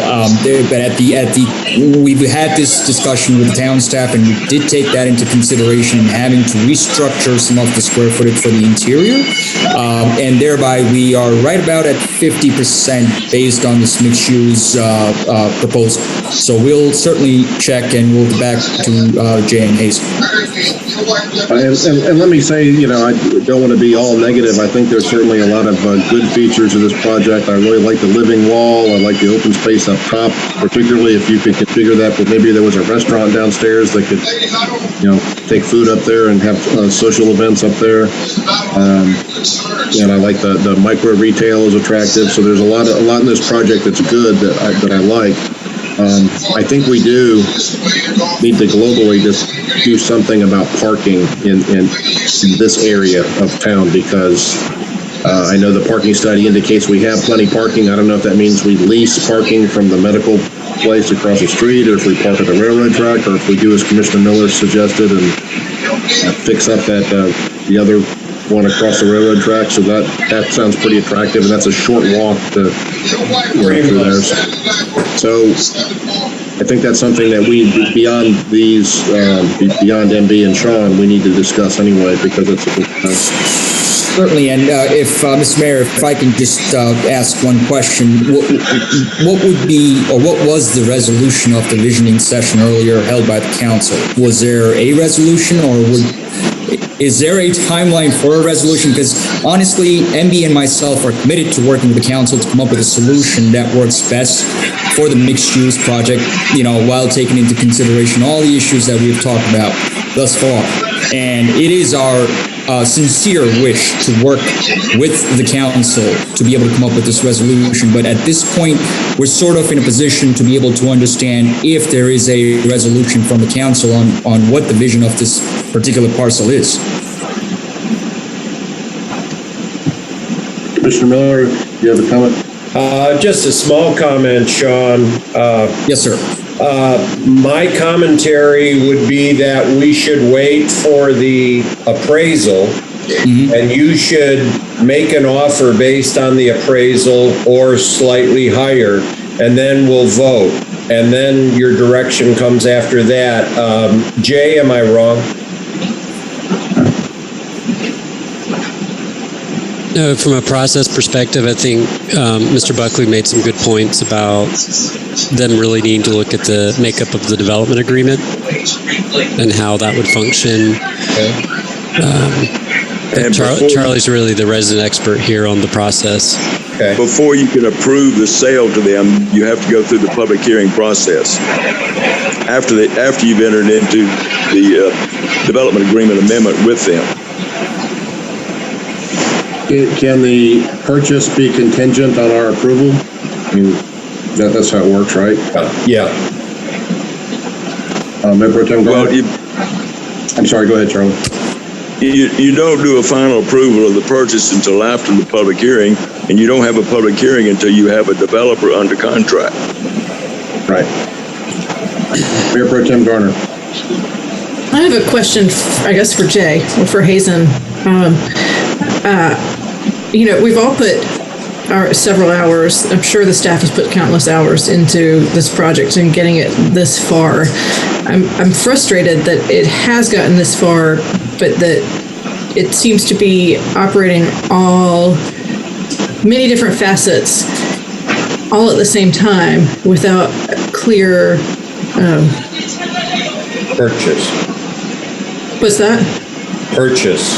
Well, no, without clear parameters. So here's a building that we're looking at that's 2/3 residential that maybe can only be half residential. We had talked about having a vision for this lot after Lat Purser, and purchasing came along. So how is this process happening? Explain that to me, because I feel like I'm missing something as relatively new to the politics of this. And I also feel like we're getting pushed into a process that is not clearly defined for me. I think the easiest explanation is that it's town-owned property that anyone can make an offer on at any time. And what this development team has been doing is meeting individually with you all, and the purpose of tonight's meeting really was to see if there's support at all for this project to move forward from a political perspective. Because if there's no support, then the project goes away. It certainly, it doesn't seem like that. It seems like it just keeps coming back. So, I feel like this is further along than most of the developers that come to us when it's time for a public hearing. Well, I was just going to say that the reason that Lat was able to move forward is he already has a contract with the developer with this. So that's why I'm saying we've got to amend the contract, put in the new developer that you all select. And that would be, in this case, if you move forward with this, it would be this person. Or if you're not going to move forward, it would be somebody else. Sean, to answer your question, I'm thinking back on our meeting, and I'm sure you guys listened to it. There was some talk about the possibility of the library at some point moving into this property. That's probably pretty unlikely. But I think if there was consensus points, it was an area that could be made available for public meetings. It looks like perhaps you've accommodated that in some fashion. Yes, we have the third floor, about 2,500 square feet allocated towards a flex space slash gathering space, conferencing space on the third floor. And I think there was a consensus for the micro retail or the pop-up type vendor. I think that was something that resonated with most people on the board. So that part was good. Yes. Anybody else can add any other comments you like, but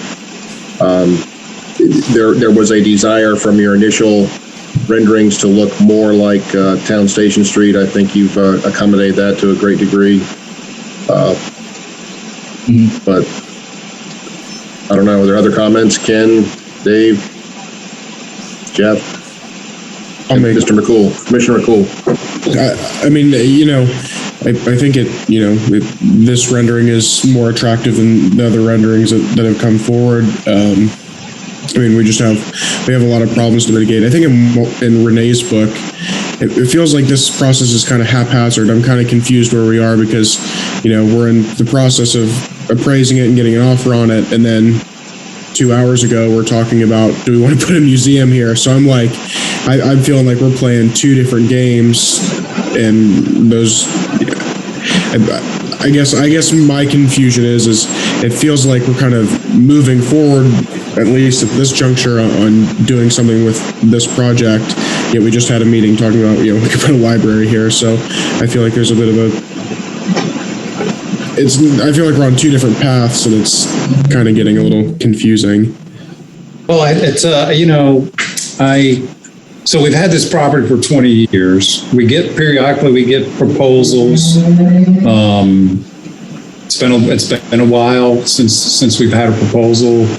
I look at this as like conditional zoning. Many times the board, that somebody comes forward with a conditional zoning project, the board doesn't always know what they want, but they know what they don't like. And so the developer can go through the grinder, listening to the board, trying to accommodate the board, and ultimately trying to get 4 votes, or at least 4 votes.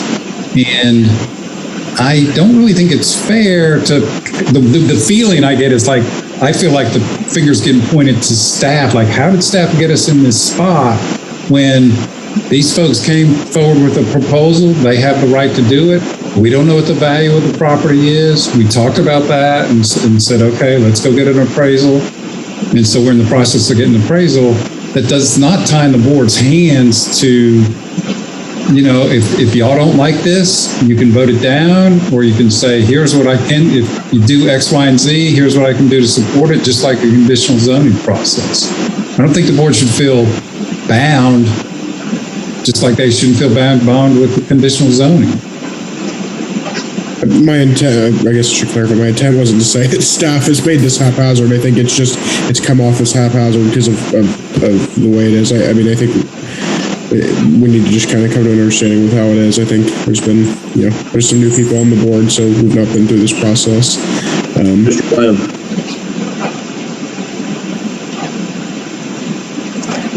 I just think the big problem is we don't have a real clear vision of how we want to use this property. The town owns this property, and we need to do what's in the best interest of people in the town. I don't know if you can hear me because I'm unstable. Let me get my picture off. How about that?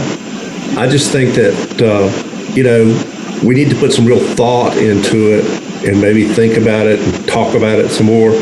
I personally just think this is going to be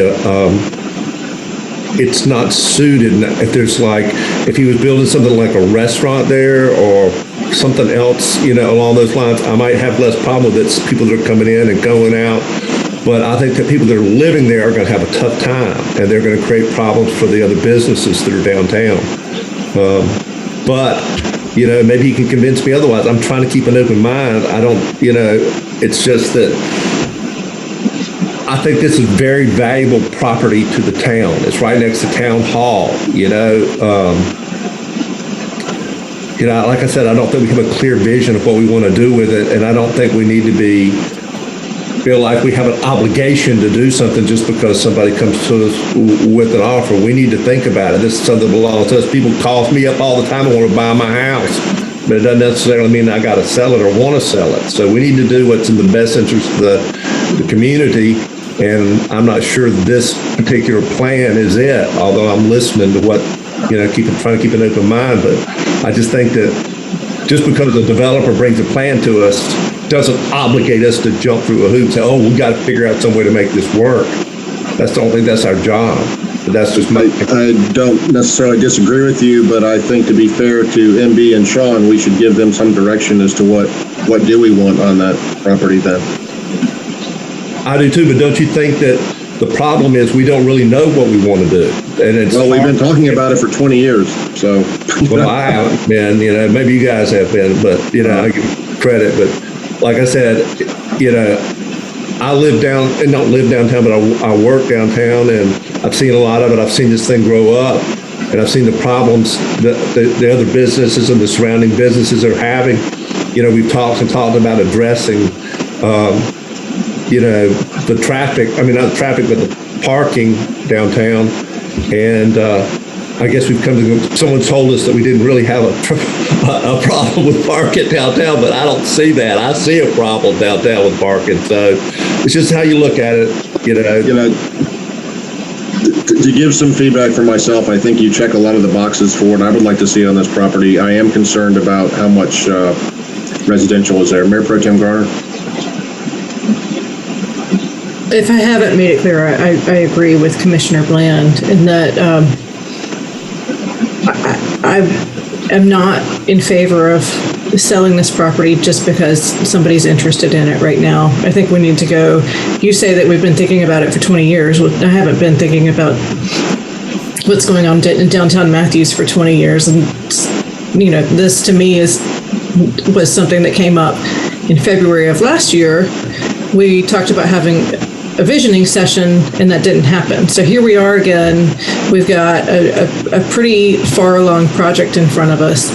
We need to have that visioning process, and it needs to be more than a 5:30 meeting, but like a deep dive into where do we see downtown Matthews?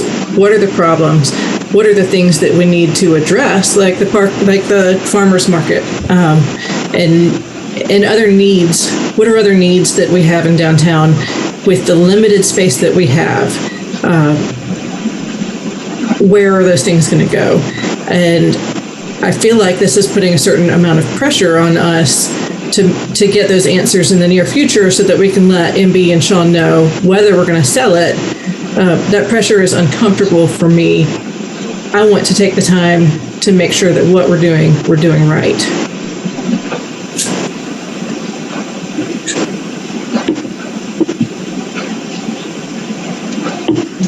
Mr. Miller. You're on mute.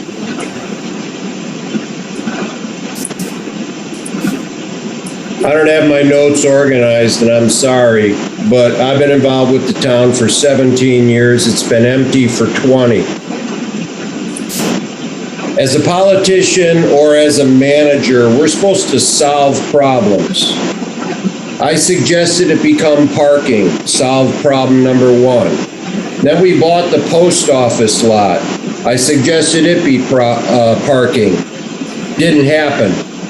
Whether it's money or political fortitude, I don't know, I don't care. But we didn't solve that problem. Then we tried to develop it, and the person that wanted to develop it wanted the town to put in cash. Now we got a buyer that wants to buy it. And because some people on the board don't know what's gone on in the last 15 or 20 years in the history of it, we're going to start a visioning process? I don't support that. It should be mixed use, just like the rest of Matthews Station Street. It's what they used to do years ago, and it's with 2 or 3 stories, you can accomplish a lot of things, and the taxation is good. We need to solve the problem. It should be mixed use. It should be flex space. The town hasn't acted for 20 years. It needs to do that. And I support the project. And there's plenty of other options for parking, whether it's a railroad lot or the Windstream lot behind Windstream off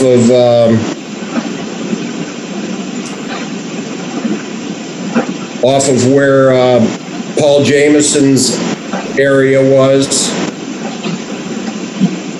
I'm really frustrated with the inability to act on this after I've been on the board 14 and affiliated with the town for 16, and others want to do a vision. We've done plenty of visions, we've had plenty of solutions proposed, and yet we're changing our mind while we wait for an appraisal. Thank you. Well, to Commissioner Miller's point, I've been an elected official for 8 years, and since I've been an elected official, it has always been envisioned that lot beyond the parking would be some sort of mixed-use development with retail on the bottom and possibly some residential on top. But beyond that, getting into the real nuts and bolts of what the details are, I don't know that we've ironed all that out.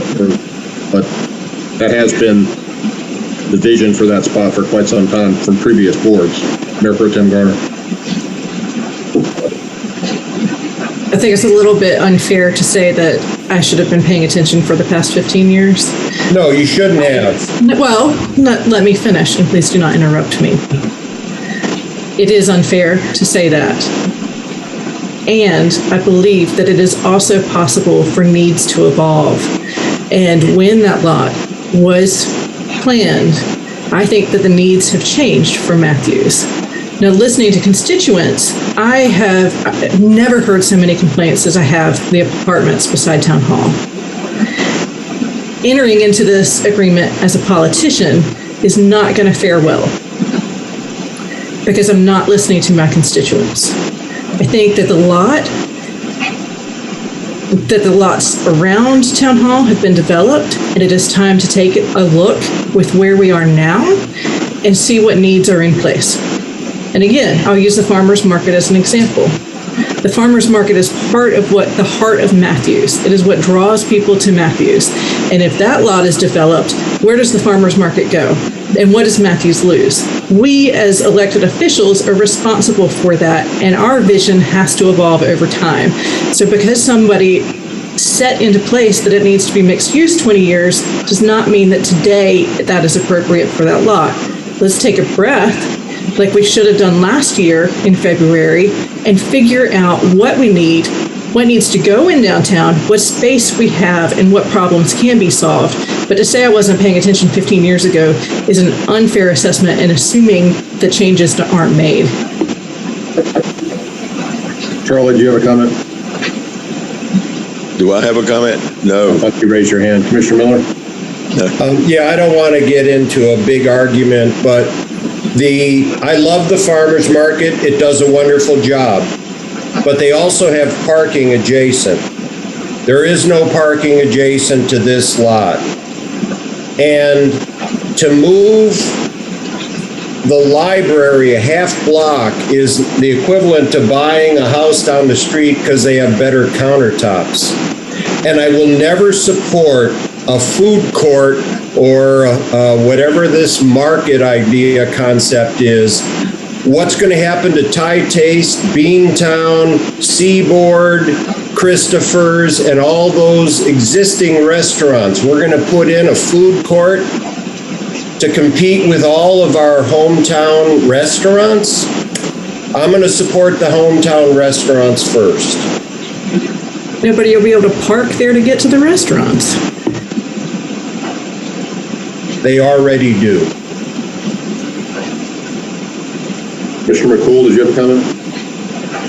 I mean, kind of off what Renee and Jeff are saying is the brass tacks of it is we have a parking issue in Matthews. No matter what gets built here, whether it's a park, a library, a food court, mixed use, we need more parking. I mean, that's the brass tacks. And so I think we have something to figure out there, because if someone came along and they wanted to build a park here, we need somewhere to be able to park so they can take their kids to the park. It's a parking issue, I think, is my number one concern, and we have to figure it out. Something has to give. Mr. Town Manager, we've been talking for a long time on this topic. What would be your recommendation to move this off of? Well, it is 10:10.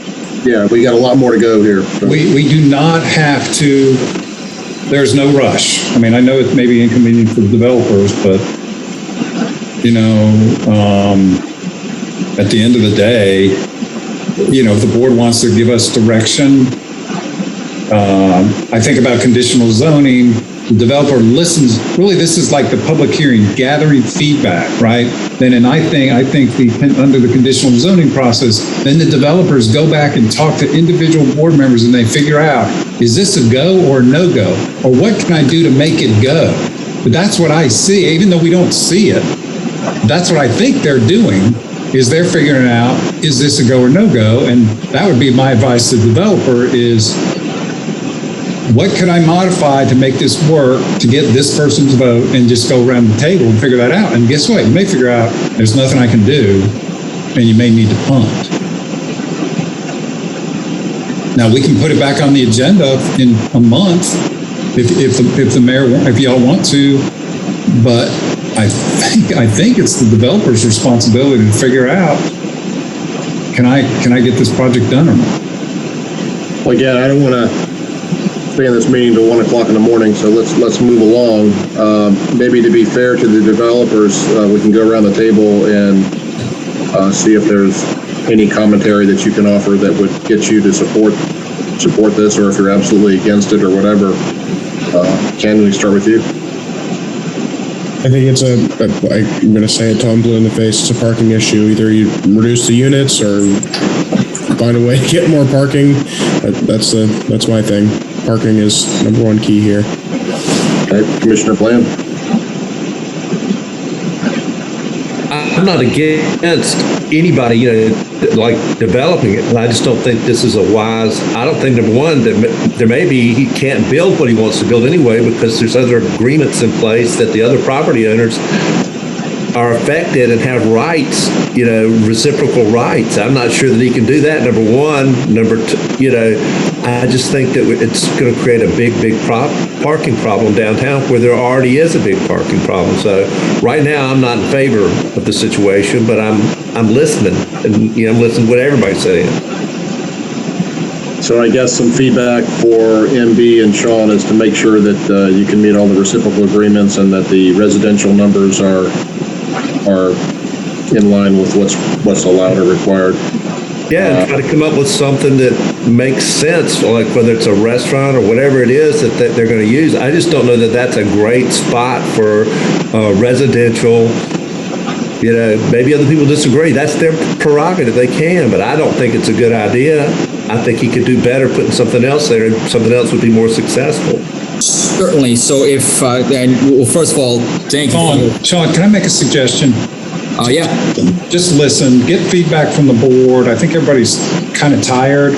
And I think the mayor's doing y'all a big service to ask the board what they like or don't like, and you'll get clear direction. That's the best thing. That's my advice. No, I appreciate that, Hazen, and thank you very much to all the commissioners, Mr. Mayor. Certainly, MB and I have been going around in the circles of this for the last better part of 3 or 4 months, expending all time, resources, and capital.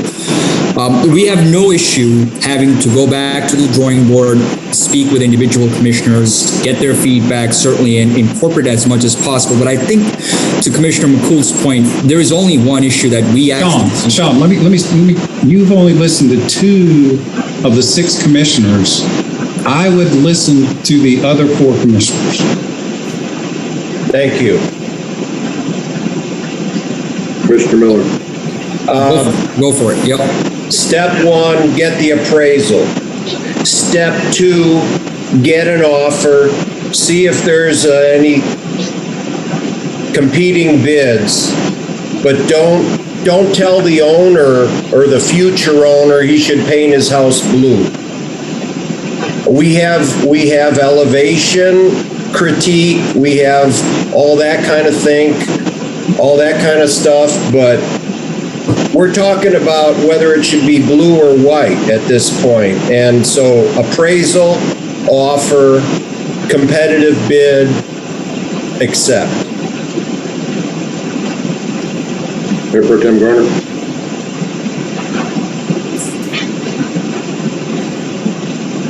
My comments are outside of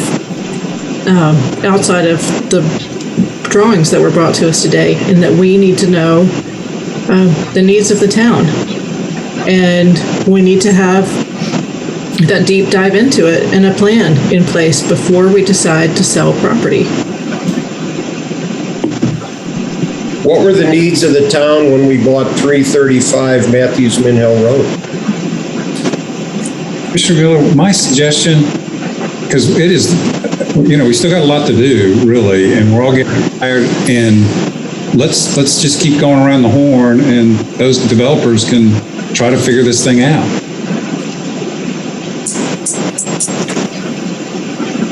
All right, so we've had comments. There's actually only 4 commissioners because Commissioner Whitley's not here and John had to recuse himself. So, that's right. So my comment is that I think what you proposed is in line with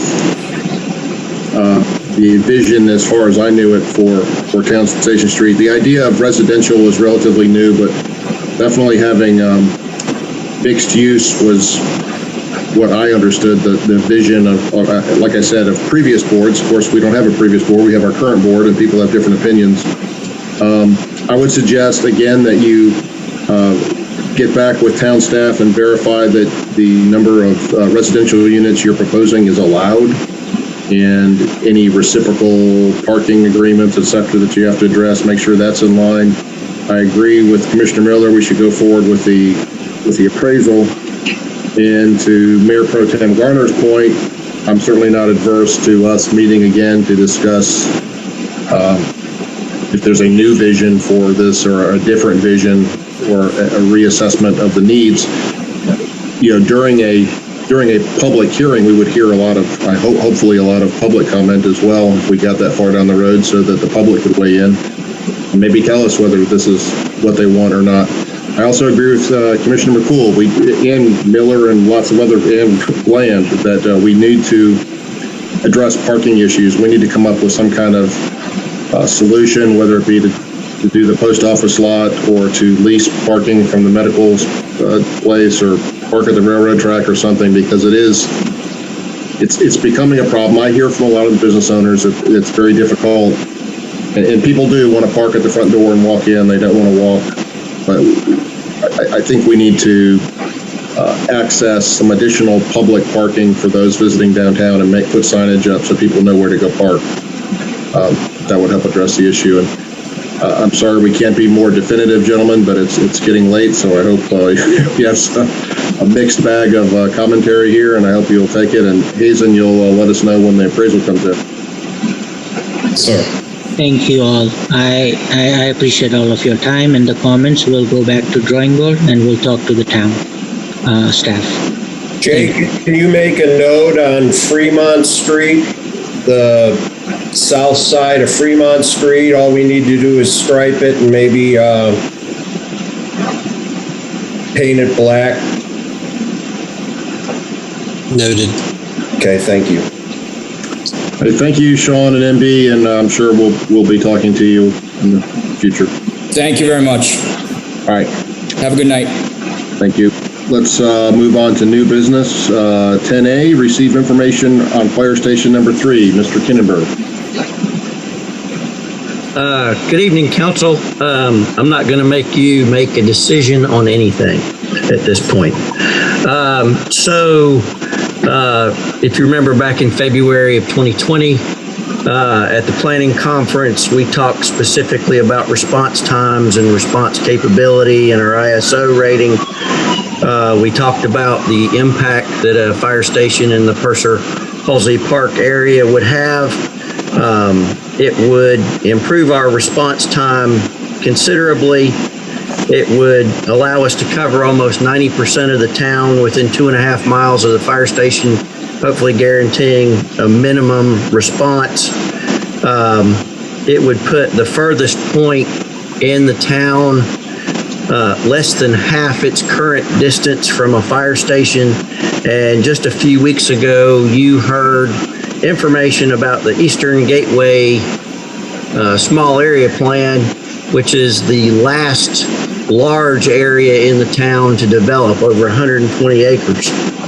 So, again, going back in time, we acquired the original fire station property in 2005. Again, government moves slowly. We tried everything we could to figure out how to put a fire station on the property adjacent to the park. It's not good land. It won't work. After our discussion, Roger Martin offered us the 4.5 acres across the street from the park. We entered negotiations and purchased that land, and the house on that land is currently rented out. So now it's time to move ahead, figuring out if we want to build a fire station. We've essentially been thinking about it for 16 years. So, and the important thing to remember about building a fire station is it's going to be one of the most difficult projects for this town to undertake. It's a complex building project. It's a 24-hour, 7-day-a-week facility that needs to have modern amenities. It needs to house sophisticated apparatus. It needs to be a 50 to 75-year building, and it needs to feel like home.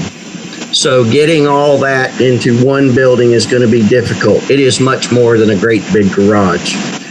So to that end, several months ago, Hazen, Brian Welch with Mint Hill, the chiefs from Matthews, Mint Hill, and Idlewild met to talk about our future timelines. We know that the activation of Station 3 is tied to the activation of Mint Hill Station 2.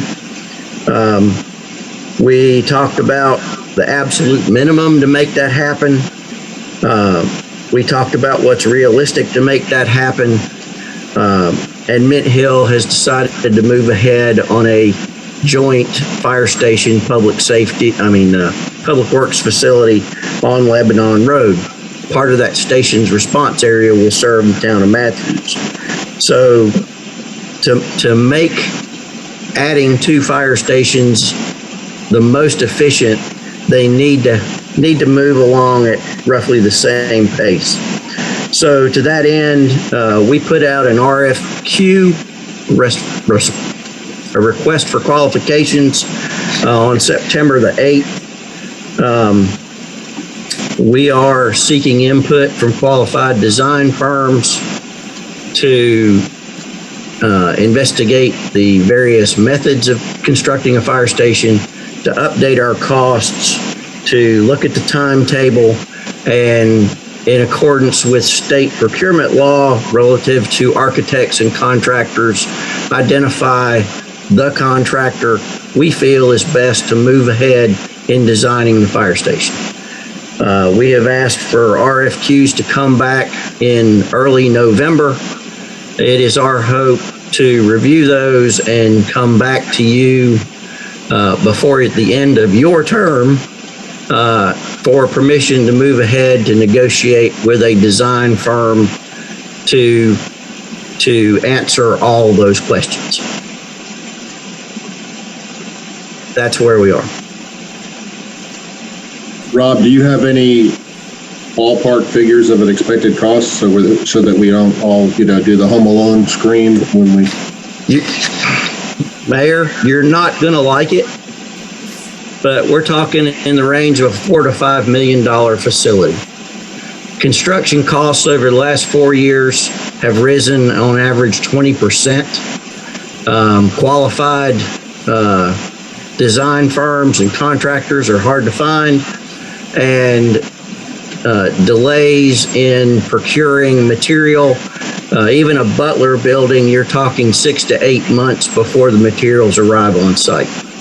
So we can't, it's not going to get any cheaper if we wait longer. 4 years ago, I did tell the board it would cost about $2 million.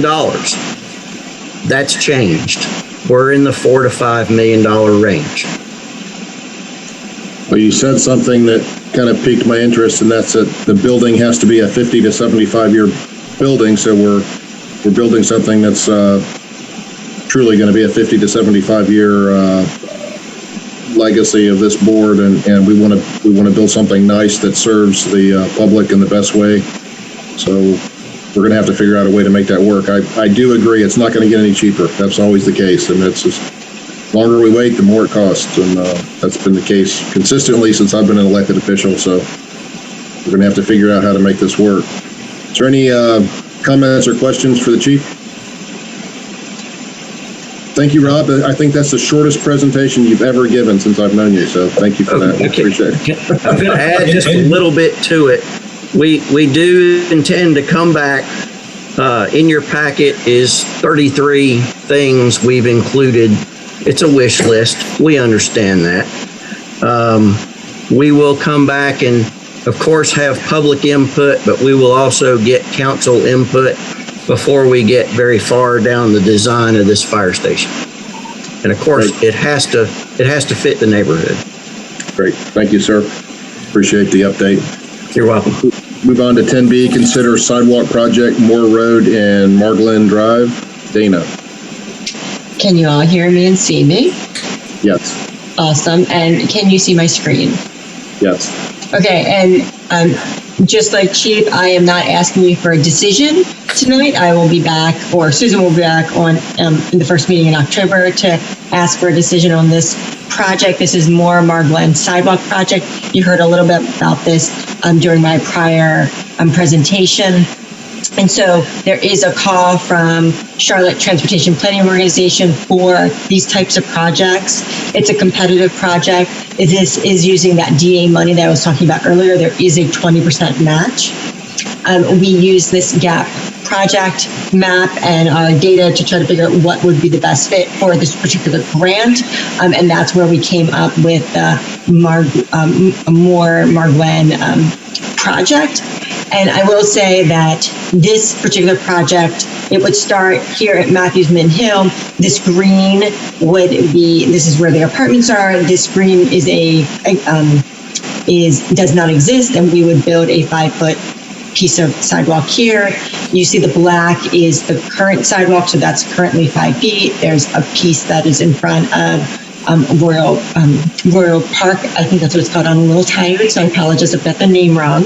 And then we've got the blue section, which is what the developer is doing right now. Again, on that, this is all on the, what I'm going to say is sort of the north side of the street.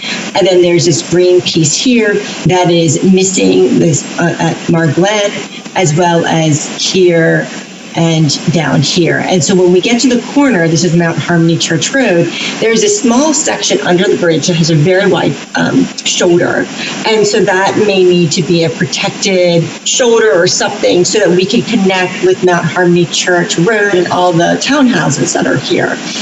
There is a school right about here. Obviously, Butler is on this side of the project. It has 2 hotels. In the project limit, it's got multifamily as well as the townhouses. There's also obviously commercial here at Matthews Mint Hill. So in terms of the application process to CRTPO, it has a lot of what we consider generators and attractors, and it will potentially score well in the process and compete well in order to get the money. So bottom line, what is the cost of this project? If it's a 5-foot sidewalk, the total would be 1.9 million, with the 20% match at 380,000. And then if you look at your financial impact in your agenda packet, you'll see that I've spoken to Hazen about this and sort of what those local matches will be each year. So 2023 would be designed, so that's PE, about 60,000. 2024 right-of-way will be about 46,000. And then 2025 is construction, and that's 272,000. And this is a reimbursement program. So when I discussed it with Hazen, he realizes that we have to pay the entire amount, and then we get reimbursed. But the state is very quick about reimbursement. We do it every quarter, and so we get that money back very quickly when we spend it down. And so basically the recommendations is, this item is only for information. We'll come back to you in October. This grant is due October 15th. So we're running up against a wall. So we have to make a decision on the 15th on whether we want to go after these dollars. In the meantime, hopefully, in terms of, evaluating how 380,000 will impact the CIP, we'll get more input, hopefully from Becky, and make sure that everything seems okay. And then at the end of the day, if this does go through, we're going to need to amend the composite bike and pedestrian plan for Moore Road, Mar Glen Drive, and Mount Harmony Church Road. It's really just a technicality. It has to be in a planning document. It's sort of in the planning document. It's just stated as a signed on-road bike lane, and we need it to say multi-use path in order for it to all be kosher, lack of a better word. So anyway, that is what I'm presenting tonight, and I'm happy to take any questions that you all may have. Dana, I mentioned it earlier. It appeared to me that at least a portion of this sidewalk would probably be constructed by a future developer at no cost to the town. So and what piece are you referring to? I'll go back to the map. I'll go back to the map. There's one area that's 2 large tracts that appear to be undeveloped. I looked at this the other day, and maybe I misread it, but it appeared that... It's okay. And I can circle back. Let's see, 2 large tracts. So right now, this is apartments. This is already developed. This is being developed right now, and this part is right. And then this is a pretty steep. Okay, this is pretty steep, and isn't this residential already now? Yes. And then I think you're thinking down in the corner here. I think is the only lots that are potentially I think it's for sale. I saw some for sale signs down here, but I think the majority of this project is not, we wouldn't qualify that, besides this corner piece. And I'm happy to go back in the next couple of weeks and give you a more fine-grained understanding of, what is development ready, what's not. And like just with Sam Newell, we did carve out sections where the developer has to develop the property, but that was further along in the development process. This is just for sale. I mean, this in theory could sit there for 10 years, the sale property. So, but we can have a further discussion, and I can look into it and, follow up with you or Hazen. Yeah, I think 20 cents on the dollar is a great value, but I just want to make sure that we're not building something that would be built anyway for free, maybe in the near future. So that's my only comment. Are there any other questions or comments for Dana? Okay, that was for information only. We'll move on to the next item. Review Greylock Ridge Extension Project. Dana again. Yes, that's okay. Let me see if I can. I'm going to stop sharing and share just the board memo. Jay, could you pull that up for me? I don't have that. Sure, give me 1 moment. Let's see who can do it first.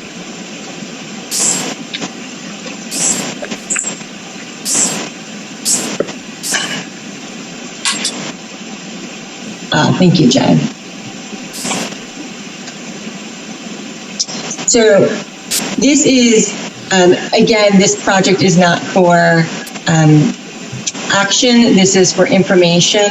So back in 2020, we went to the board to talk about the Greylock Ridge Extension Program, Greylock Ridge Extension, a road project that we were going after for bonus allocation dollars. Bonus allocation dollars has no match, and it's because of the 485 toll facility that we were able to get the money. We were successful with the grant. It was about $4 million, and it has basically been taken over by NCUT. The long story of how that happened, but nevertheless, the project's still being built, but NCUT is managing the project. When we brought this project to you, we did not bring it all the way to the railroad crossing. And Jay, do you want to go up to the map? I think the map is at the bottom of the screen.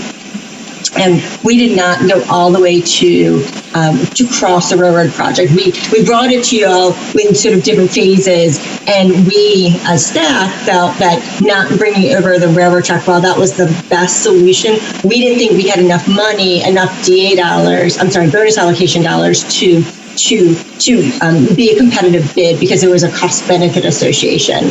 And quite frankly, we didn't think there was enough bonus allocation dollars in the pot in order to go for that additional piece. So in the meantime, there were bonus allocation dollars that were given out over the course of the past year. And then one of the big projects in Charlotte didn't happen. The Charlotte decided with NCDOT that they weren't going to move forward with that project. So it freed up I want to say about $4 million of bonus allocation dollars that are back in the pot. So we have this fall call that we're applying to potentially for more road if that application happens. But there are also other calls. It's like the big call for CR2PO. So NCDOT really wants to bring this project on the other side of the railroad track to connect it to Tangtown, which again, Susan and I thought that was probably the best solution was to solve the problem there at Tangtown. So NCDOT brought on a consultant, AMT, to do a cost estimation as well as work up a new sketch to go after those additional dollars. While I am helping apply for this money on behalf of the town and NCDOT, again, it would be fully funded. We're roughly costing the additional piece at about $2 million extra dollars. So the total project would be about $6 million. Again, this is not, there's no match with this. We are working with the state. We do have to have a municipal agreement. We haven't, that CJ and Brett Knipe with NCDOT are working through that. And that hasn't obviously been signed yet, or you all would have seen it. So, that is basically what this project is. We do have to have a letter of support to support this project for NCDOT, and we just think that the addition of adding the piece across the railroad track is just going to benefit us and the town. Well, that's great news. Do we have any questions or comments for Dana? Commissioner Miller. Thank you. Dana, I might be confused on this. Is this right at the Crestdale crossing? Correct. Oh, yeah. No. Not the Crestdale crossing. This is where Tangtown, this is closer to dogs. Right. It's a very awkward crossing right now. It's not, it's very outdated, and it would be great to be able to modernize this crossing. So, but it's still unrelated to the large hump that we have. Right. It's a completely different crossing. Thank you. Any other questions, comments? Hazen? Dana, one of the things you and I talked about is they wanted us to be responsible for all cost overruns, even though they are managing the project. Are y'all pushing hard back on that? I assume. I'm hoping CJ is. That's what CJ was tasked. I mean, he's working that out with Brett, so I'm not sure where we all land with that. Okay. All right. Sounds like if there's no further comment, we'll move on to the next item. Consider request for exemption from ordinance prohibiting alcohol within park facilities for certain special events. Leanne Moore. Okay.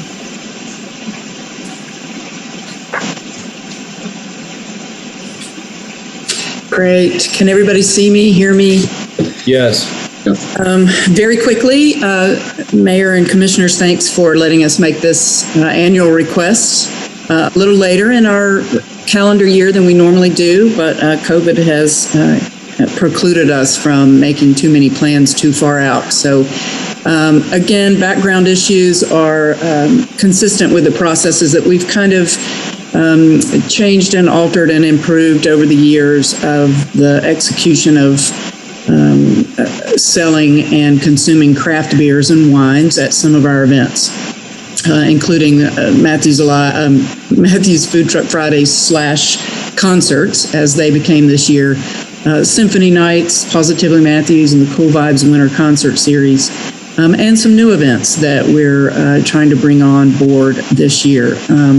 We would continue to work directly with the local brewing companies and the wineries and utilize their off-site event licenses and permits.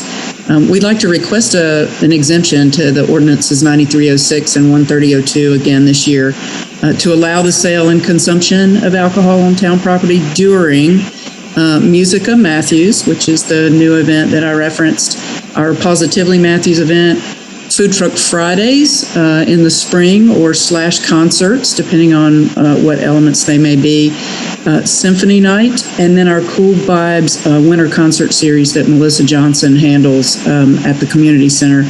Following there are some of the details to those events. Musica is coming up here on October 15th, 5 to 9. Positively, very similar as in past years, November 6th. We are shortening that by an hour, 10 to 3. The Food Truck Fridays / concert plan would probably again be for second and fourth Fridays, April through June, and then we're considering a break in July and August for the heat, and then back in September, October. Hours will be the same as they have been this year. Symphony Night has been one that there have been lots of requests for and mentions from council and staff and our staff as well to add that to the list. That is always a TBD until the symphony can tell us when they have availability for us, but it's usually first week or two in June. Cool Vibes Winter Concert Series, again, has typically been in the Fullwood Theater and the Community Center area for the pre-event and intermission beer and wine sales and hors d'oeuvres. I have TBD there. Melissa has, since this memo, secured January 14, February 11, and March 11. And so those concerts will be happening one a month in the winter, so we're really excited about that. There may be a chance for those to be due to COVID and precautions and where that may be when we get to that point, that some of the hors d'oeuvres and possibly those alcohol sales would have to be handled outside in the open air. So we would like for y'all to consider that possibility as well. Bullet points, beer and wine only. Consumption restricted to either the park or the community center building or its parking lot in case of COVID issues. People would not be able to consume outside of those basic areas, nor bring in outside alcohol. The ABC permits would be dealt with the brewery and the winery themselves, kind of getting us out of that process, which is nice. And then obviously checking IDs, wearing wristbands, and then the winter concert series, being promoted as 21 and over to begin with. And because it can be controlled at the door there a little more carefully. No financial impact. It's all been accounted for within the budget. In fact, with a revenue split, that would be a positive impact, hopefully. And again, just kind of a quality of life, continuing with the vibrant downtown, cultural activities, reaching that demographic that's very interested in social trends, craft beer, wine, coffees, and continuing to add that particular element to our events that patrons have asked for and wanted us to include in new events as well. So I'd like to recommend an approval for those requested exemptions above and allow the sale and consumption of alcohol on town property at those particular events in Stumptown Park and the Community Center building. Musica, Positively, Food Truck Friday / concerts, the Symphony Night, and the Cool Vibes Winter Series. Thank you, Leanne. Do I have a motion? I would like to make a.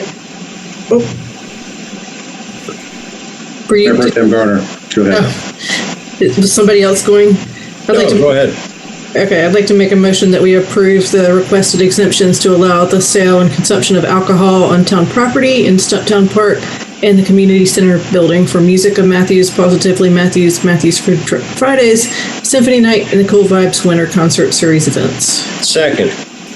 Jeff, you have to repeat that whole thing if you second it. Okay, we have a motion from Mayor Pro Tem Garner, second from Commissioner Miller. We'll take a roll call vote. Mayor Pro Tem Garner? Yes. Commissioner Bland? Yes. Commissioner McCool? Yes. Commissioner Urban? Yes. Commissioner Miller?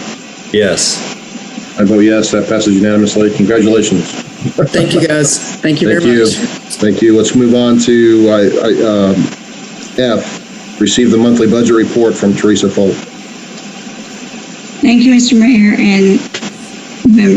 and commissioners. I will make this short, excuse me, and sweet, as you can tell. See, it's after I'm turning into a pumpkin. This report for August 2021 is actually also a final look and review at where we ended FY21 and final until we received the audit, which is why the fiscal impact is still a preliminary. We feel, very confident in these numbers. However, they could be tweaked a small bit with the finalization of the audit. But overall, FY21, though in the beginning it looked very bleak, it did turn out to be a fairly, good year for the town because we backed off on expenditures and reworked, plans and ideas, due to COVID to keep the town in a very good, strong fiscal position. And then August is still a lot like July. A lot of the revenues were still for the prior year. You don't see a lot of new tax revenues coming in because the bills don't go out until the first part of August.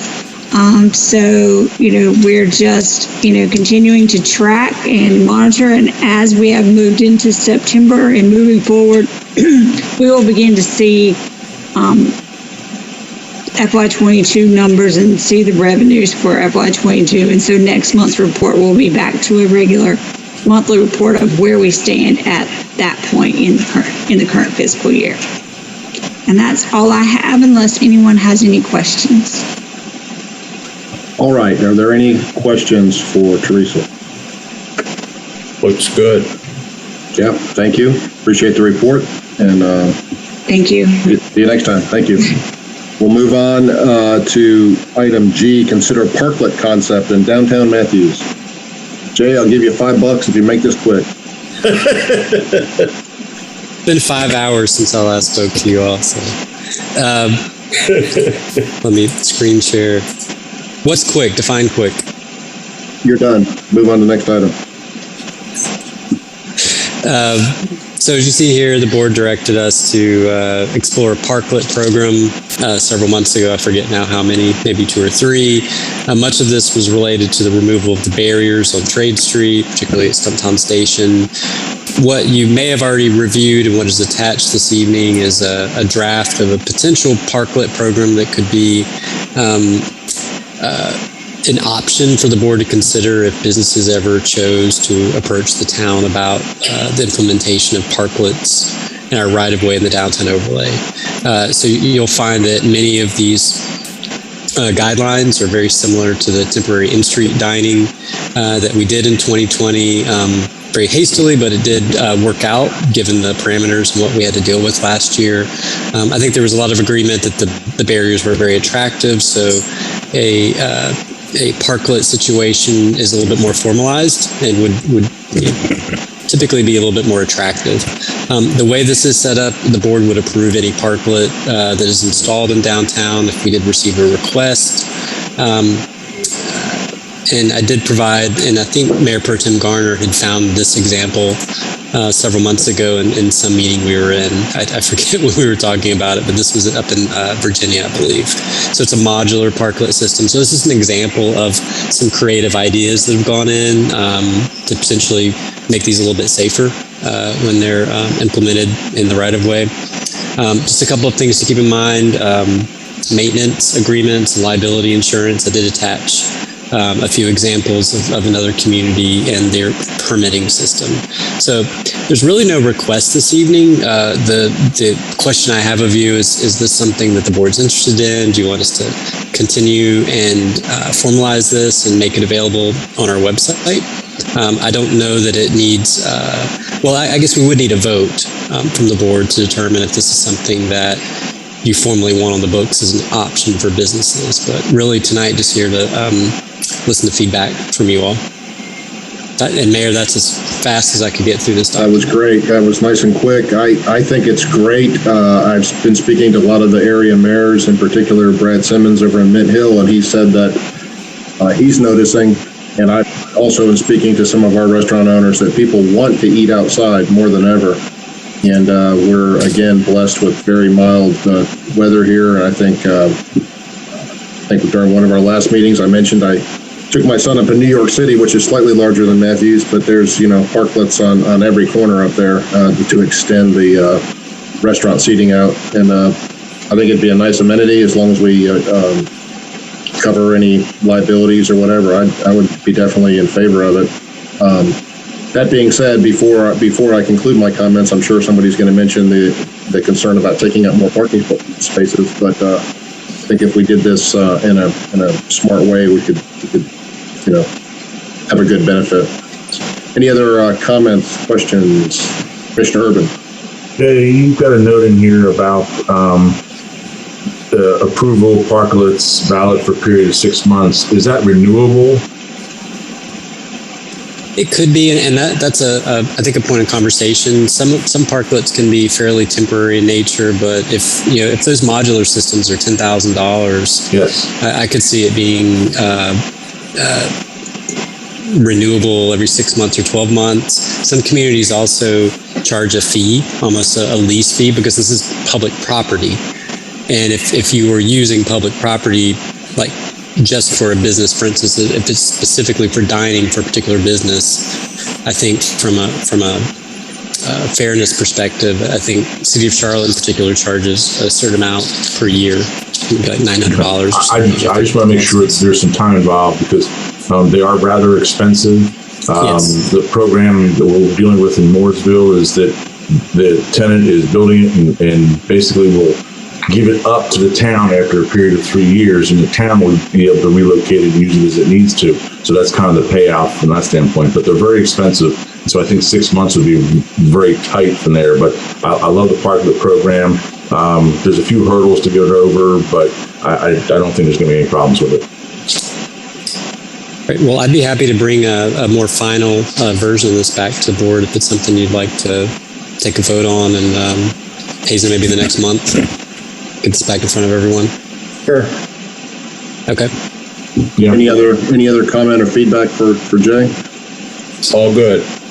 Yeah. Right, thank you. It's good stuff. Yeah, just no more orange barricades. Kind of make it a little more attractive. Just painted orange. Noted. Yep. We'll go on to the next item. Consider recognition of Stumptown Festival organizers. And Ms. Garner, were you going to present this?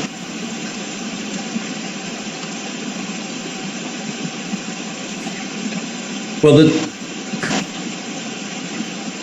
are you going to do it, or do you want me to do it, Renee?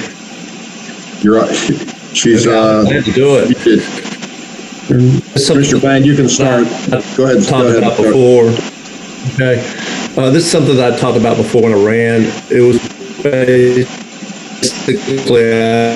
just felt. You turn your video off again. You're breaking up. You're breaking up. Stumptown Festival for years and years. Okay. Sorry. Can you hear me now? Yes, sir. Okay, I was just going to say that, back when I ran, I wanted to give some recognition to the people that ran the Stumptown Festival for years and years, that enabled the community center to be saved instead of being a torn down building. And I talked with Renee about it, and I think she contacted the Kikers and talked to them about it, and she came up with a little proposal for the plaque, something that would give the people, the Happy Towns Club and all the folks that worked on that for years and years, a little bit of credit for the sacrifices that they made for the town, working Labor Day weekend for years and years. So that's what we wanted to bring, see if there was any folks on the board that were behind that idea and see what they thought. Renee, is your internet unstable? Are you able to talk?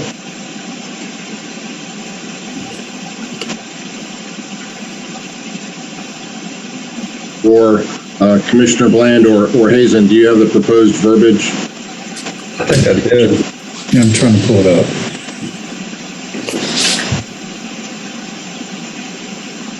I think it's a fairly generic verbiage. Yeah. Hold on. Got a hand up from Leanne. So can you? Leanne, do you have a comment? Well, and I was going to wait and see some of the details, but it did, and I don't know a lot about these points coming, but it did make me think that we have mentioned something similarly on the Matthews Alive board.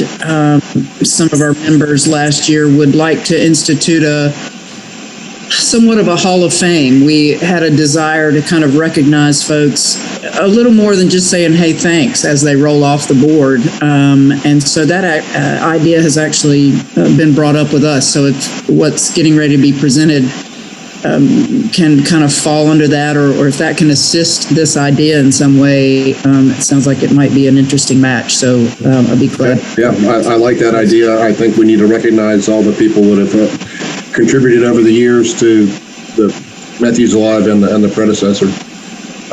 Hazen, well, I guess I can read it. It's up on you can see it now. The Matthews Community Club, founded by Bill Barnes, Ted Kiker, and Clay Leffler, formed in 1971. Under their visionary leadership, the club created and hosted Stumptown Festival to raise funds to save the building now known as the community center. This plaque honors the Matthews Community Club, a vital link between Matthews' past and future. And Clay Leffler was a former mayor of Matthews. That's right. I'm sorry, I don't know. Dave, do you want to mention Mr. Barnes? I know Ted Kiker's still around. Yeah, I don't believe it. I didn't know Bill Barnes, I don't believe, but I knew Ted Kiker, obviously Clay Leffler, and they were both instrumental with respect to the, like I said, raising funds to all the funds that were raised by the Happy Time Club and putting on the Stumptown Festival went to renovating and keeping the community center from being torn down. So I wanted to, I just felt that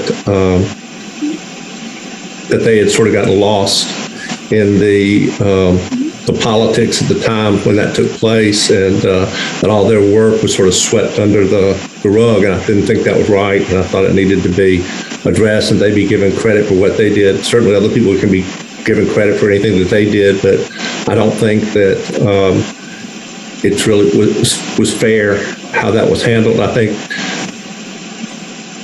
my feelings were that I thought that it would be better if they had an individual thing that honored the people that did that work.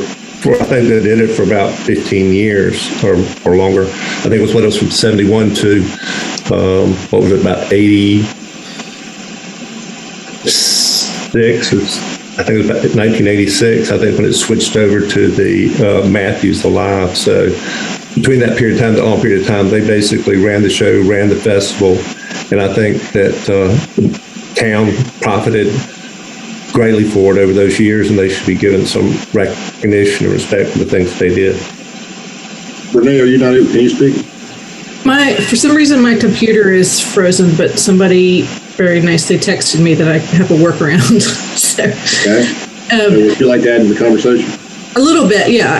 I appreciate what Dave has said, and to me, when he brought this up at the planning conference, it's meaningful because Stumptown Festival was a large part of my childhood and a large part of the childhood of a lot of my friends who have either left Matthews or still live in Matthews. And I think it's important to recognize that history, that there's not a gap there.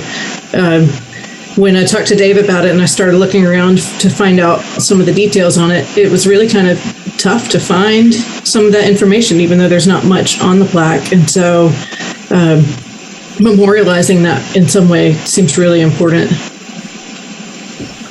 So the idea, I guess, would be for us to authorize a plaque tonight, and I don't know if we could also take Leanne's suggestion at the same time, or Hazen, do you think we should do that separately? Well, I think it could be, I think what Leanne, it's maybe like a Hall of Fame. And a totally separate plaque. I think the plaque should be separate, but we could authorize both of them tonight so that Leanne's group could start there. Well, I would let Matthews Alive do their thing. I think what this board should do is this plaque. And I think in my conversation with you, Mayor, we're not talking about a plaque that hangs up on the wall that's 18 inches by 24 inches, but we're talking about a bronze. We are talking about a bronze plaque. Bronze plaque that are expensive. I mean, I'm sure everybody knows that, but you see them around town for buildings and stuff like that. That's what I understand your vision of this would be. And I think we just need more direction to move forward. Mayor Pro Tem Garner, do you have a comment? I think it's so late, I already forgot what it was, but that was my vision. Oh, I know what it was. I think it's important to keep them separate because what we're trying to do here is really pinpoint the impact of the community club and Stumptown, and while one led to the other, it's important to have its own recognition. Would you like to make a motion? Before you do that, Hazen, what do you said the cost is of this approximately? Is Corey on here? Those bronze plaques, they're cast. I guess they're bronze. They're several $1,000. I have a question. 2,000. Is it 2,000 or 5,000? Well, several $1,000. Mr. Miller. Just a question. Will it be at the community center or on the side of Stumptown Stage? No, community center. Community center. That's what they did. Because that's the building that was saved by their. Okay. All right. So, Dave or Mayor Pro Tem, would you like to make a motion? Yeah, I would like to make a motion. I'd make a motion. Can you hear me? Yes, sir. Okay. I would like to make a motion that the town authorize a plaque along the lines of what we just read out that was on that that item about the people that made the effort You're breaking up again. to save the Matthews Community Center, and praising them for the work that they did, tirelessly on every Labor Day weekend for, I think, 16, 17 years, until the advent of Matthews Alive. And I think at that point, that they should be thankful for what they did. Okay, we have a motion from Commissioner Bland, a second from Mayor Pro Tem Garner. We'll take a roll call vote. Mayor Pro Tem Garner. Yes. Commissioner Urban. The U.S. aircraft carrier fleet. Yes. Drive the country. Commissioner McCool. Yes. Commissioner Miller. Yes. Commissioner Bland. Yes. I vote yes as well. That passes unanimously. So, thank you. Let's move on. Discuss the hometown holiday special event. Commissioner Miller.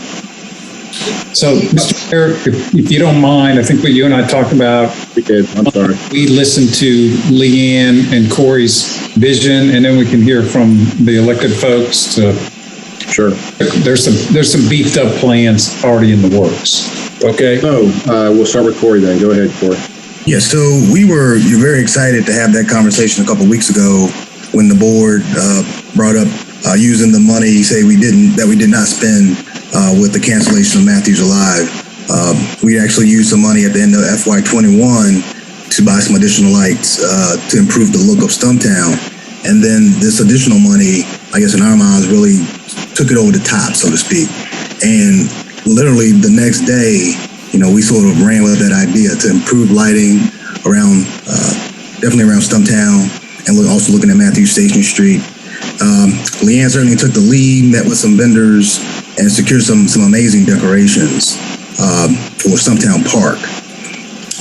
And now I'm going to let Leanne sort of talk through the details about what she has already purchased and sort of the thoughts of revamping the hometown holiday around Stumptown. Go ahead, Leanne. We once Corey kind of let me know all that was happening, have reached out to our couple of sales reps and our rep with Mosca, who does a lot of our pole lighting and decorations in the town, Phil Hensley. So we took a look at the park. We had already purchased a few items, lighted characters, the outdoor commercial characters. We have a few in town. There's one in front of the community center. I think there is one now currently, or that has been placed in the park before.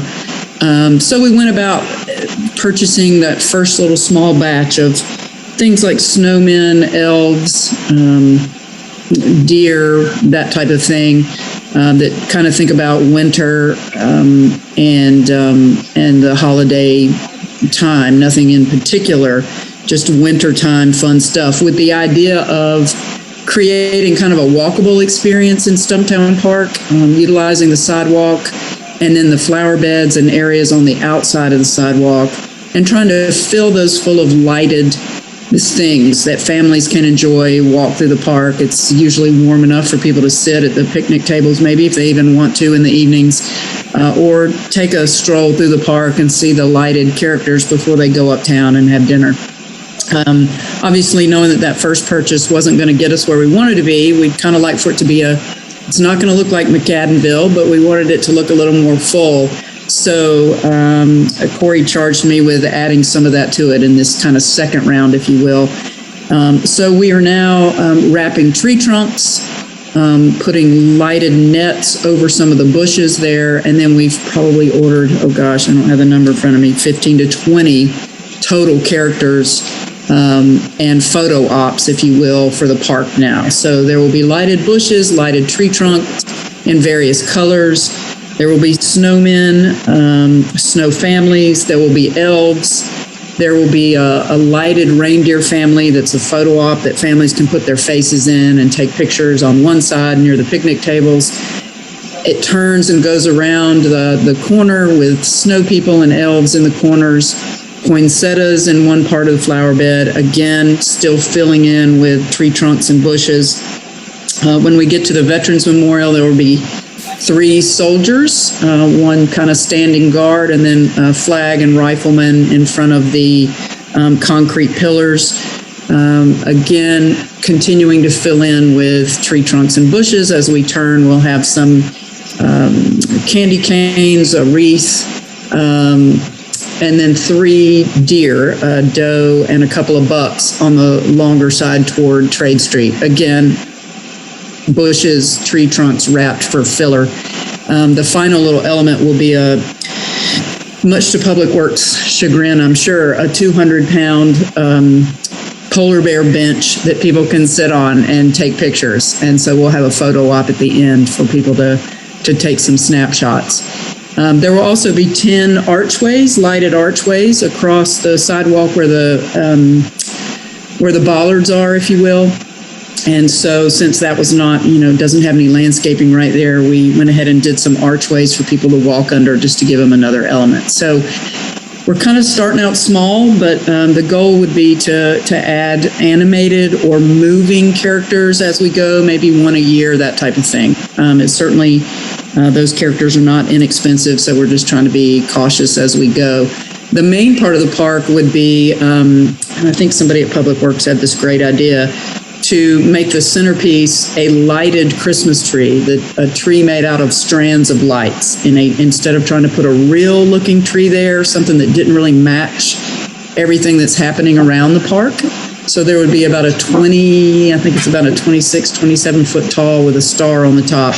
And those are very similar to the trees that you may see in people's yards that were part of our decorating contests that can be programmed to have different lights or spin or swirl and that kind of thing, or they can stay static. So there would be a large tree in the center of the park with some protective fencing around the bottom that would kind of be the centerpiece. And then again, that would match more of what's happening all around the outside of the sidewalk. So just kind of a lighted, eye-catching experience that people can do on their own. It's not, we can certainly, the plan was to have a park lighting there, not necessarily just a tree lighting, but a park lighting, and kind of introduce that new element to the community. The stage is already there, obviously, if we want to do some performances like we've done in the past. And then I'm working with Public Works for all of the electrical needs that we'll need to run throughout the flower beds. So something that people can do on their own, a passive activity where they don't have to be crowded. They can choose to go if they want to. They don't have to crowd up if they don't want to, but just something new and bright and kind of fun for downtown. And Leanne, this is where the official tree lighting ceremony is going to be held. I think so. I think if it's that big of a show and it's that different and that special, I think it would make a lot of sense to have that there. And then obviously the large tree there. We would leave the other tree in front of Town Hall. Again, that's a more realistic looking tree. It has a different style than what is happening in Stumptown. That's more illuminated, fun, kind of animated type stuff. So we can leave the natural tree up at Town Hall with the new bows and all the new decor that we did last year. Wow, that sounds really cool. I know it's really late, but I got to tell you guys something really quick. In my neighborhood in Ashley Creek, you know those balls that people are putting up that are all made of all different colors of lights? Yes. So this guy in my neighborhood, nobody knows how he does it, but he hangs these things like 80 or 90 feet up in the air. I don't know if they use a crane or how he gets these balls so high up. I just everybody drives over here to see how they have a competition to see who can put them up higher in the trees. They're amazing, and they would also be a good filler. That money goes quickly when every character is $3,800 or $4,000 or $2,500. That money can go quickly. So that's one reason we're wrapping a lot of tree trunks and doing bushes, but those would also be a cool filler. Even if people wanted to do them, people enjoy doing them. And so if there's somebody out there who wants to add them, that would be a great filler as well to complement the characters that we'd like to add. There's a neighborhood in Greensboro that's several blocks long and everybody does those, but it's really beautiful. They're great. Okay, so we got kind of the vision. I think that sounds What about the carousel? Leanne, you were going to check in the carousel or even the ice skating rink. Did you find getting data on that? Yep, I did not get any back. Bess Brinkley wrote me back and said she could quote me on it, but we probably needed to talk about it first before she sent anything. I did not hear back from another vendor that we use quite frequently for mechanical rides here that is in Charlotte, which would be better. There was kind of a secondary question that Corey passed along to me about adding lights in downtown in general. And I will say quickly that I spoke with our sales rep about that, and we stopped uptown and also met with Life at Public Works about the same issue. Lots of options, putting strands of lights, and they would require cables because of the width across Matthews Station. Outlining those buildings in lights. I thought they had them already, but they don't. So we mentioned that.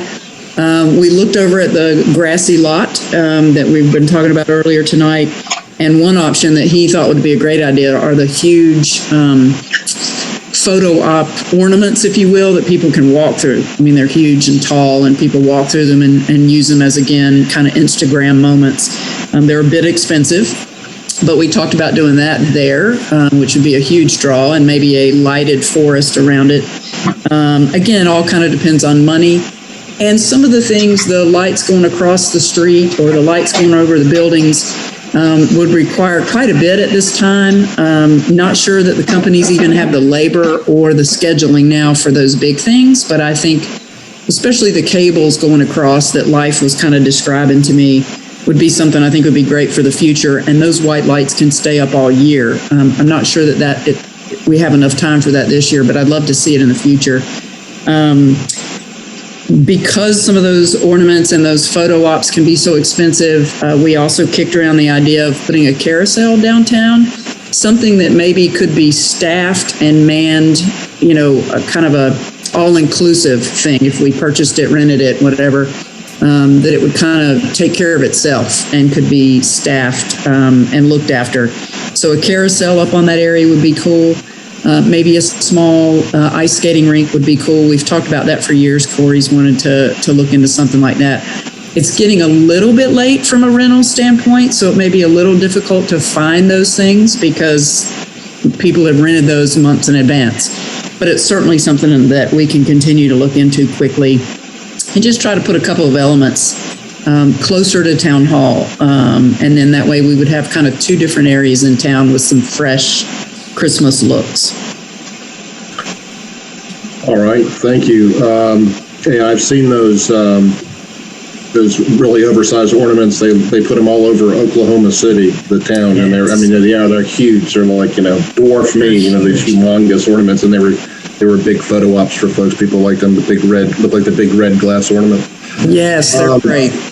So, Mr. Miller, Commissioner Miller, you had some ideas for. Some other ideas. So what were your ideas? My ideas started by Commissioner McCool. He feels that we haven't had a festival in so long, and morale is so low, either with the public or whomever or everybody, that he wanted to suggest a weekend festival. Now, that could be Friday to Sunday. It could be Friday, Saturday only.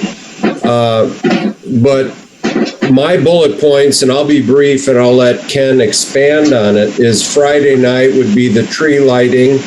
If there's 2 trees, one at each location, no problem. Pyrotechnics are always popular, and the artificial snow is the most popular accessory we've ever had. Saturday night would be a concert, any kind of a rock and roll band that is having trouble finding a venue at this point. We talked, and that's it. We talked about having arts and crafts venues, and that might not be feasible. We talked about a Sunday children's or a Sunday gospel event on stage at Stumptown. That might not be feasible, but the artificial snow, the pyrotechnics, the tree lighting, maybe 2 of them, and a Saturday night concert would be our suggestion. Ken, what do you want to add to that? I think we're on the same page. Maybe get some food people out there, hot chocolate stand, something like that. Just the nitty gritty details. People can get hot chocolate or cider or whatever they want, a hot beverage to enjoy it. Maybe even task some of the local schools to get some school children to sing carols or go caroling through town. I think that would be fun. Task the choirs or any of the bands, but just maybe a Friday, Saturday event. Everything Jeff mentioned, build a little bit of morale. We're not trying to put on Matthews Alive 2.0, if you will. We're just trying to give the community something to look forward to and something to enjoy. I think Jeff did a good job of laying it out. And get restaurants involved as well. And in the past, the Chamber of Commerce had their little walkathon or whatever they called it, where you'd get a scavenger hunt, I guess is what they called it. But if we could promote it with the restaurants, it could be a fun event. If I could just add a comment. The year that we had the artificial snow machine, it snows so infrequently here now that I was standing in front of Town Hall and there was just unbridled joy on these kids' faces. And a lot of the kids were like my age kids, So, when it just started snowing, it just surprised everybody. And they were just, I just heard, shrieks of joy and laughter. People just loved that. So I will second that snow machine was probably the most popular thing we've ever done. All the little kids, it's snowing, and they're running around. They were just really happy. I would say, I understand, staff's limitations on putting all this stuff on. But if we could do some limited versions of this stuff, I think it'd be great. I really like the idea of maybe getting some kids to do something out on Stumptown stage that's outdoors. They could go up there and sing some Christmas songs or whatever. That would be fun. I like the hot chocolate ideas. Mayor Pro Tem Garner, you and I were talking about, is it the Artist Guild or somebody that was able to kind of on their own without staff involvement put together a small pop-up event or something? It's the farmers market. And I was a vendor at it. It was very successful. It was packed the whole time that it was open. And it was just local artists? Mm-hmm. And that was done without town involvement. That was organized by the farmers market? Yeah, it was organized by the farmers market, and it was during the same hours as the tree lighting. So people went through the market. There were some baked good vendors, but it was mostly arts and crafts, and people would go through the market, purchase their stuff, go to the tree lighting, and then after the tree lighting, there was another crowd that came through. That's kind of like the German Christmas market idea, right? So, I don't know, Leanne or Corey, what do you have any comments on that, on these ideas? Yeah, and I will say that I've heard from, the farmer's market has reached out a couple of times and has said, do we know what's going on? Do we know what's going on? And I know there's going to be some type of ceremony to light the park now, if you will. So I knew what that day was, but I wasn't able to give her any information about the stroll or any of those things that, that aren't really that part of our evening. So I think that's a neat idea. We purchased actually 2 snow machines. So we no longer have to borrow the ones from the Playhouse and then rush them down the street for their matinee performance. So that snow machine was snowing all over town, usually during that evening. So we have our own 2.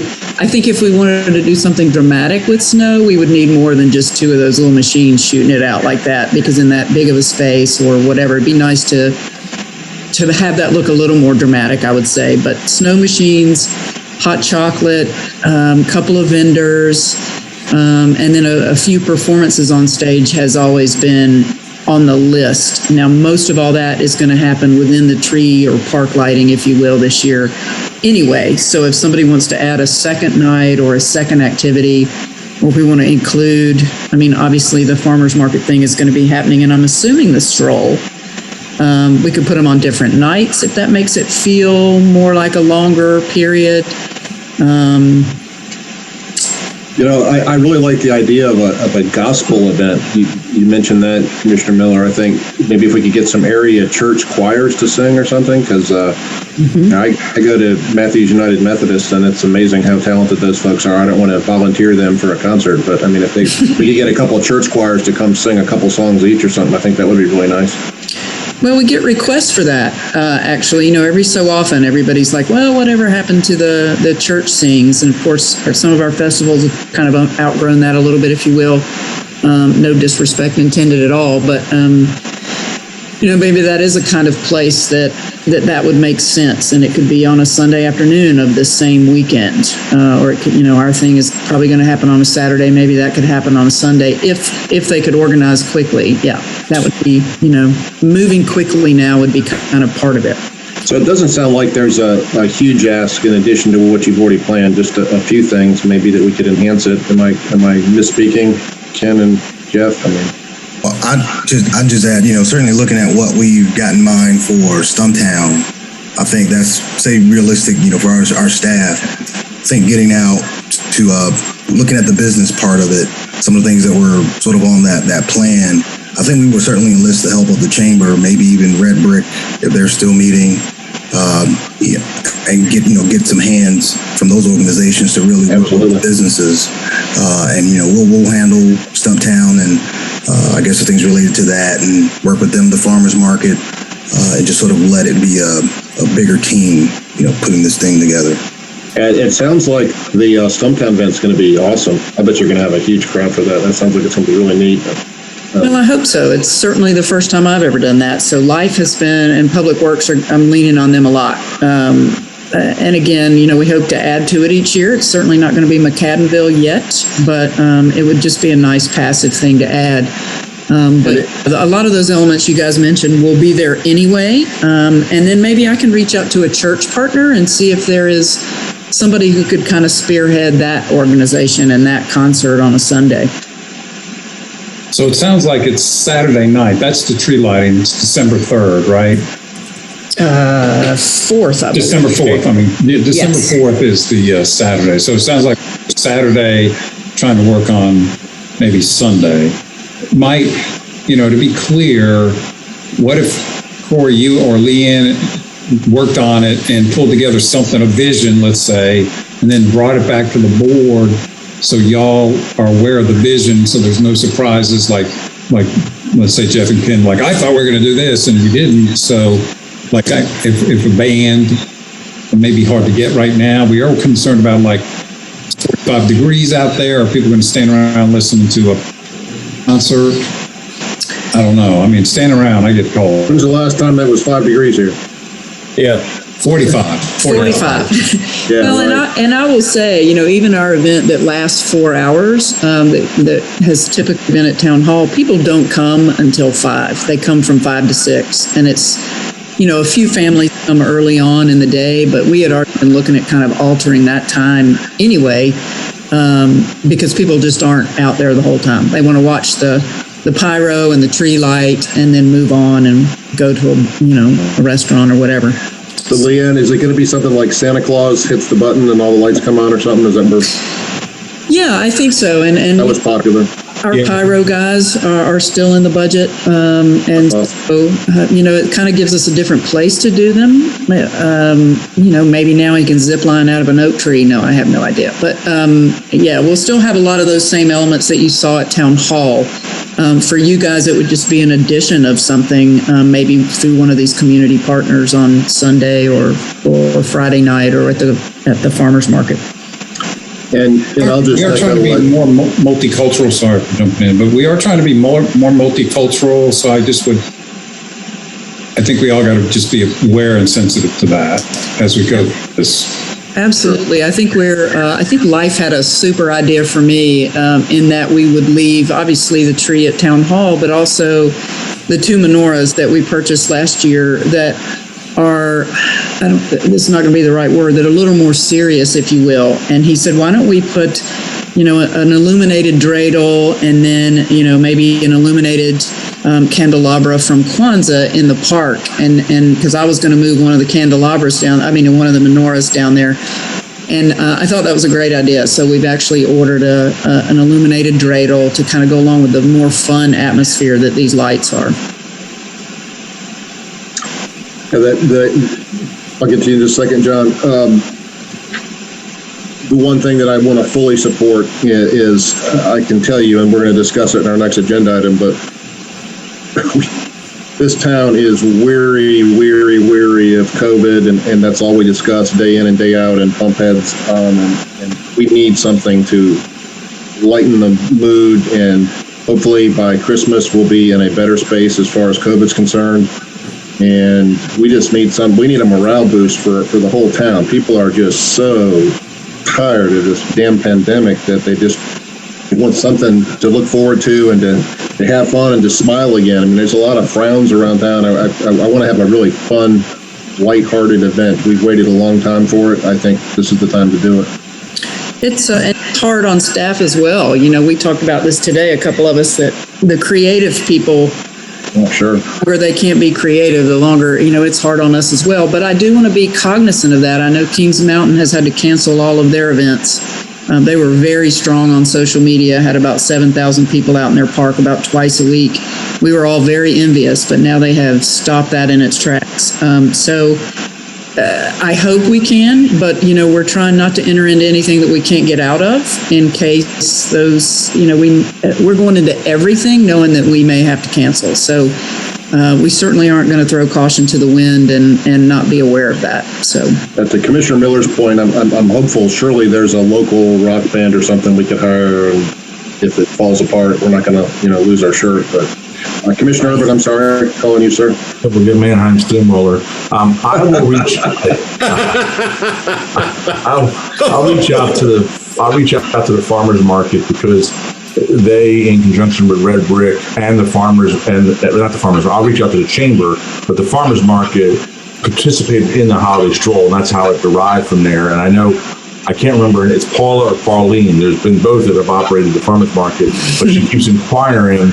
But the chamber has been very reserved about doing anything because of COVID and taking the lead from the town. So I'll reach out to Jessica tomorrow and Rob Jasek and those folks and see what they want to do from that aspect of it, because they could dovetail in that stroll. It may have to be modified that businesses put a table outside. Because, as you know, we got 700 kids to go through, and I'm not sure a business wants 700 children going through their establishment. So we may have to be a modified version of that. Yeah, I'm seeing that the overwhelming majority of this whole thing is going to be outdoors. That's why I think we can do it. And yeah, if they have to have a table sitting outside and they do whatever, we can work on that. But I'm thinking the majority of this is going to be outdoors, so it should be fairly safe. People can still wear masks if they desire to, but should be able to do a little bit of social distancing, and hopefully there's a good breeze coming through and it'll be all right. I do want to add, once we put this vision together, there will be an ask for additional money.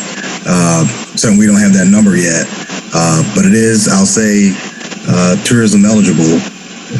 But it certainly is not currently in any line item. So it should be an additional ask. Teresa, I'm learned today that we're going to get the entire $60,000 back from Matthew Salon. So, okay. All right. That should. We may be able to do it for that. Commissioner Miller? Thank you. I would like to suggest that we do it on a Friday, Saturday, rather than a Saturday, Sunday. For those of you who work Monday through Friday, you may want that one day of respite. The summer concert and movie series used to be on Saturday. Now it's on Friday, and that's all fine. But if we're going to have a tree lighting, can't we have it on a Friday with the celebratory, all of the above, and then a concert for the adults on Saturday? And if we get gospel, that's great, but otherwise nothing on Sunday, so people can go to church rather than Saturday, Sunday. Couldn't we have it Friday, Saturday? I mean, short answer, yes. In my mind, I do see the lighting as that climactic event. And so in my mind, I see it as that last day of, if it's Friday, Saturday, it's that Saturday is lit. and then essentially at the end, and then people go home with this. Just like the sense of winning, hitting the game, winning the shot. It's like the excitement, the tree's lit. Now Holidays are here. Yeah, the holidays are here. You want to do a Friday concert then, Corey? It could be Friday and Saturday. I guess I think one of the issues about Friday, Saturday versus Saturday, Sunday is if we're trying to be more inclusive and multicultural, then some people are celebrating the Sabbath at sundown on Friday. And so it seems counterintuitive for trying to be more inclusive. Another way we could be diverse, I don't know if we could pull this together at this late date, but we have certainly a lot of different faith communities. So again, if we could ask, 3 or 4 different churches to come and sing 3 songs each, and you've got a little mini concert there. Yeah. So I'd suggest some of this is brainstorming on the board's part because we don't have much time. So I think staff can take all this in under advisement and come back with a plan to share with y'all, and hopefully it'll meet. If it doesn't meet every need, it ticks off enough boxes that you all feel like this is going to be special this year. Well, let me say that this was Commissioner McCool's initial idea. So does this meet your requirements, sir? I'm more than happy. He's more than happy, and you can tell by the look on his face he's more than happy. Also tired, I think. So you don't have to worry about the Hanukkah, the Jewish Sabbath issue. You're going to be right in the middle of Hanukkah anyway. Hanukkah ends December 6th. So it won't matter what day of the week it is. You're in their Hanukkah session. We're in it. Yeah. But that doesn't mean that people don't go out during Hanukkah. No, I know that. But if you're worried about a Friday, Saturday, or Sunday, it's not going to make a difference because they're in the throes of the Hanukkah season. See what I'm saying? They're in the middle of that. Alrighty then. So staff is going to come back and give us some additional, put some more meat on the bones to this. And CJ's got his hand up. Sorry, Mayor. CJ, you have your hand up, man. What's up? CJ, we can't hear you. It's on mute, CJ. Hey, CJ, press the space bar. May have been an accident. That may have been an accident. He lowered his hand. Oh, okay. Okay. So sounds like we've got at least an initial plan. Thank you, Corey and Leanne. We know this is last minute, but I think it's for the reasons aforementioned, very much needed in our community. Appreciate your efforts. And, let's do what we can to have a really, really fun Christmas celebration this year. Thank you. Thank you. Okay, man, we're getting close to the end. Can you believe it? Is it tomorrow yet? Let's go on to item J, consider employee-related COVID-19 programs. Mr. Blodgett. Yes, sir, Mr. Mayor. Jay, or can somebody pull this memo up on the screen? Sure. All right, so this is it's shifting sands. It almost shifts every day. We learned today that emergency responders, police and fire are now eligible for the Pfizer booster, and that was news to us this morning. But there's really kind of 2 components that I want to talk to the board about tonight. One of them is the vaccine bonus / incentive program, and here's the memo.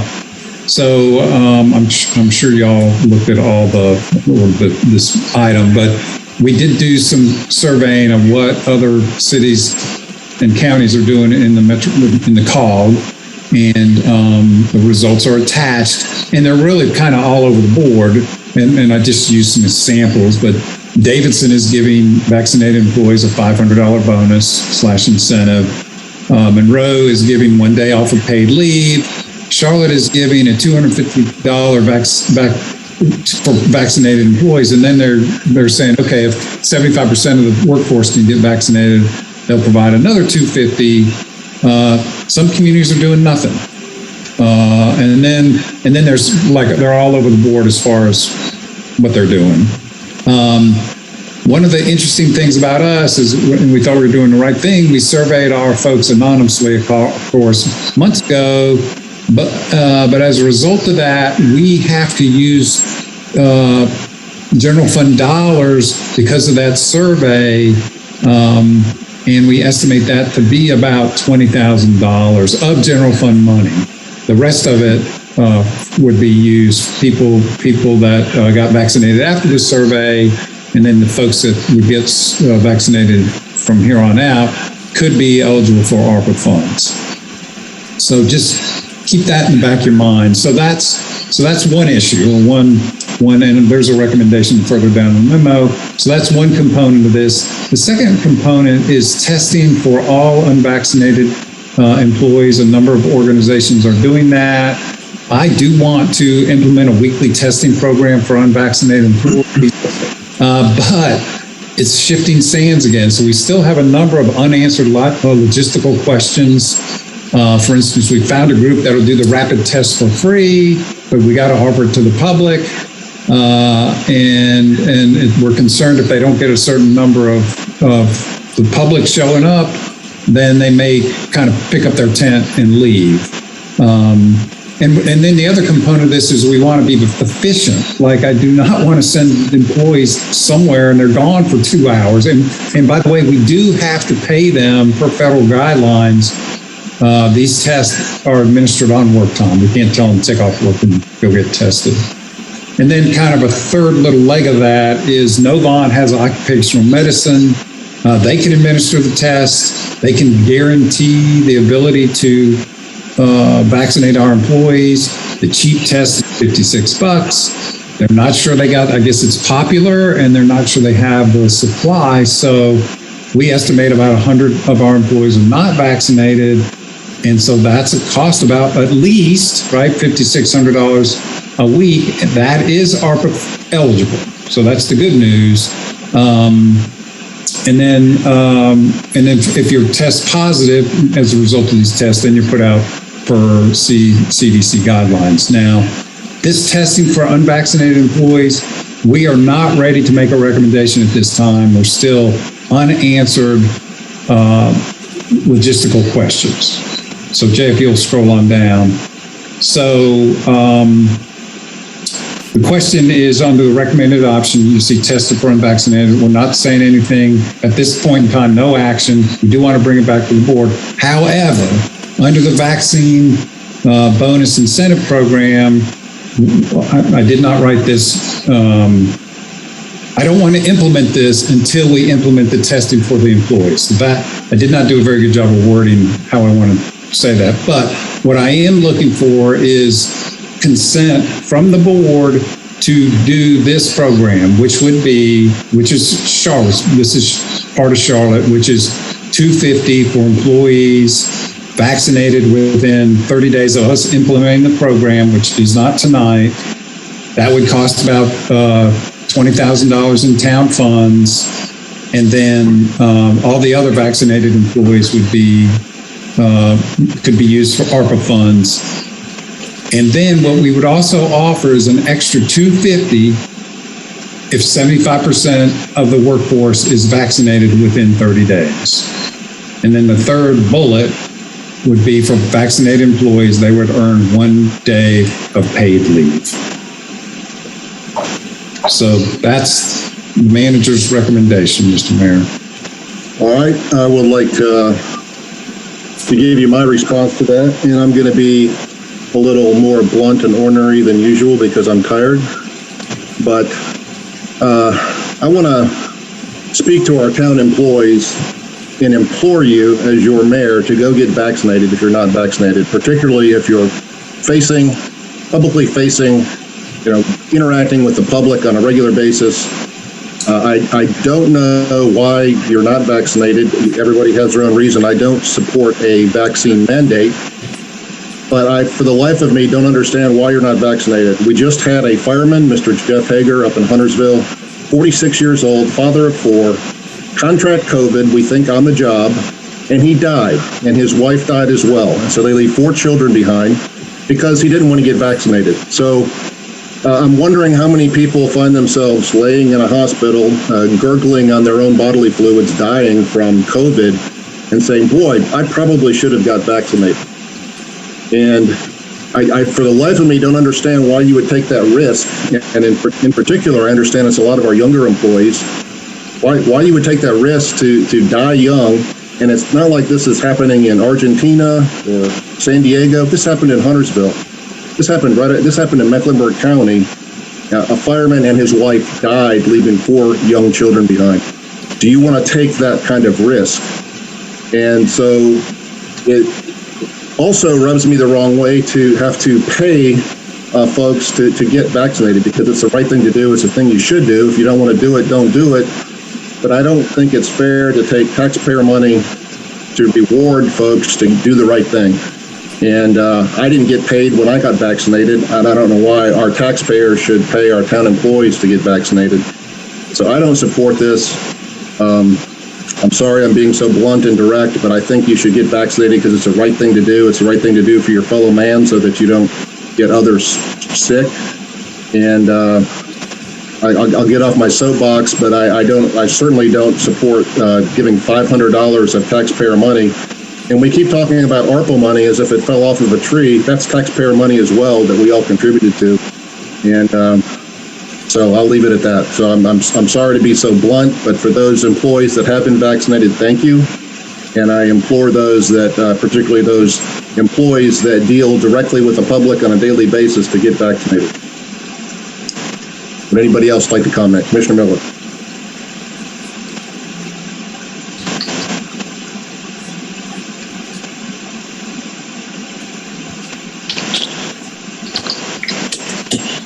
Thank you. Welcome to Jeff's world, Mayor. Hazen, what do the already vaccinated employees get? So the already vaccinated employees would get right now, you mean today? As proposed on this, if you're going to pay $250 to the people who didn't get vaccinated, what do the people who already got vaccinated get? $250. So it's a $250 bonus to every employee? Every vaccinated employee.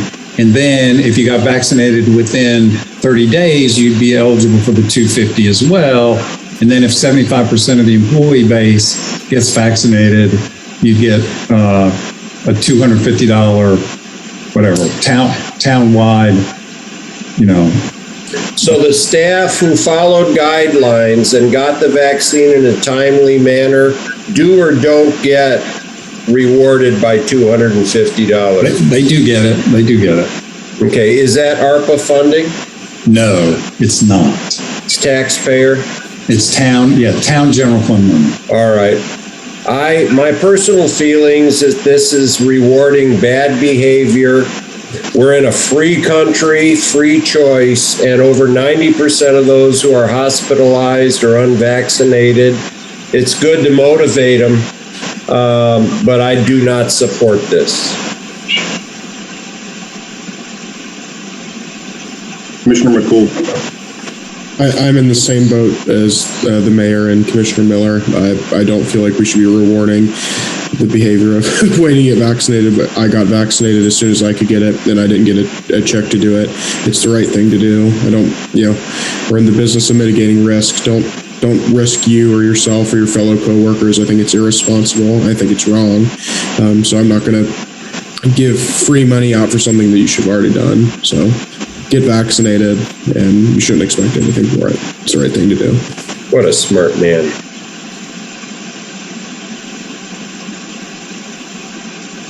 I think the town manager is looking for more feedback. So those of you who haven't spoken, do you have a thought on it? Commissioner Bland. I agree with all of you that it's completely irresponsible that people don't get vaccinated, and I'm not a big fan either of paying people to do what they should do if they gave a hoot, for lack of a better word, about their fellow man and about their fellow citizens, about the people that they work with. It's just selfishness. It's the way I look at it. I hate to say it, but I'm going to be blunt too. But I don't, at the same time, I worry that because people are selfish, that they're endangering their fellow man and their fellow people that are working with them, and because they don't care about themselves or their. You're breaking up again.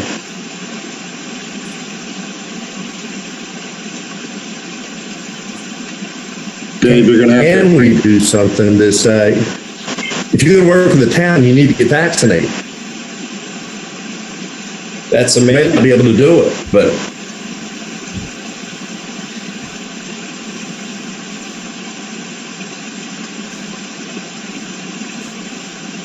all right. Is there a... Does anybody support this idea? I mean, because there's 3 people that have spoken out against it. I mean, in theory, if the other 3 are for it, that's still not a majority vote. So it seems to me that it's a dead issue. Mayor Pro Tem Garner?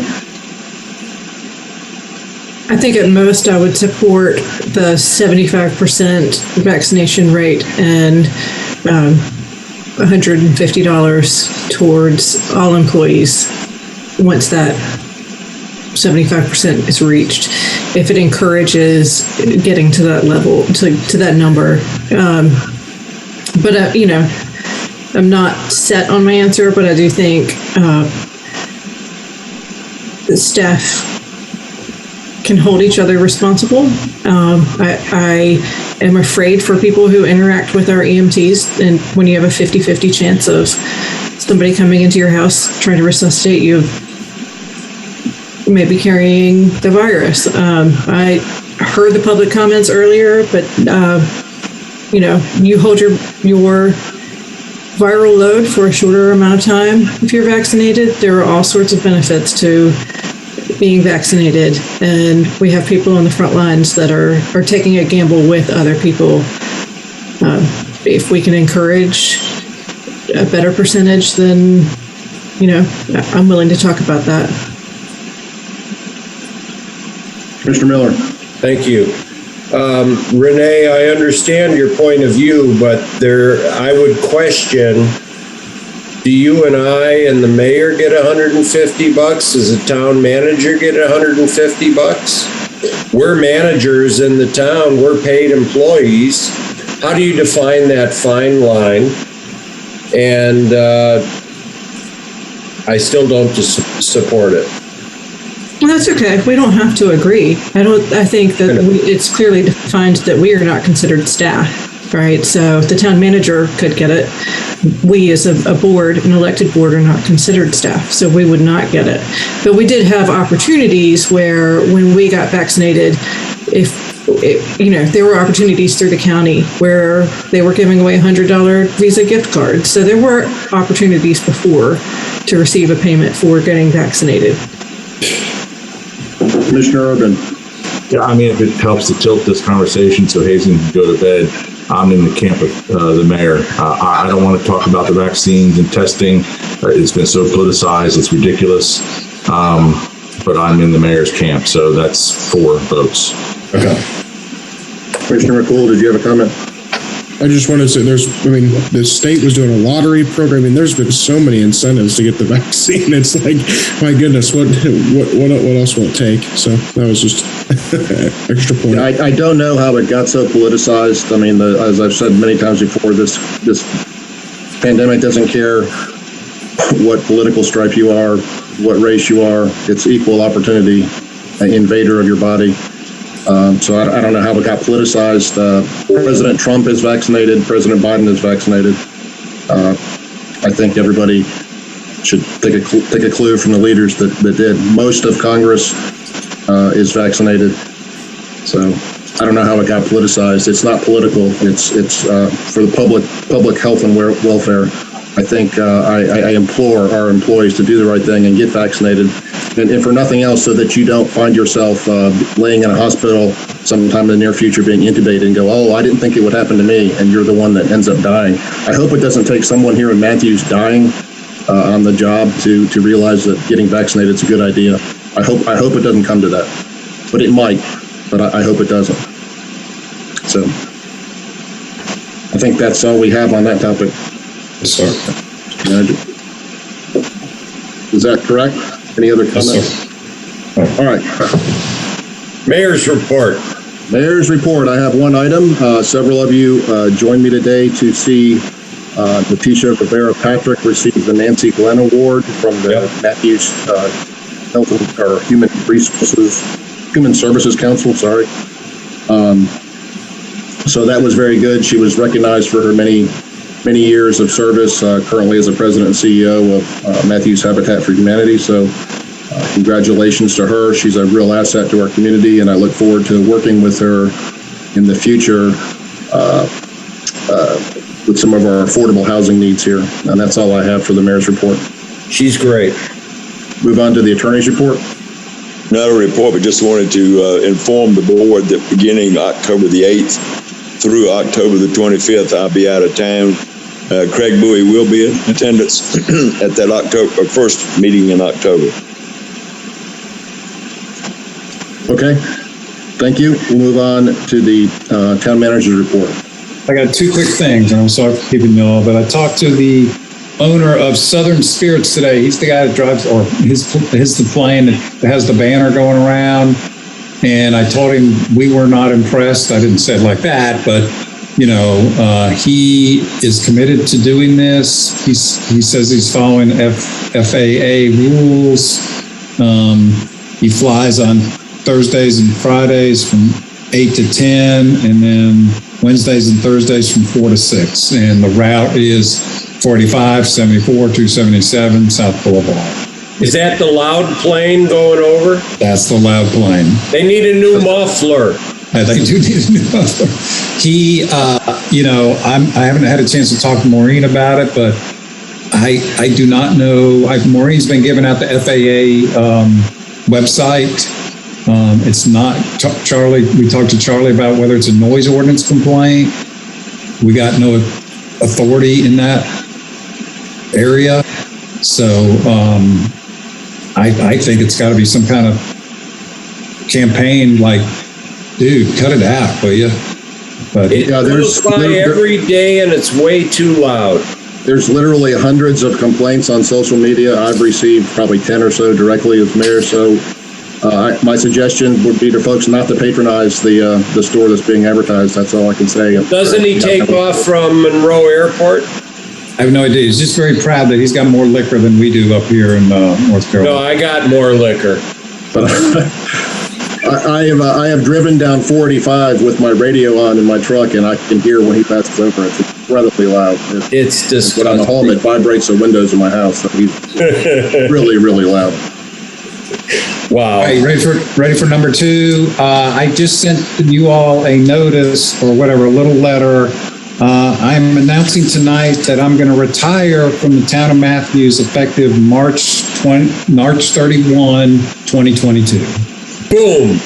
I want to just read this real quickly. It is with mixed emotions. I'm announcing my retirement. Damn, I'm not going to make it through this. It's all right. Read it yourselves. I love this place. It's time to retire. That's all there is to it. So, yeah.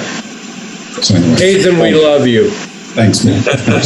we do. And, even though I'm whatever. We love you. I take those comments. It's been a great joy. It's been a great joy to work with you guys and the staff and the employees. Really, really great joy. Well, you've been a huge asset to the town, Hazen, and you've got some really big shoes to fill. So I really saddened to learn of your retirement, but wish you the best. And I'll still call you in opportune hours just to dump some kind of town stuff on you like I do now. Hazen, maybe email us the letter. I've already emailed it. I emailed it like 5 minutes ago. Okay. Postbox. Good timing. We love you. Motion to adjourn. We have a second? Second. Okay, we had second and third. All in favor? No. No. What does it matter? Hazen's leaving, so what's it matter? No. All right. We stand in adjournment. Hazen, we're always open to your reconsideration. Son, thank you. Good night, everybody. Thank you. We had a long meeting. Appreciate everybody's comments. Oh my God. Yeah, I got to get up in an hour or two, so see y'all later.